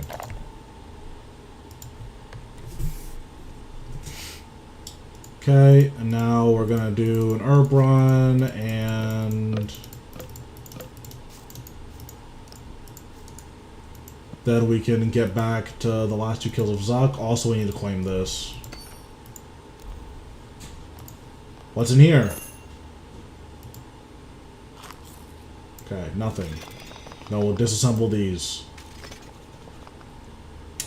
Okay.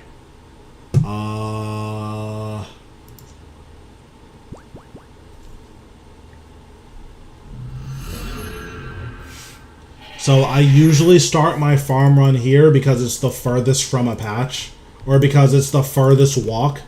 So I just start my farm runs here. It gives you the highest chance of hitting up all of the patches with a Juju potion. So that's the only reason I start here. Also, that only matters if you don't have a 120 cape. Or that only matters if you do have a 120 cape. If you don't have 120 farming, you need to use, or I guess it's 99 farming, right? That's the one that lets you instantly pick? Or is it 120 farming? I don't really remember. Whichever one it is, if you don't have that level, then you have to use 2 doses no matter what.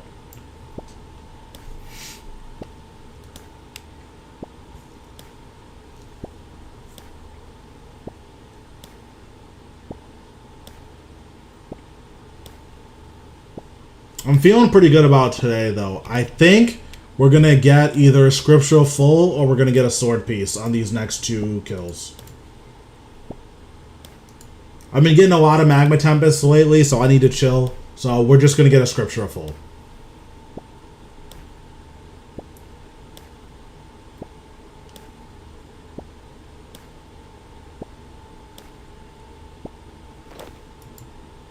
Oops. Thank you. That proc was completely worthless.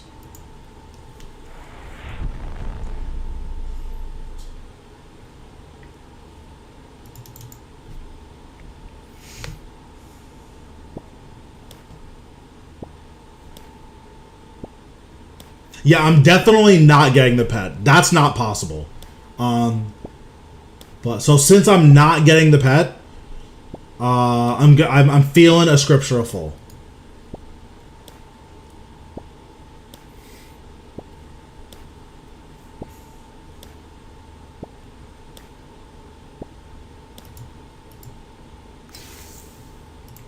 Nice.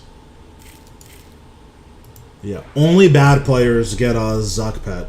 Like, there's someone in my clan who got a Zuck pet on their first kill. So annoyed.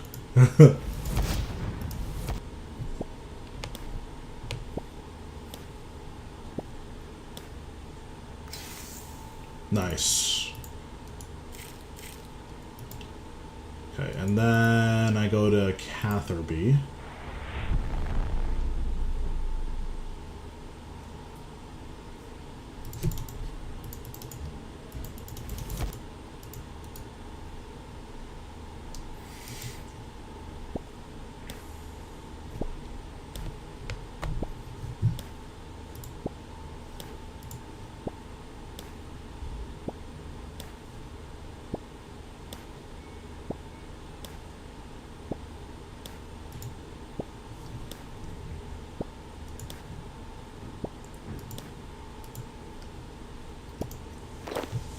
If you use a Dwarven Harvester, this goes up to, like, effectively 30 mil an hour, which is, like, absolutely disgusting money. For, like, just doing random farm runs.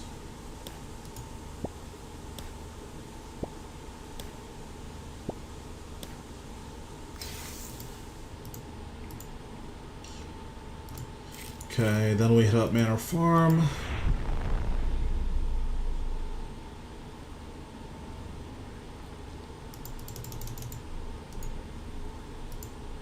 Okay, my obsidian armor wore off, which is good. So now we can, because you can't overcap your obsidian armor bonus, and you also can't just like refill up to an hour. If you're over 40 minutes, it just won't let you buy more. So that's the main reason that I like to wait if I do it like really fast. So. But yeah, so we're going to do this last hour of Zuck. I'm going to make sure there isn't a wilderness event. There might be one.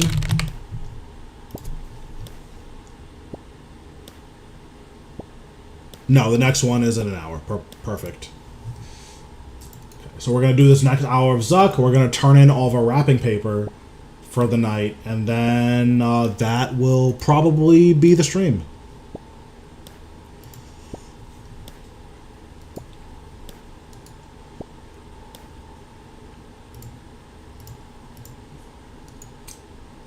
Then we're gonna go to the Crux place.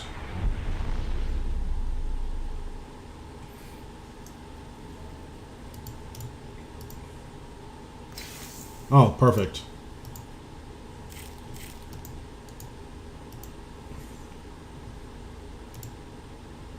Good. And then when I end, I'll let you know when I end the stream, so you can look at my normal mode kills.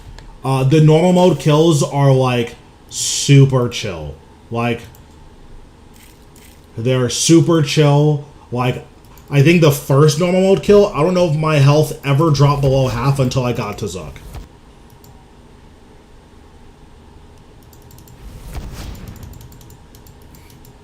And like I don't do any crazy mechanics. I don't think I use Greater Chain, like, or I don't like use Greater Chain effectively a single time. So I was doing it with like my budget build, and my budget build was the 60 mil build. That build, I think my kills were 25 minutes. I think one of them was 22 and one of them was 25. And that was without my cape also. So like I tried to, like, I did a 25-minute normal mode with this build. Like, with, like, a Book of Jazz, like, just a bunch of, like, full Ganodermic, like, it was not great. Like, not even using rune pouches, like, I ate once in the first one where I was using Vampirism. With a 60 mil setup, so. Alright, so now we'll do the next hour. We're gonna go to Main Plaza to refill our Tokuzo, because if I don't do it after every hour, I will forget.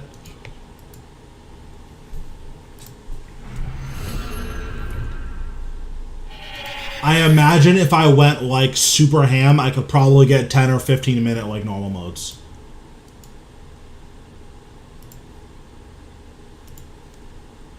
We'll refresh this.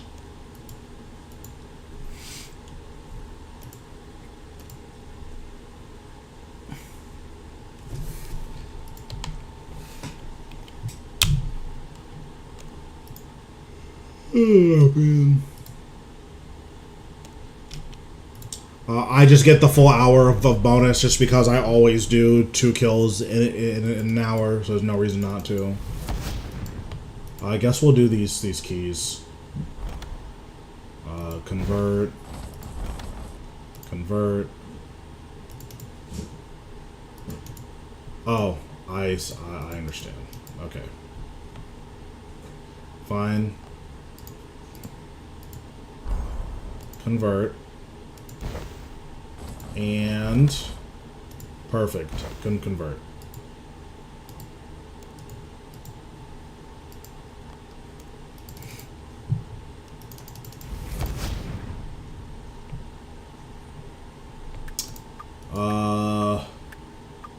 Okay. Vampirism, turn on my book, resummon this, use the powder. Okay. Interesting. You return. Show me you are worthy. Also, I don't have a Planet Feet switch because I have a Greater Sunshine. Planet Feet probably is really good. Or not probably. It is just really good. If you want it, but like if you wanted, oh, actually, my Defender is chroming for Planet Feet.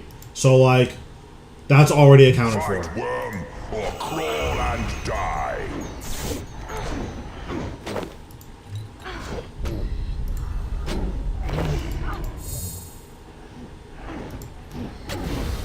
I Tsunami here. The skies burn. Oh, I did not mean to do that. So I Tsunami there because what it lets me do is I usually get enough crits here that my Omni Power is free. So like that Omni Power got me up to 100% adrenaline, which is nice. And that's like because I had Tsunami. Because of how much damage I did here, if I didn't Tsunami there, it's very likely that I wouldn't have 100% adrenaline for the beginning of this phase.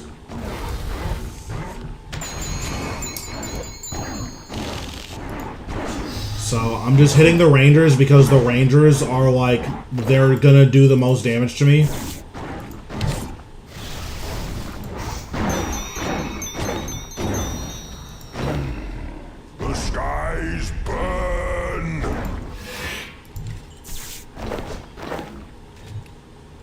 I should have positioned a little bit differently to make sure that this meleeer was tagged, but I didn't realize that he was stuck. It's not gonna matter in terms of like safety or anything. The kill is just gonna be a little bit slower. Then we're killing this ranger because he does more damage than this little melee guy. And now we just kill the little melee guy with basics. Okay, we stand here. All of you, attack! Impact to this guy. Omni power. Wild magic. Put bleed on him. And finish him off with basics. And then we immediately switch to this guy with asphyxiate. I use Gothic Staff here just to do more damage, and I had the adrenaline for it. I used Deep Impact because I wasn't sure I was actually going to be able to kill him there. So I just fired off a Deep Impact. I wasn't sure I was going to be able to kill him before he started healing.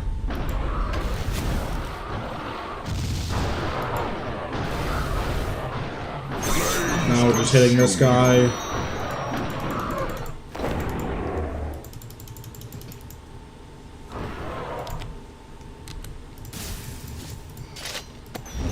Switch to Elite Tectonic.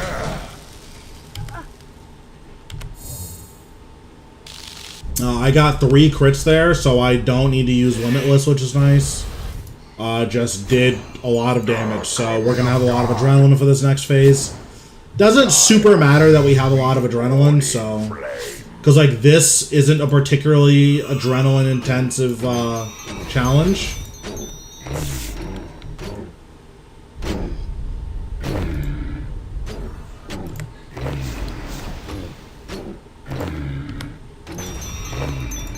Yeah, nice. We did that relatively quickly. Nothing to complain about there. Exceeded my expectations. Fight, worm, or crawl and die. Switched to Pro Range. So we use Pro Range here because our Crypto Bloom does literally nothing here. So we're basically just like wearing Ganodermic, and these guys hit really hard even with the 19% damage reduction.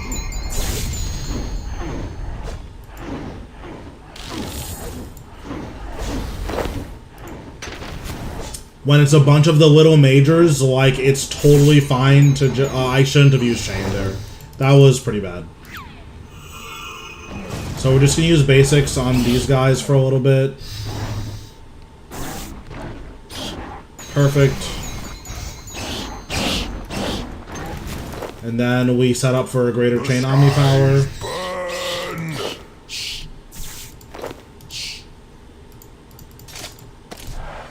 Switch to Elite Tectonic.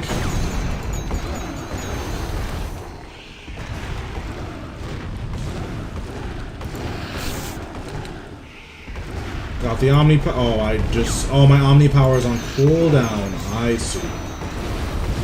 Okay, so I was actually killing these guys really fast, so my Omni Power was on cooldown. I didn't realize it. Also, I talked about it a little bit last kill. He just used his mage attack and didn't play the animation. Luckily, I still have my sign, so it just doesn't matter. And I was full health, so it didn't matter.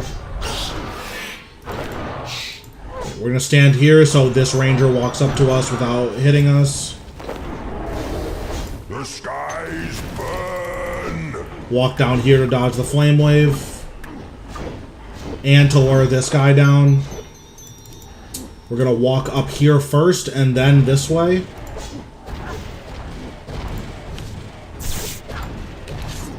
Greater Chain and Omni Power. Okay, we're gonna kill this guy. We're gonna Greater Chain into Asphyxiate, and it should kill these 2 little guys. Perfect. This guy doesn't do any damage. We can just soul split this. And then I'm gonna Tsunami here.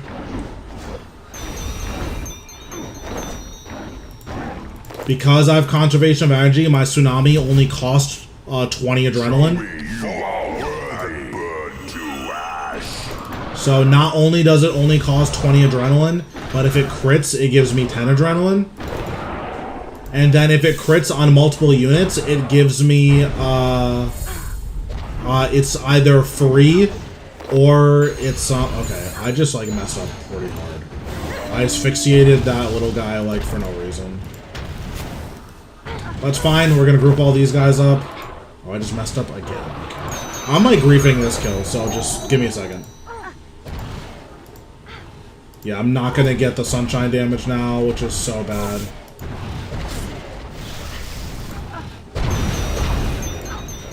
So I played, like, this wave really poorly. But it's basically not gonna matter just because, like, I'm comfortable killing Zuck. Yeah, and because I, like, played it poorly, like, it's just... Now this meleeer is gonna walk out. That's actually fine for us. We're just gonna go in here and the meleeer's trapped again.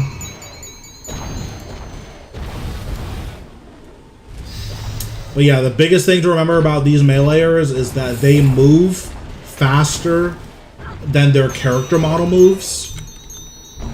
So, like, always be aware of, like, where these guys are. If they're not, like, trapped behind something, they are closer to you than their character model is.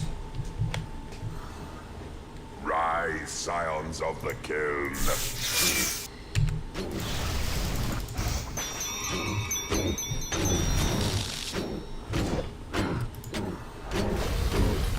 Nice, we actually did decent damage there.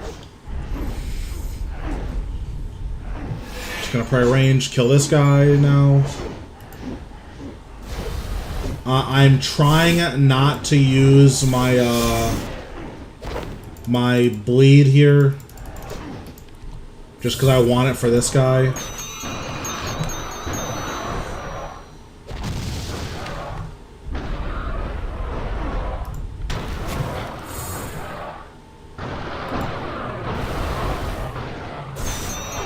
Okay, hopefully, hopefully I can get a crit, but it actually just doesn't matter. So we can dive through that.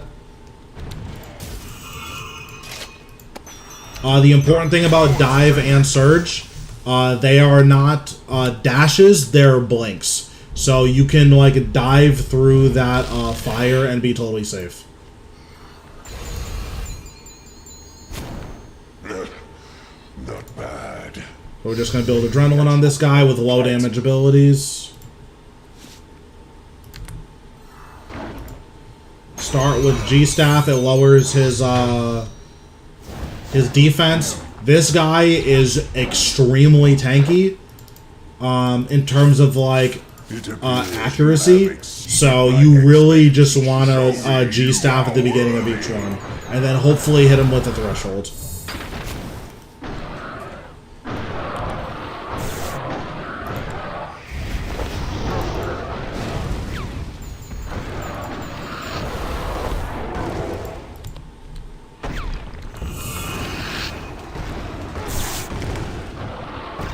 Here, we're just going to tsunami.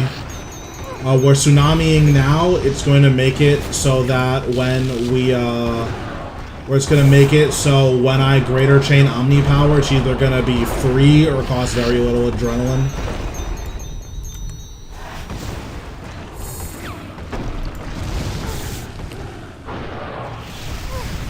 Okay, I got a relentless proc, so it just didn't matter.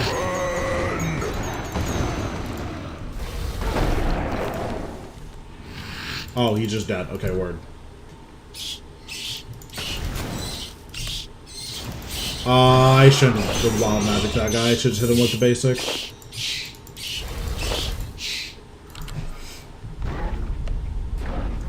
This guy's stuck here, so we're just gonna hit him.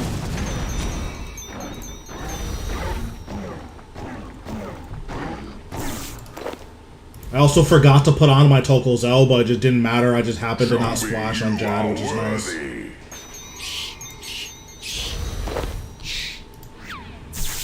Okay, so again, we're going to asphyxiate, then switch to Prey Magic.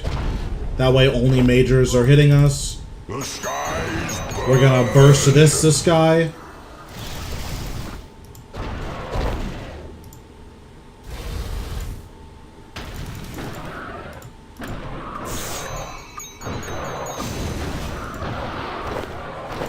These majors, they put a bleed on you, but if you kill them, the like a bleed like timer will stay on you, but it'll stop doing damage to you.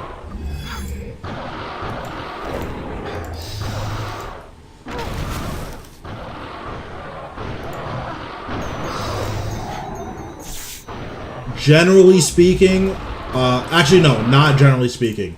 That only matters on waves with more than one of those majors, which is this wave and then the next wave. But it is important to keep in mind. Fall to the slaughter. Okay, so same as usual here. This is the only ranger. So we're just gonna kill him as fast as possible, then switch to prey magic. Gonna use my Excalibur because my health's a little bit lower than I would like.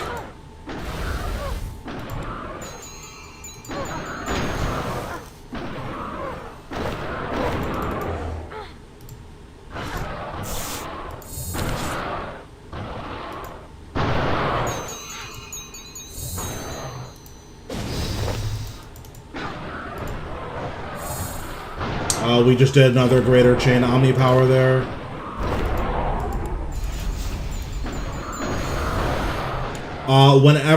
So you want to try to kill these guys relatively fast. They spawn the Disciples. The Disciples, I don't know exactly when the timer is, because honestly, I don't keep them alive for very long. But they will make another unit completely damage immune for like 6 seconds. Or I think it's 10 game ticks specifically. So you just want to like make sure you kill the little majors. So that they either don't spawn their Disciples, or if the Disciples already spawned and you kill the mage, it will kill the Disciple a few game ticks later. So here we're doing this wave exactly the same as we did it the other few times.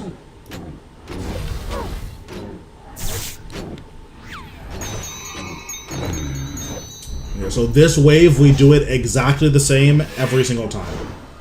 It makes my life easier, and it's also good for learning. It just makes it so that when you guys are learning it, you're like you don't have to like remember that much.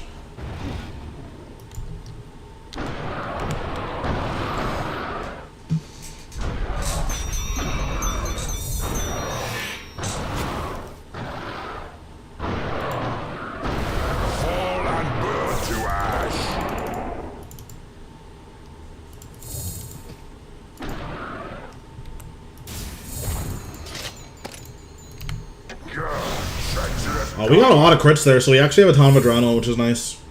Don't have to use Limitless. And we don't have to use G-Staff just because like we did a lot of damage. Not bad. I grow weary of this. So, same thing as usual. Resonance, Devotion, Prey range. The ranger always hits you from this side. The major always hits you from this side.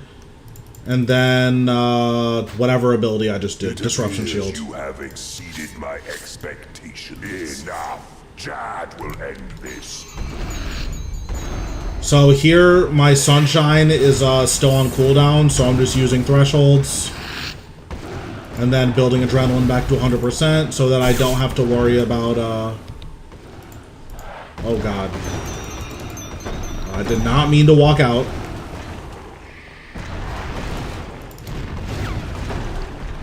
Okay, but those were some pretty good prayer flicks. Okay, and then I just literally trolled instantly after I said that. I don't know. It's fine. Like, literally had God prayer flicks and then just immediately trolled.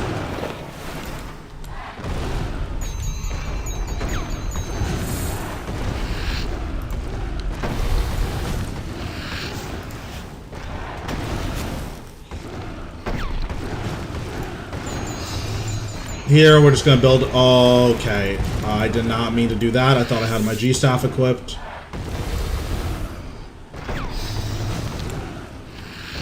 So we're just building up to 100% adrenaline.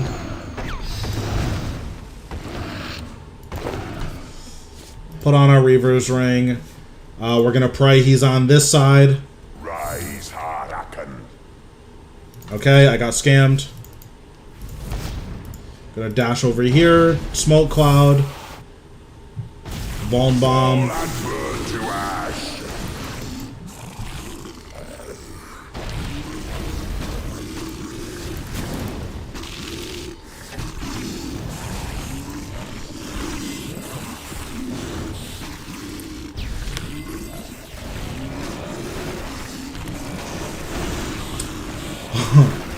So this is going to be a 2-cycle because I forgot to fracture staff.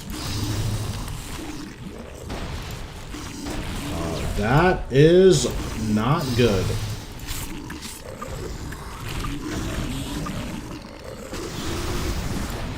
Well, we're going to try to put out as much damage as we can. All things considered, that went really, really well. I played that like as bad as possible. And we still got him down to 60k. So on hard mode, I like didn't really explain it the last time. On hard mode, extra tentacles spawn. The mage tentacles, they reduce Hurakan's damage by 1,000 for each one that's alive. And then the range ones will reduce your defense and your damage reduction. I don't know the exact amount, but they'll just reduce your defense by a certain amount for each one that's alive. So, like, if you don't kill these, you will just die to, like, residual damage against Hurakan.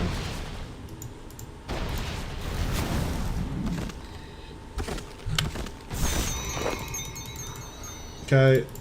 So we're not going to Fracture Staff rotation again. We're just gonna hit Hurakan.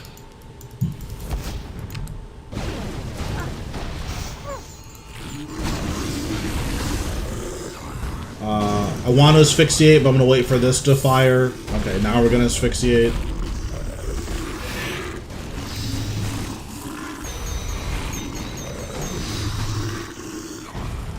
We're just going to use basics. I did not mean to press that. Okay. We're just going to keep trolling. It's fine.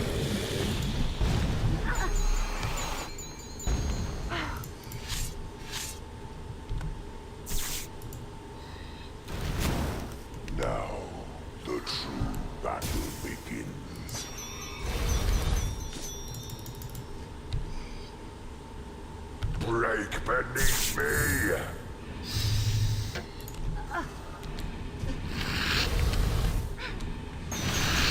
Suffer.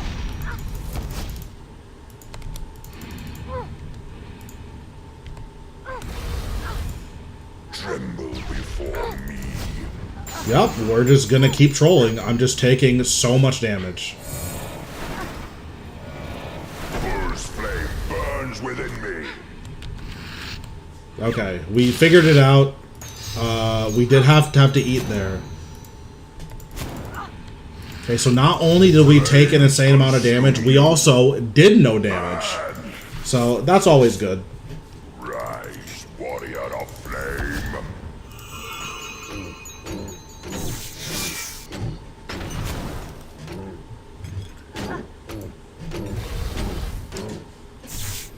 Okay, so mechanically, we played this kill really bad. But, like, I stayed cool. I also, like, I know his mechanics. I'm pretty comfortable with Zuck. So, like, even though we played it really bad mechanically, like, we're still totally fine. We might have a 4-cycle, which would just be miserable. 4 cycles are never fun.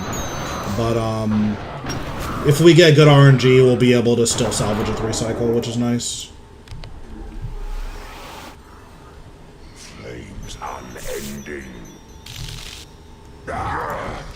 Lucky hit.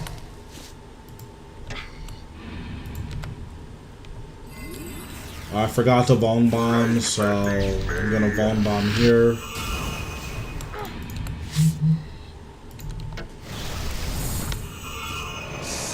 Okay, we're gonna... As long as we're critting, I'm not moving from this spot. Oh, yeah. Big damage. Okay, now I have to move.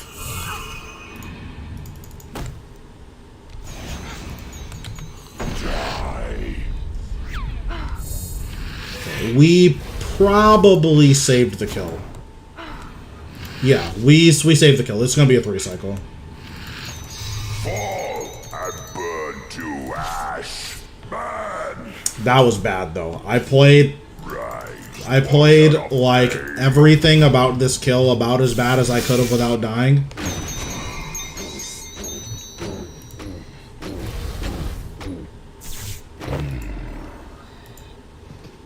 Rise, Ashen Ranger.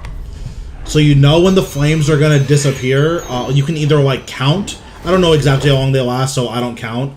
Or when the bright spots show up, that's when you're good to dive. Rise, Mage of Embers. So if it looked like I dove like super early, I saw the bright spots show up and I just dove as soon as I saw them. Flames unending. So now here I'm gonna build up to 76% adrenaline. It sounds like a random number, but if your fractured staff spec doesn't crit and your tsunami doesn't crit, then 76% adrenaline still lets you go fractured staff into it lets you fractured staff, or sorry, it lets you tsunami straight into fractured staff, straight into a limitless tendrils, without using any basics in between. So like that's why I picked that number specifically. Burn to nothing. Okay, so here I'm going to power burst.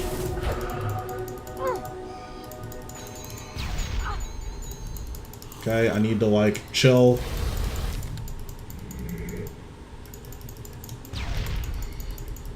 Oblivion awaits. Okay, just making sure. Hopefully we get some crits here. Got a disruption shield. Burn to nothing.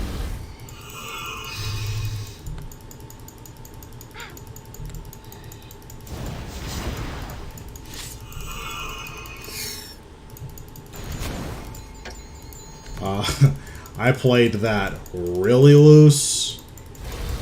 I basically, what's it called? I basically resonanced on the last possible game tick, but I still got it, so it's fine. Reflect here, and then we can just do damage for the rest of it. Don't have to worry about anything.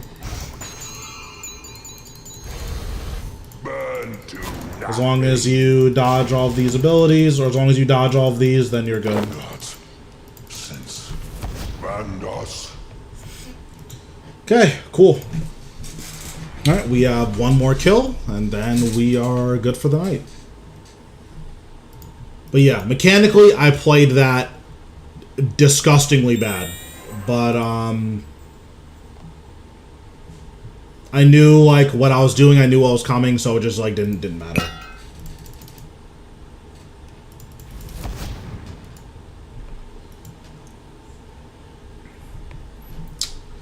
Okay, turn this on. Okay, we're good. Interesting. So here, I'm gonna repot instead of, like, just potting when my stuff runs out. You definitely don't have to do that, and you probably shouldn't. But, I do it because it helps me keep track of my timers. Like, if I know what, like, exactly how much damage I'm doing and stuff like that, then, like, it's just good for me, so I know, like, either where I should be, or I just have a better idea of where I am.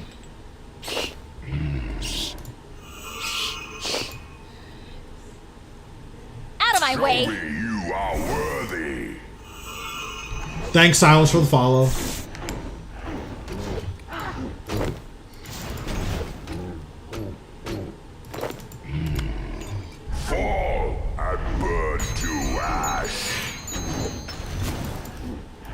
I just took so much damage from that fire. So I'm really greedy when it comes to dodging the fire. So I just take way more damage than anyone should. Basically, all of my deaths are being greedy to the fire. So just don't do that, and you'll basically never die.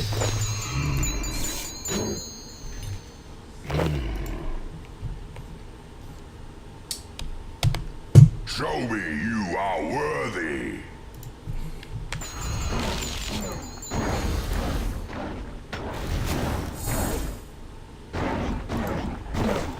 Okay, that guy's dead.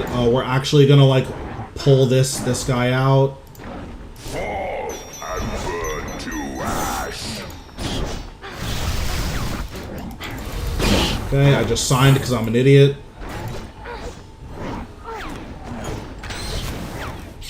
Again, if you just don't play bad, you just don't have to worry about this. But I'm playing bad, so.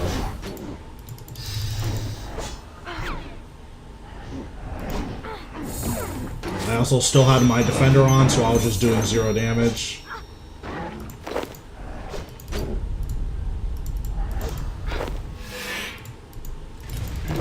Okay, we're finally through that. Rise, scions Jesus of the Christ, that was just terrible. Okay.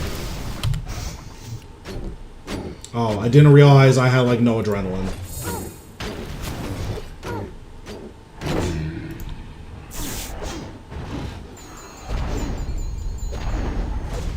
So yeah, that's what happens when you play bad. You randomly sign.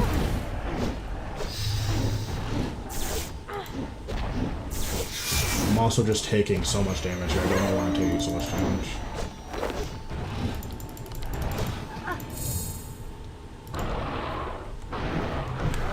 Okay. So, again, standing behind this guy, nothing else can hit you. So I'm just going to soul split off this guy. Heal up all of the health I just lost for no reason. Protect from magic because this guy comes out and he's the only guy that can hit us.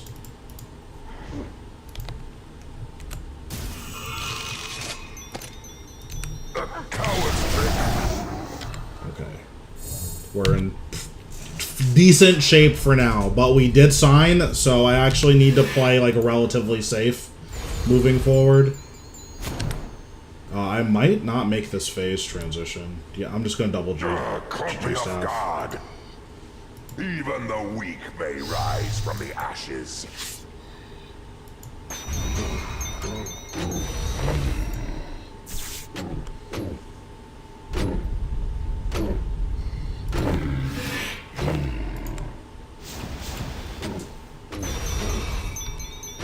Okay, we're gonna G-staff this guy, and he should be dead.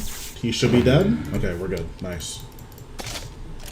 It appears you have exceeded my expectations. Because I signed, I'm gonna play a little bit safer this kill than I normally would. I would normally play a lot more. I would normally play a lot more reckless, but you know, I did sign, so. And I don't have a Ring of Death on me, so if I die, it's gonna be 15 mil. I can't afford that death, but I would rather not take it. Okay, we're gonna go down here. We're gonna switch to our defender. For Karoming.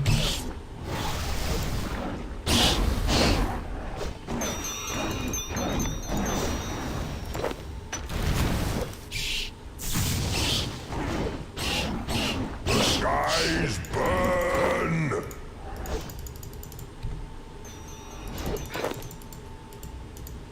Okay, nice.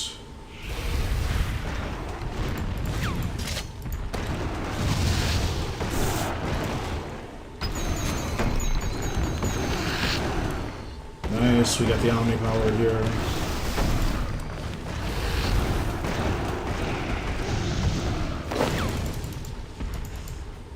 Okay, cool. That was a really fast Jad kill. Fight, worm, or crawl and die. We're just soul splitting here because it like doesn't. Wow, I did like 0 damage to that guy. I had a really low damage rolls there. We're standing here because it lures this guy to the wall. Let's do this. I'm gonna walk up and around.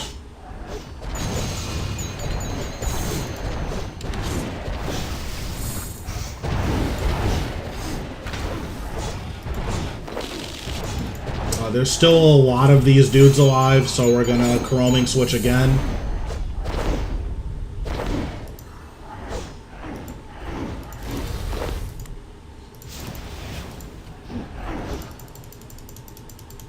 Oh, I thought I put Corruption Blast on him. Oops. Oh, nice. He just died anyways. Perfect.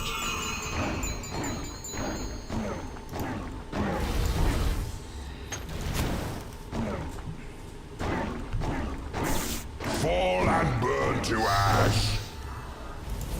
Despite griefing that early kill, I'm actually like moving relatively quickly through these waves.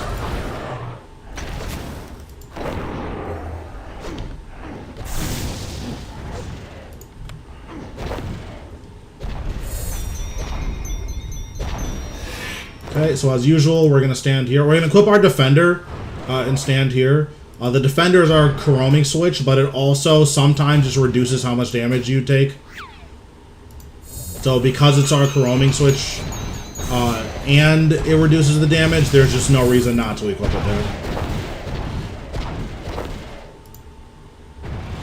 Also, where I'm standing was still in my sunshine, and it let me greater chain all of those guys. So that's why I stood in that spot specifically. If you stand a little bit like closer to the wall, sometimes one of these guys will like walk too far away from your chain. So that's just why I stood where I stood exactly. I don't know if that's like crazy precise. I just treat it as if it is really precise in order to make sure that we're good.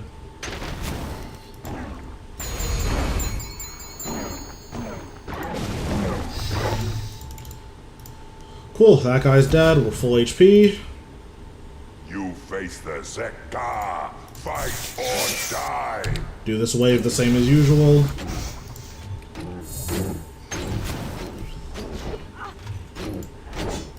Lure this guy to this wall.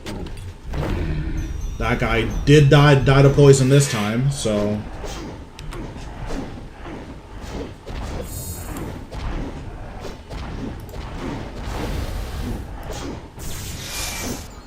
we're just going to use Deep Impact because I don't want to use... Oh, I used Wild Magic and Deep Impact, so I'm just a troll. Okay. Perfect.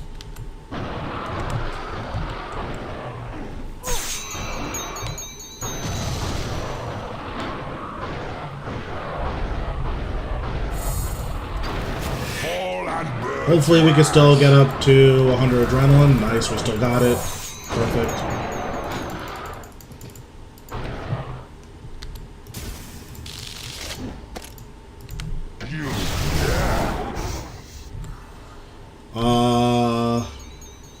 That was the range waves. Okay, cool. So I still have a lot of waves to go.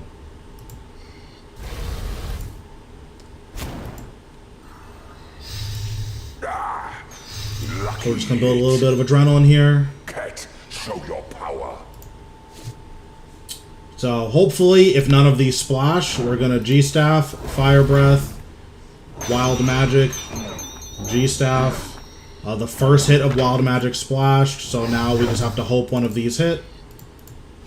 It appears you have exceeded my expectations. Fight, worm, or crawl and die. So that guy's defense is completely disgusting. I don't know what you actually need in order to hit him with 100% accuracy. Okay, okay. Jesus Christ.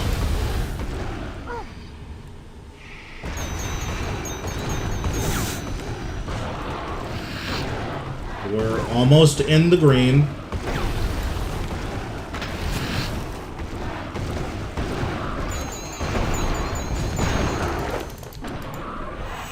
Okay, we're in the green, it looks like. Okay, perfect. flames consume you.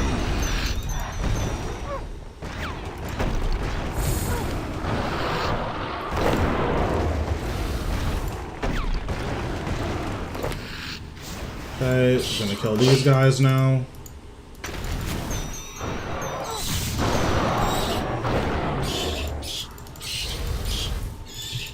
Okay, we're actually safe now. I keep almost killing myself. Don't really know what that's about, but again, I'm staying calm. I like know what to expect, what's going on. I know that on this wave in particular, I can just use Soul Split.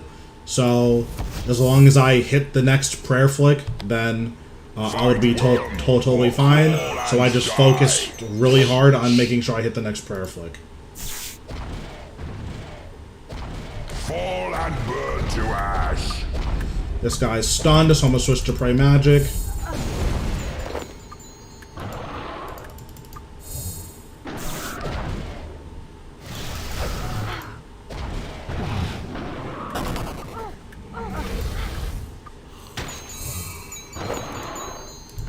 So because this guy is in the middle, I'm actually going to cast Chain off this guy in order to hit this Ranger.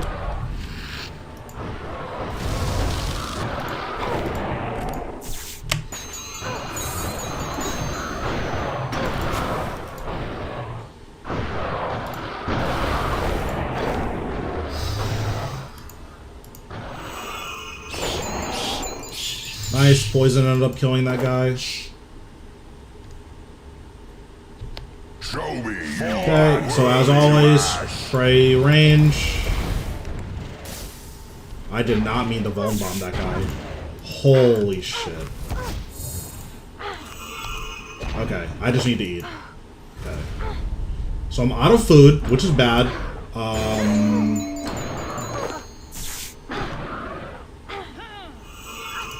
gonna cleanse the bleed here. I thought I was clear of the fire wave, but obviously that was not the case.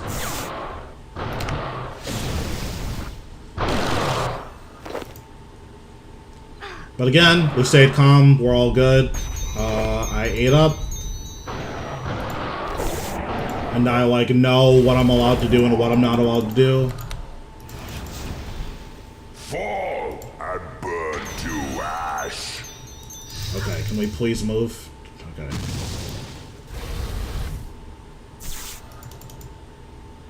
So here, I'm gonna walk under this guy to move him. I'm gonna asphyxiate. Now we're just gonna use basics to kill him. We're gonna try to get a big heal here.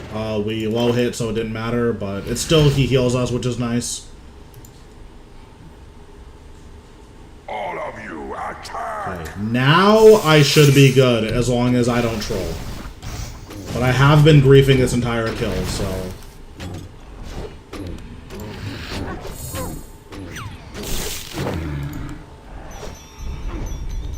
I'm gonna try to prayer flick a little bit more aggressively than I normally would, just because, like, actually topping up my health is really important here.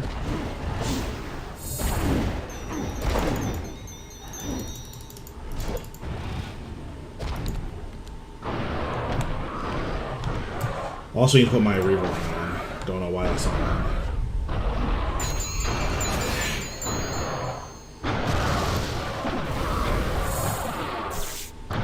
The skies burn.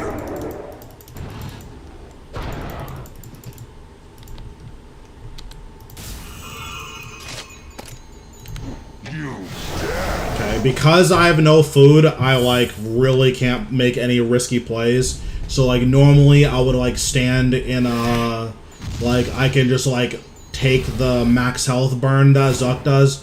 Normally I can just stand in that and just not care. I like super can't do that now because I have no buffer. So we have to do boring tactics where we just play normal, which is cringe. It appears you have exceeded my expectation. Okay, Grimoire's on, so we're good there. This phase should be free, but we'll see. I do randomly just get hit by Jad, apparently, so...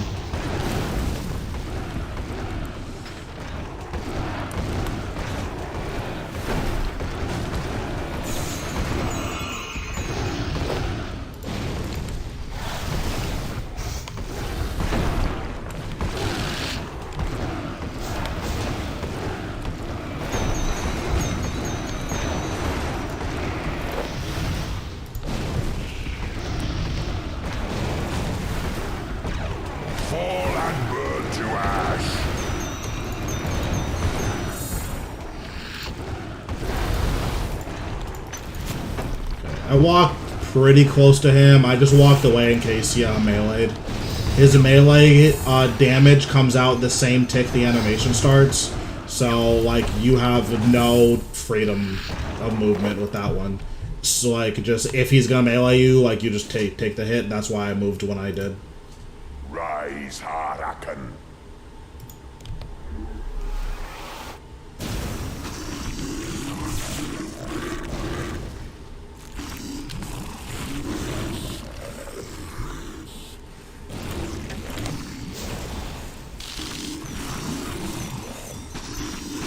I forgot to press whatever button this is, but it's like fine, I guess.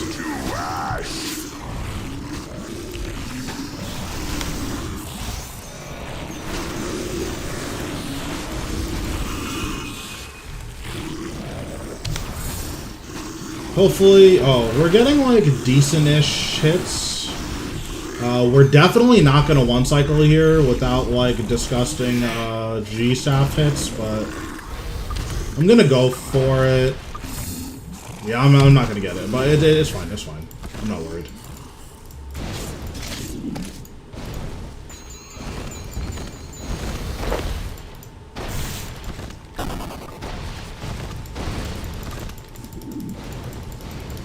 So we're gonna go down here.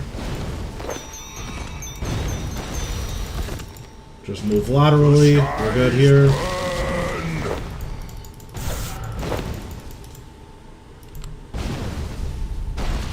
Oh, I forgot that my stuff ran out.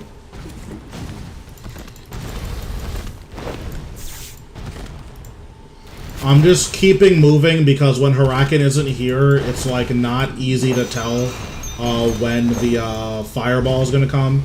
So I just try to keep moving. Because if it hits you, it will drain your adrenaline gain. You have like half adrenaline gain for like 6 seconds or something. Or I guess it's probably 10 game ticks.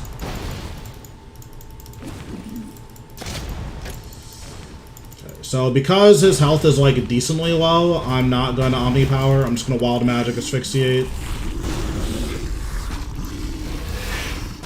The skies burn. Gonna back up. Perfect.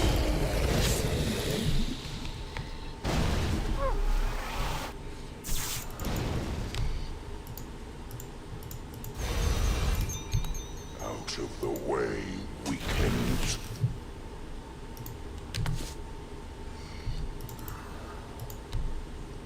Break beneath me.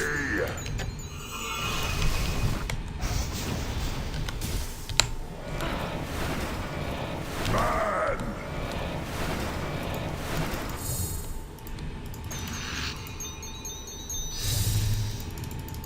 The earth yields to me.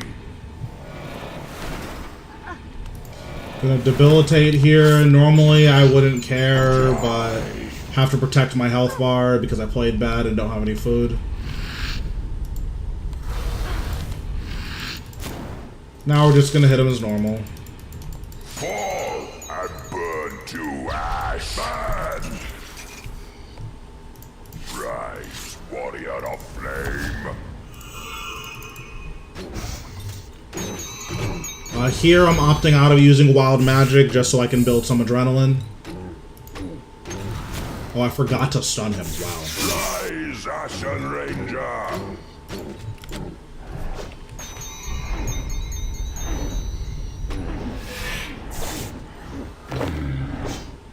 So because I have chain on my bar, I was like totally fine to just let that guy live. I knew his health was really low, so I just let the chain kill him.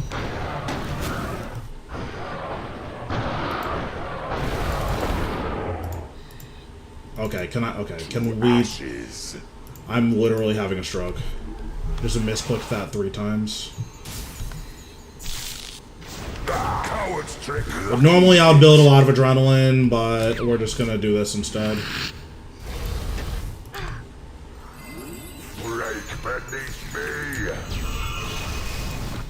Oh, we're getting like decent crits here. Oh, it's machine gun time. Don't care. I'm just gonna tank it. Literally, I don't care. I'm just tanking it.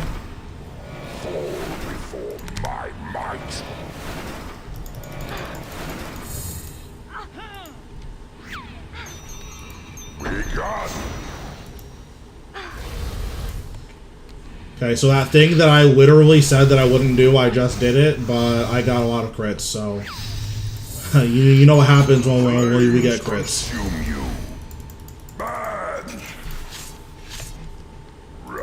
So even though Zuck is damage immune here, you can put a Magma Tempest on him. Obviously, it requires you have Magma Tempest. But if you put the Magma Tempest on Zuck, you will heal from those hits. So if you go into this phase with low HP, just another way that you can heal.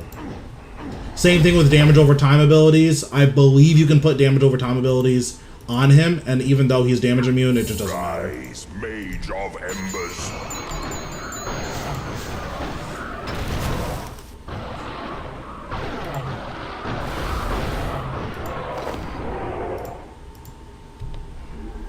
Be scourged by flame. Coward's trick. Lucky hit.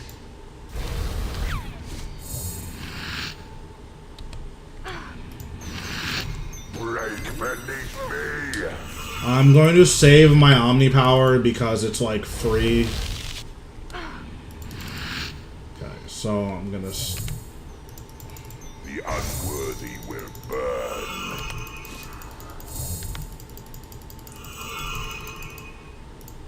I'm literally just gonna keep spamming GG staff. Again, not optimal gameplay, but I super don't care. Burn to nothing.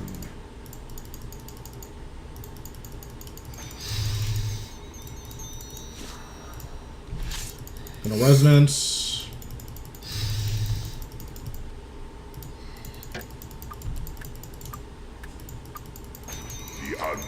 My overload is gonna run out here, but like, I'm not worried.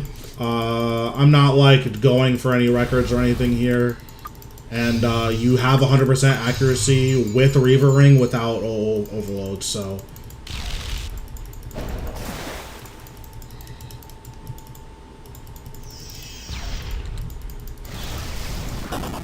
Did I do the thing again? Oh, no, I just wasn't paying attention.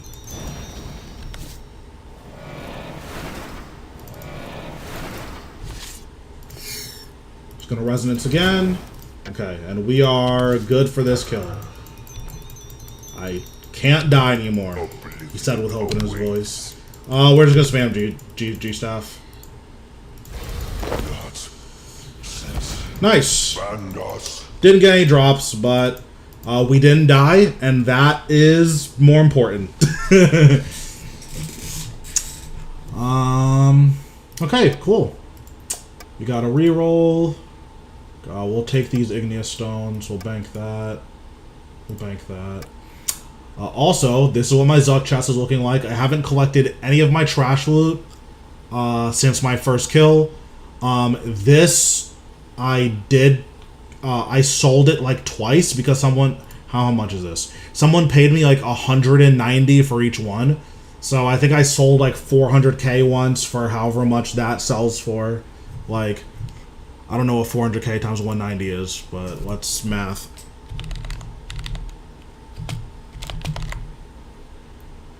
$76 mil. So yeah, I sold that for 190.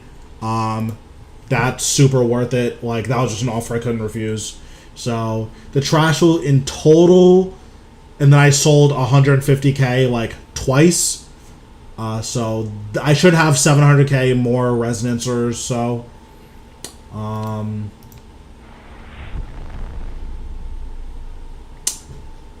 But yeah, so we'll break this. We'll see if we get any cool components.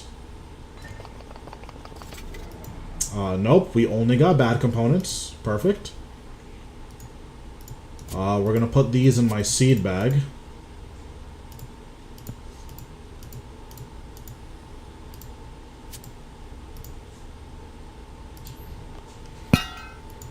Okay, we're gonna fill up my grimoire pages, and we're gonna fill up my scripture of full pages.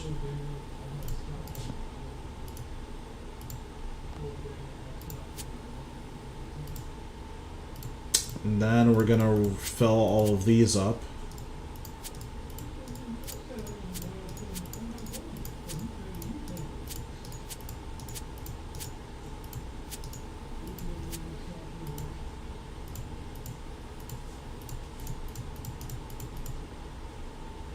Okay, so these are full, right? Yeah. Those are full. We'll fill these up.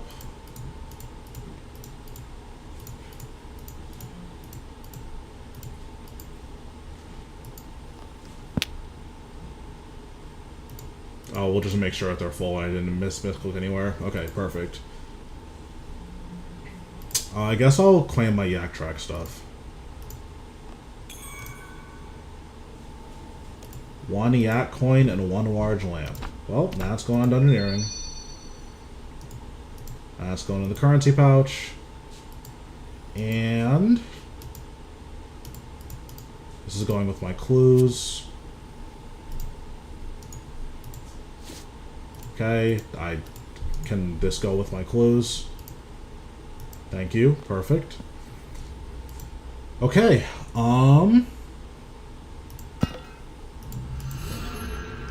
So the last thing I need to do is do my daily sandstone, but I'm not doing that on stream because that's boring and no one cares. So we're gonna turn in this wrapping paper, and then that's gonna be it.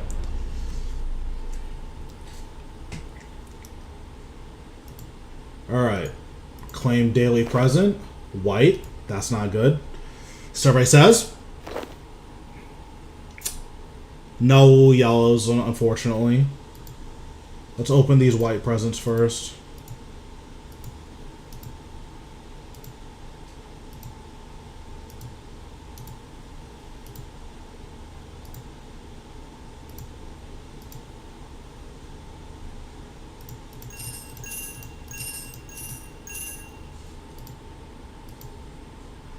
Okay, we got scammed on our white presents. Perfect. Let's add these to the store. Let's use all these lamps. Okay, now for the blue presents. Okay, you can't go wrong with blue presents. You got a kite.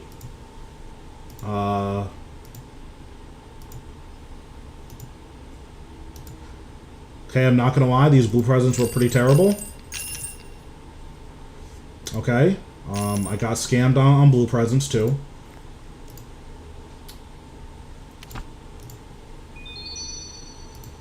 Okay, now for what we've all been waiting for, 1 purple present. Survey says,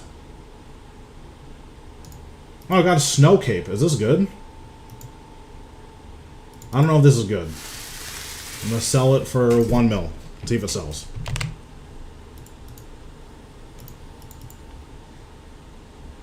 Okay, this is worthless. I'm just gonna claim this if it's not selling. Alright, so I also got scammed on my purple present. So we're just gonna claim this.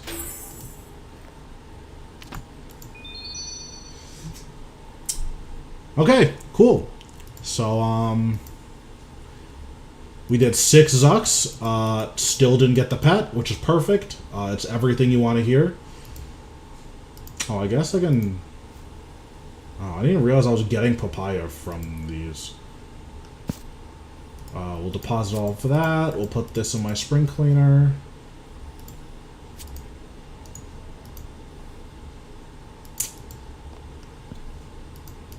Okay, cool. So that's where I'm going to wrap it up for tonight. I don't really know what I'm doing tomorrow. It's probably, generally speaking, Tuesdays are going to be like days where I just play games with my friends. So tomorrow we're probably going to be playing League, but if no one's around for League, then I will be playing more RuneScape. I have Wednesday off, and then Thursday and Friday this week I'm going to be playing Rise of the Tomb Raider. So hopefully you guys are around for that, but if not, that's totally cool. Next Monday I will be doing a learner stream for hard mode Zuck. So for anyone who's interested in that, that's what I'll be doing next Monday. But thank you everyone for watching, and I will see you guys tomorrow. Take it easy.